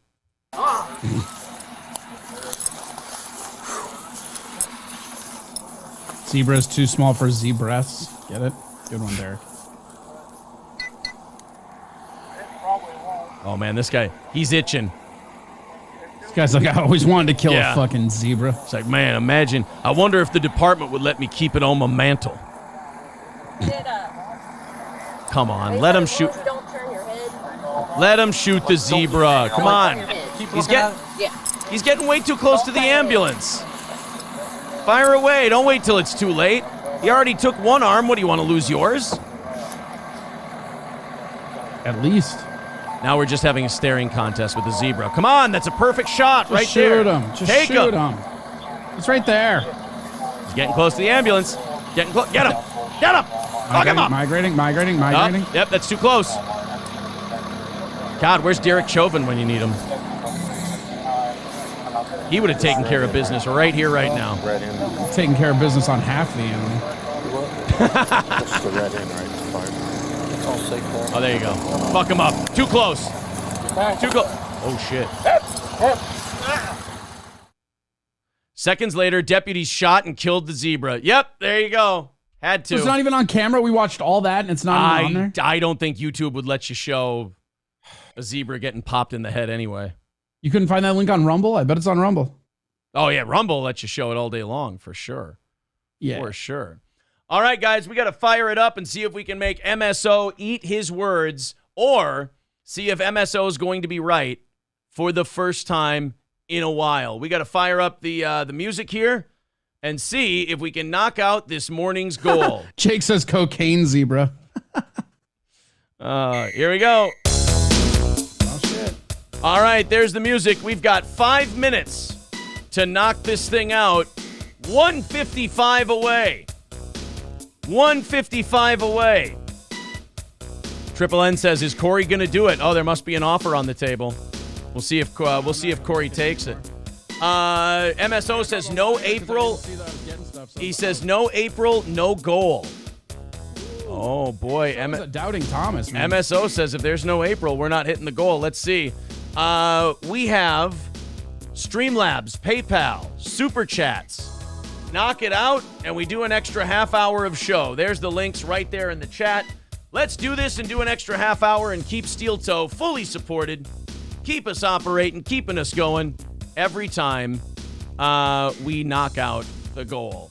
Bobby Fran says Corey should donate what he made towards the goal. Well, you know, I mean, look, that's a very interesting proposition, but nobody can make that decision. I didn't get anything yet. Yeah, well, I bet you you'll get it. I bet you. I think you'll get paid. I believe so. 155 away.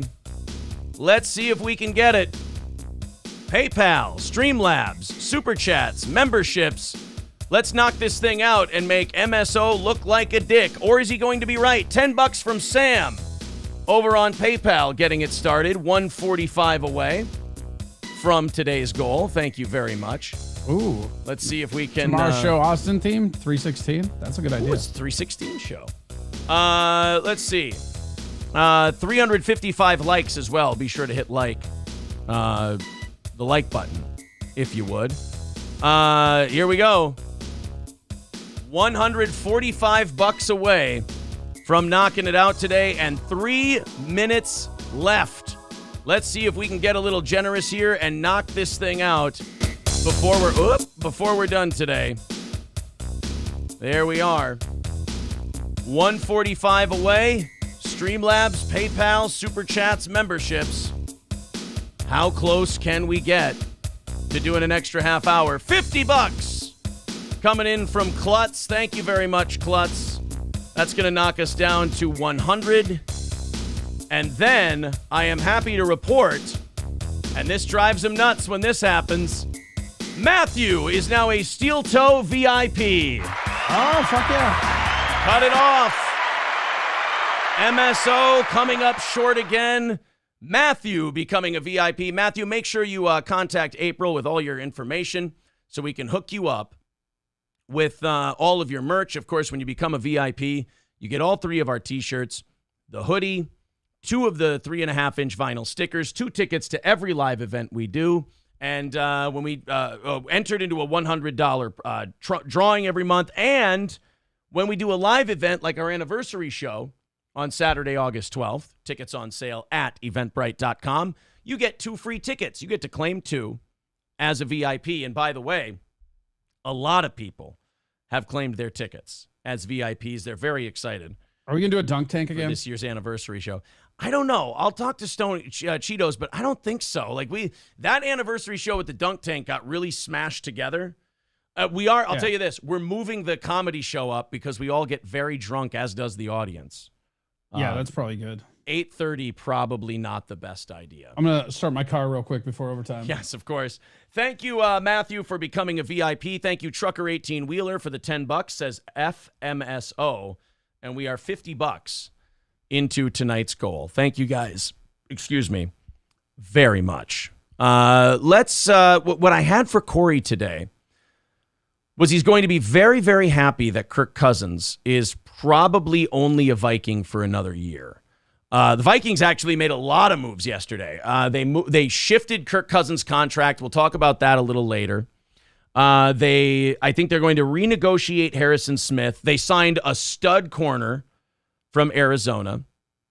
They got just a bunch of moves the Vikings are making. The NFL salary cap is such a myth. Like, it doesn't exist. You can just take guys' contracts and move their money to years they're not even here. You literally just kick the can down the road and you go, hey, we're going to take $40 million of this guy's contract and we're going to put it into what they're calling void years, where you just take a cap penalty hit for like 2 years that the guy's not there.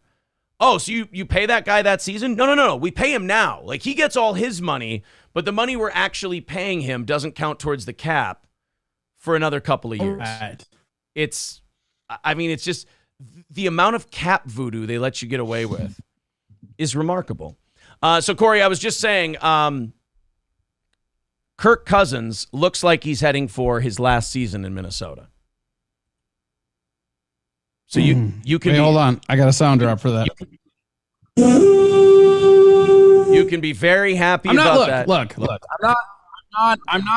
I'm not the biggest Kirk Cousins hater in the world. I don't like him. I think he's an upgraded Brad Johnson. That's it. Sure. I think we'll do better with somebody else. Also, how do people wear their fucking hats backwards? Can we talk about how uncomfortable this is? You don't like it? Like, people like over the age of 8 that do, I don't understand the hat backwards thing. It doesn't feel right. The hat, you've been wearing a hat forever, so it's one way. I don't know. I just don't fucking get it. Well, so it now looks stupid too. Like, what am I wearing? The thing they're doing with Kirk Cousins' contract is, I was just talking about it while you were gone. So he's going to make like $40 million next year. So he should have a cap hit of about $40 million. Well, they're taking like $25 million of it and just shifting it forward for the next 2 or 3 seasons. So Kirk Cousins won't be under contract to Minnesota, but he'll still count as like $10 and $15 million towards the cap the next 2 years. Which, I mean, I think it's just what are the odds that he just stays though? Like, takes less money to stay in Minnesota. Oh man, you got it. Think about it. The amount of money quarterbacks are making now in these new contracts. Like, I don't even know if Kirk Cousins is in the top 5 anymore. Like, you look at Russell Wilson's deal, Patrick Mahomes' deal. No, I don't. When he signed, he was 1, but yeah, he's probably 10. I would think. Right. So right around there. He might want to hit, like, he'll be 35, 36. He might want to hit free agency one last time and, get the big deal. And you got to remember, O'Connell and Kwesi, our new GM, probably just want to, get their own quarterback and start fresh with that. I mean, you think of the guys we're losing this year. I mean, this is kind of that. This is going to be that last hurrah to try and have like a 500 playoff season before we kind of retool the whole thing. So they're going to take one last shot at it here and then kind of starting over.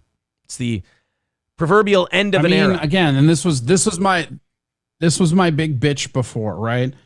If you're going to start over. They did that partial start over, so we all get our fucking balls in a vice and our hearts broken in the playoffs. Yeah. Because, again, if you're watching, I still say, if you look at this last year's team and even the year before that, like, pretty similar teams. The difference was we were winning a lot of those coin flip situations. Because the last year of Zim, we only got blown out like once. They were very close games we were losing. Yeah. And so now we've made a different move. I like the new coach a lot. Like I've come around to the coach. I'm still not around on Cousins, but I do like the coach. So, Well, don't worry. You're not going to have to. They got to get a quarterback. They got to get a quarterback in there, though. You're not going to have to worry about coming around on Cousins. You're going to be fine there because it looks like unless he takes more money to stay here. If you spent your entire career in Washington, you know how bad it gets. Well, I mean, if you look at like San Francisco and you look at all these different teams who feel like they're a quarterback away. I mean, he could mercenary it for 1 or 2 years to try and get himself a ring. Because even if he sticks around and does an extension, the Vikings aren't winning a Super Bowl the next couple of years, at least. Like, we're just not good enough. We don't have the talent organized. A lot of our guys are getting old. We don't have a lot of depth. I mean, what about Cook? Cook is starting to get up there, right? Cook is starting to get up there. There's different rumors. There's rumors he's also injury prone. Yeah, there's rumors that Miami wants to trade for him, Buffalo wants to trade for him, but then you hear rumors like the Vikings aren't interested in trading him. I mean, if this is the direction we're going, I honestly wouldn't mind dealing the guy. If you can get him maybe a second. I think if we were going to deal him like this season or last season was the time to do it because you're not going to get any kind of value out of him now. Running backs who make like $13 to $15 million a year, you don't get much value for him to begin with. Like, when you traded for McCaffrey, didn't San Francisco have to sign him to a new deal after they traded for him? Yeah, I think they I think they picked up an extension on his existing deal, so they have him for like 2 years at the Carolina price. Yeah. So plus picks and whatever, but yeah. So I think that, and then you've got Zadarius Smith wants out. We're probably going to trade him. He wants to get out of here. So I don't know. I love Kirk Cousins. I really do. I just don't see the point in keeping a 36-year-old quarterback if you're going to do a youth movement and you're going to rebuild the whole thing. There's no reason. I think you got to go to the draft then, right? Yeah, there's no reason to hold on to a $40 million 36-year-old quarterback. There's just no reason to do that. It's none. In a weird way, it's like not fair to either side. I mean, it kind of, I don't know. It's just going to be interesting to see our new GM and how he drafts because our old GM had a real bad history with quarterbacks. Yeah.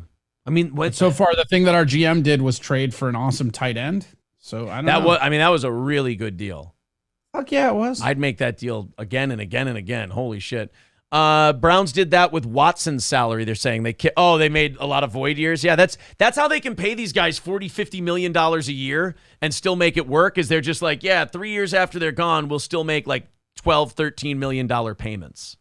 Essentially, they go into debt and then they credit card it. They just pay for it later. I want everybody to have the NHL stuff where you can trade part of the salary cap. Right, yeah. The NBA does that too, right? With cash, you can trade cash. Yes. The MLB too. That's a big part of that movie, Moneyball. You like getting cash. Moneyball, baby. Moneyball. I'm using Socialist Media with $20. Thank you, buddy. Need Trump with $20. Says, here's to overtime, bitches. Thank you, sir. You guys are 65 ahead. Fuck yeah. For tonight. Thank you very much. Get ahead, baby. Do you know anything about? I didn't even know these existed.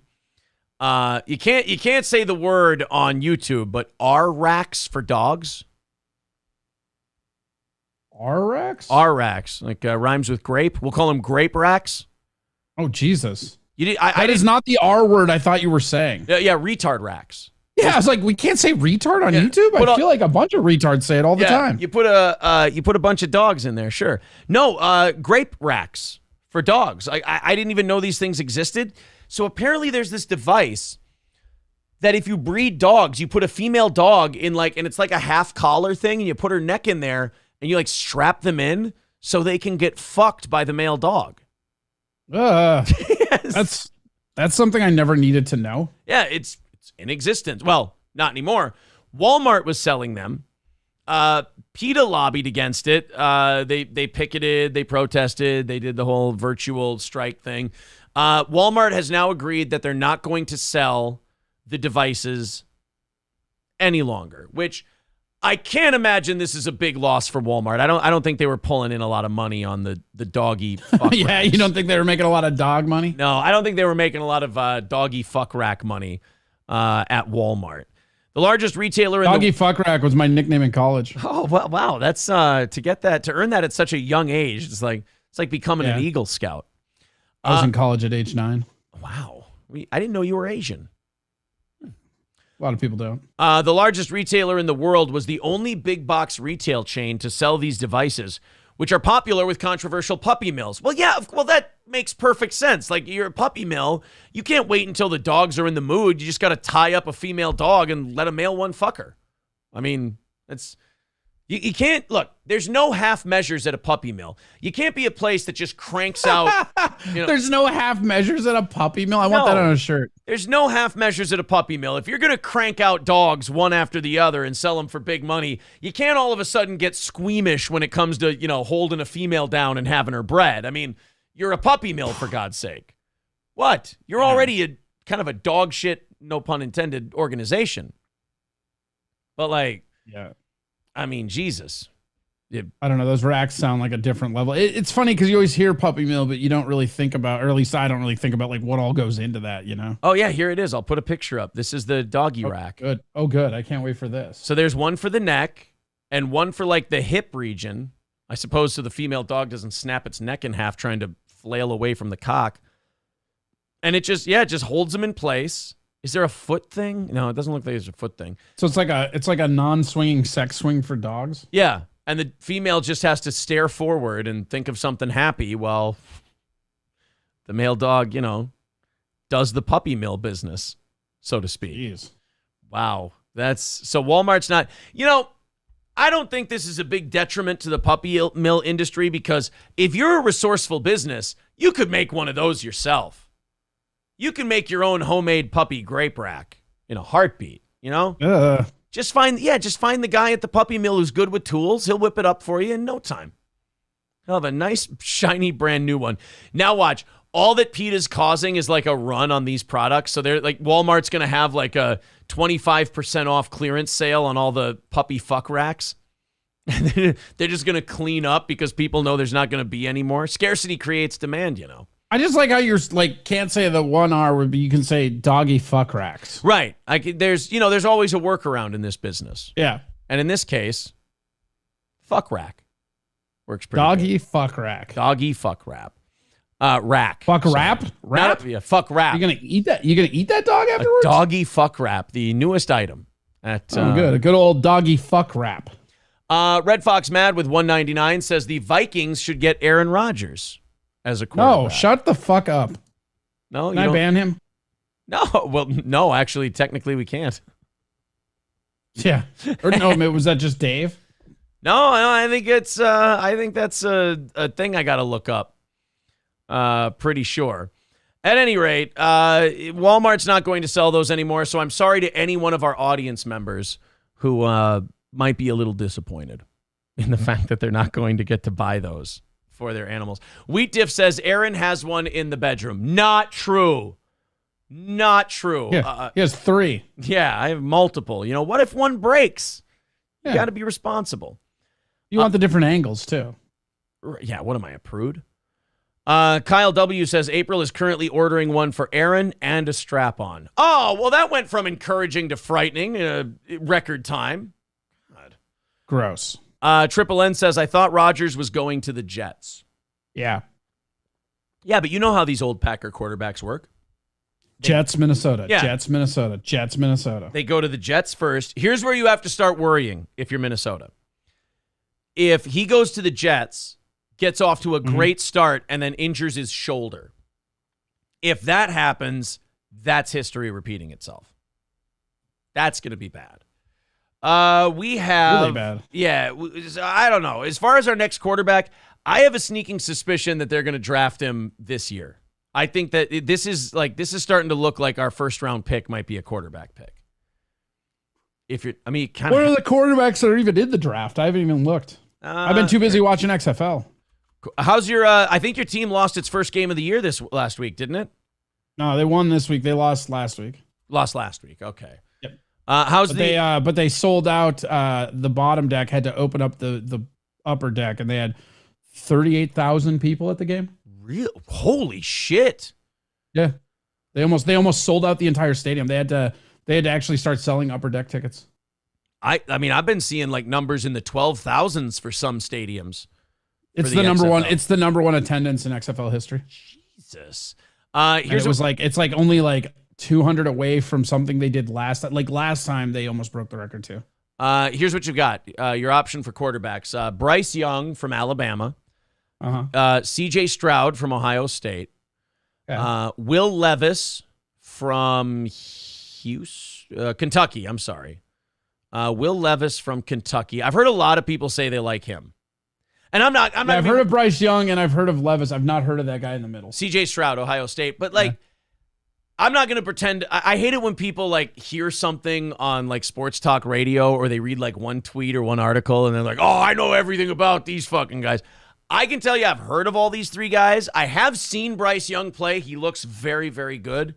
But like, how many sure things have you seen in college and they go to the NFL and it doesn't work? Every single one. Anyone who tells you that they have like the what do you call it? The formula for what's going to work for a quarterback, they're full of shit. They don't have it. I mean, it's a total gamble.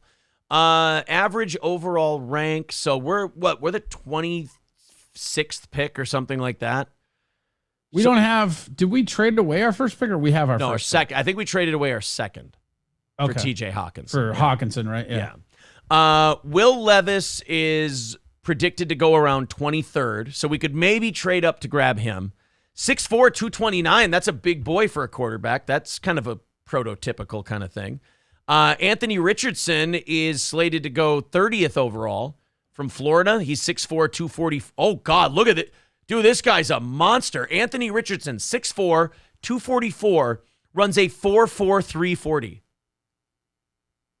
That's pretty insane. I mean, physically, Wait, how fast? 6'4", 244, a 4.43 40 time. Okay, I want him. Right? So he's slated to go 30th overall. That makes me wonder what the fuck is wrong with him. Like, can he not throw very well? Is he inaccurate? Like, what's the matter with this guy that a guy who's a monster and runs like a sprinter is going to go late first round? I mean, probably. I mean, it depends on what everybody needs. Right. Above us, because that's the whole thing. Is like who needs because Houston needs a quarterback for sure, right? And then they're pretty high up there. Like Chicago probably doesn't need a quarterback. Nope. They're probably staying with Fields. They traded theirs to Carolina, I think. Carolina needs a quarterback. They need a quarterback. Yeah, there's going to be a run on them, that's for sure. This is what they say. I mean, a lot of the bad teams don't necessarily need a quarterback because the Raiders got Jimmy G and like what is probably the most lateral move I've ever seen in my life, David Carr to Jimmy G. Yeah. There's a funny picture I saw with a dad opening up a flannel Christmas gift that's the exact same color as the flannel he was wearing, and it just says the Raiders getting Jimmy G for David Carr. Sam Gerlach says Richardson played well at Florida this year. Even though Florida was dog shit this year, he has consistency issues. Okay, well, that explains it. Yeah, they say Anthony Richardson has the highest upside of any quarterback in this year's class. His measurables are off the scale. He has elite... Oh, then it cuts off after that. He has elite 37 passing touchdowns and 1,633 rushing yards and 41 touchdowns at high school. I don't give a fuck about high school. Okay, so they rank him 65% in short passing, 81% medium, 84% long passing, and rush scramble, he's a 90. Holy shit. It is weird when people care about high school sports a lot, though. Like in Texas, that was one of the craziest things to me was I walked into my first open mic here, and like one, you're getting another Amber Alert because Texas is huge, and then they're watching high school football on television at the bar, and you're like, I guess this Amber Alert makes sense. Yeah, right. I talked about this so the Vikings are going to take a quarterback this year. It looks like Will Levis or Anthony Richardson. I want that guy that's huge and fast. That's awesome. That's Dante Culpepper, baby. I want him. I need him. They should make you a GM and they go, hey, Corey, what do you want to do? Get me the guy who's huge and fast. Yeah. I think you'd win a lot more football games if all your guys were big and fast. I just, call me old fashioned. I just think that wins football games. That's going to be, could you imagine? We're going to have a nightmare on our hands this year if we draft that guy, because if we're losing all these weapons, and our team doesn't do as well as it did last year, and the team gets off to like a sub 500 start, you're going to hear people start screaming for Anthony Richardson. Nah. Check it out. You ready? He's already going to be in there. 2 words, homie. Wildcat. Meow. No, can we not go? No, can we Look at how fast and big he is. You're telling me that guy couldn't be like Ronnie Brown from the Dolphins? No, first of all, I would rather not have a Ronnie Brown. What am I going to get? Stones for fun. What am I going to get? 2 good years out of him, and then he disappears on me? No. Yes. Ryan the Garbage Man says 40. Wildcat. Say it with me. Wildcat. No. Oh, you want to check it out? You want to draft Will Levis, the Kentucky Wildcat? Is that what you're saying? Wildcat. Ryan the Garbage Man says. How about we compromise? All right. We'll draft a quarterback scrub at the end to play Wildcat. Let him get killed. All right. I just want Wildcat again. Ryan the Garbage Man says 40% of first-round draft picks or first-round quarterbacks are busts. Yeah, I mean, look, it's a coin flip every time. I mean, you're not going to get a sure thing ever. There's no such thing as a sure thing. I mean, Ryan Leaf, they said, was the most prototypically professional quarterback ever. You could not find someone more sound than Ryan Leaf. It's better than Peyton Manning. Bust. Fell apart. Nothing you can do. It's called Peyton Manning bust? No, Ryan Leaf was the bust. What about Couch? That was the other one that I remember. He was supposed to be Yeah. Tim Couch was whatever. Yeah, just fucking nothing. Tim Couch was the Browns' first-round first. Johnny Manziel. That was pretty recently. Remember Johnny Manziel? Johnny Football? Boy, the Browns have really gotten fucked in the ass on quarterbacks historically. So much so that I think that they're kind of becoming the Jets, where like good people go there to lose their career. Yeah. Like now they've got Deshaun Watson. That's how bad it's been for the Browns for quarterbacks. They're like, oh yeah, the guy who's going to be suspended half the year because he was making girls give him hand jobs at massage tables. Yeah, give us him. Fuck it. At least he's got, at least he throws 40 touchdowns a year. We'll take, yeah, sure. Fuck it. Just give us Deshaun Watson. They're going to be gross because if he's still good, fuck. That's just it. He wasn't great last year for the games he had, but they weren't really in it anymore either. Sounds like he was wasting most of his energy off the field, though. Corey, stop me if you've heard this one before. A 17-year-old high school student and cheerleader went into cardiac arrest while warming up for a competition. Huh. What do you suppose that is? I'm not really sure, but I hear that's very common for because you and I both played high school sports. Not bragging, but I can't recall the amount of times, there were so many of them, that I was warming up for a game and just our teammates were just dropping dead. Yeah. I mean, really. Did you see that? Did we talk about it here? Or was that on my show? Did you see that fucking article that was it the CDC issued where they're like, beware of heart conditions this year? Like they basically were trying to make it sound like a pandemic where they're like, you're going to be 80% more likely to have a heart condition in 2023. Right. Why? Right. Like, oh, weird. That's weird. Like these genetic things are now seasonal. That's weird. You've never projected this before. But this year you're like, holy shit, you know what we looked into? You're going to have really bad genes this year. It's going to be. Yeah. Your genetics are really going downhill It's going to be year. Horrible. Kiana Joe, a 17-year-old high school student and cheerleader, went into cardiac arrest while warming up for a competition. The Harnett County cheerleader, who cheers competitively for a team in Sanford, is now recovering at Duke Medical Center. So she didn't die. I mean, there's, wonderful. At least she didn't die.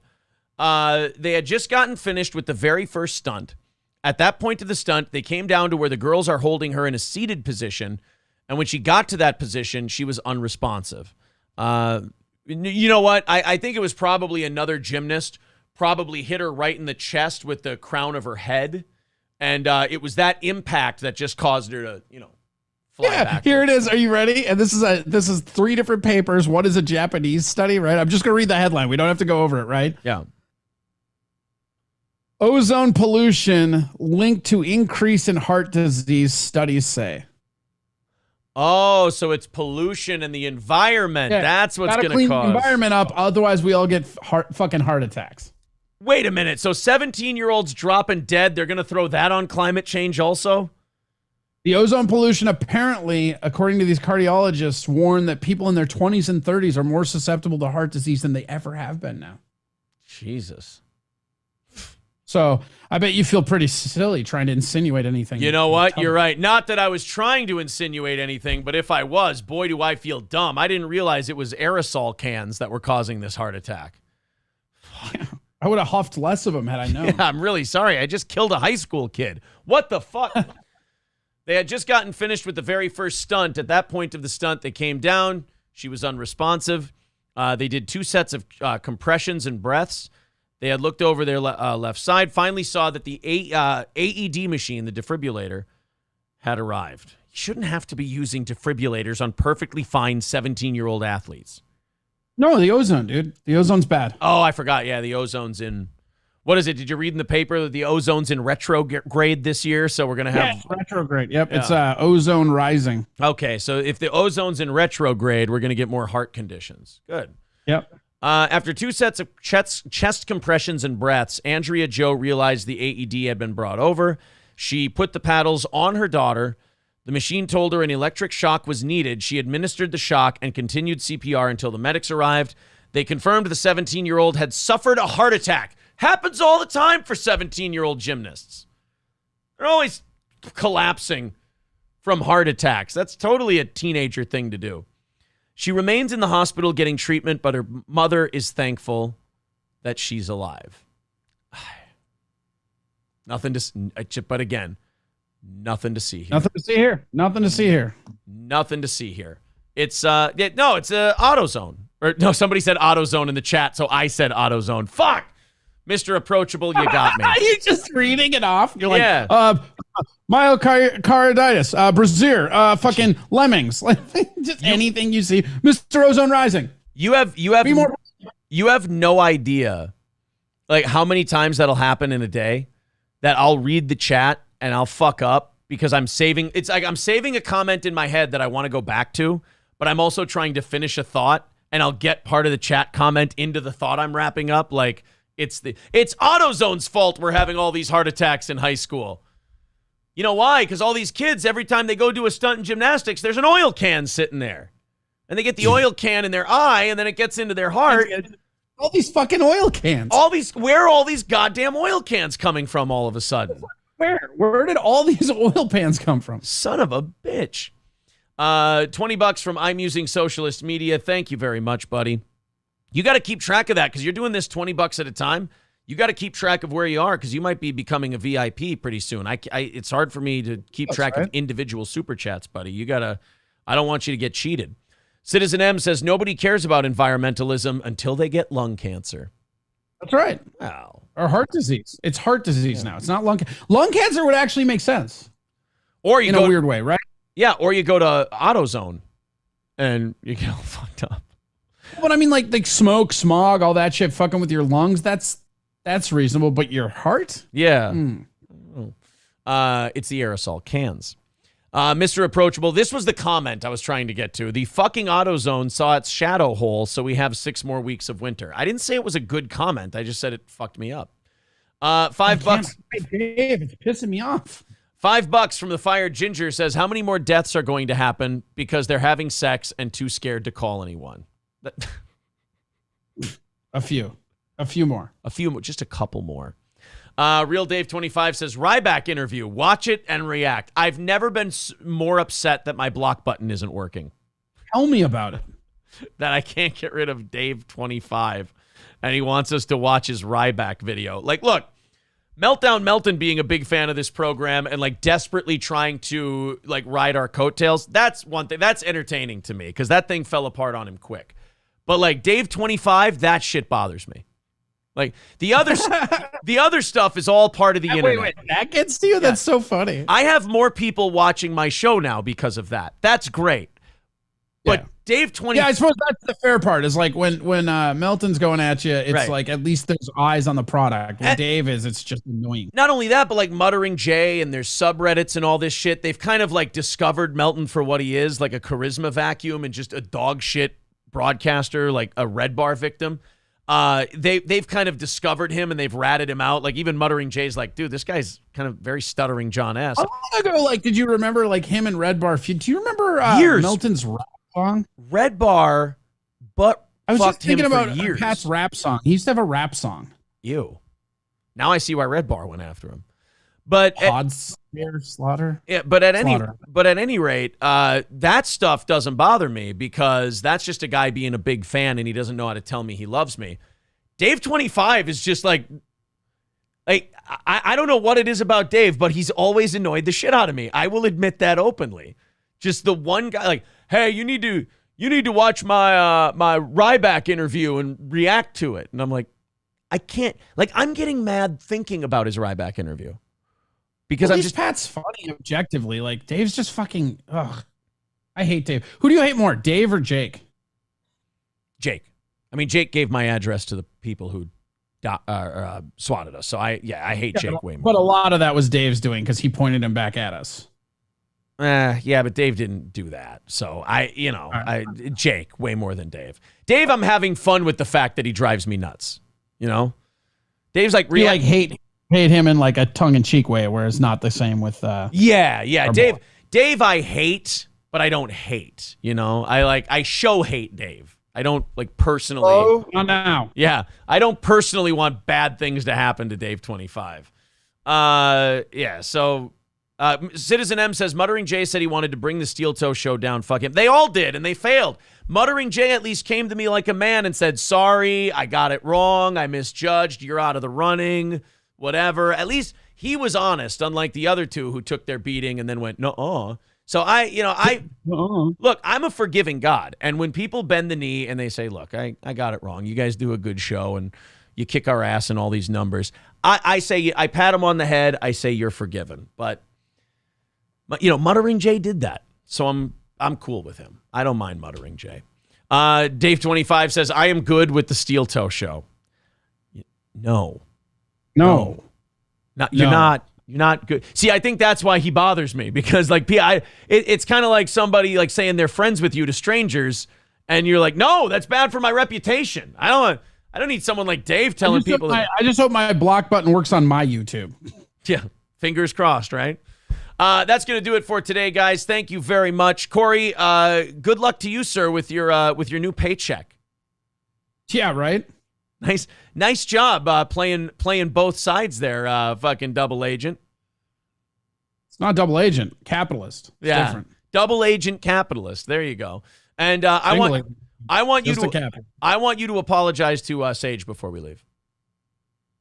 Sage Northcutt? Yes, Sage Northcutt and Sage KF. No, I'm not going to apologize to a guy that went to go tattle to daddy in his email. He did kind of just call you out for some, like, you would have never told us that happened. Yes, I would have. I absolutely would have. I don't know. I think Oh, yeah, you don't know because I haven't told you every time. I told you, I'll stab you in the fucking front, motherfucker. You know that about me. I mean, it just doesn't jive with the stuff you were texting me about Melton and stuff this weekend. What, getting money from another place mocking us? I see a guy zooming in on my face. Like, I'm going to fuck with him. That what doesn't jive about that? I'm just kidding. You did text me that this weekend. Yes. So I just want to see you. I want to see you forgive KF. Well, guess what? I don't forgive narcs. Give him $20. Yeah. No, I was going to say, damn it, you ruined my joke. I was going to say, I don't forgive narcs for free. Yeah. All right, guys, thank you very much. Hit the like button, hit subscribe. Steel Toe is back on the rise again. It's bothering all the right people. I enjoy that. Corey, thank you, sir. Give out your all the plugs and stuff of your shows that are coming up. YouTube.com, Corey Adam Comedy. Sorry. I had to. Come on. I get to do that today. That's fun. It's the internet. We're having a good time. All right, guys, thank you very much. We have the evening show coming up at 7. Chat's really enjoying that one. They really like that. All right, guys, we will talk to you tonight at 7 o'clock Central. Thank you to everybody for being a big fan of the Steel Toe Show. We'll talk to you soon.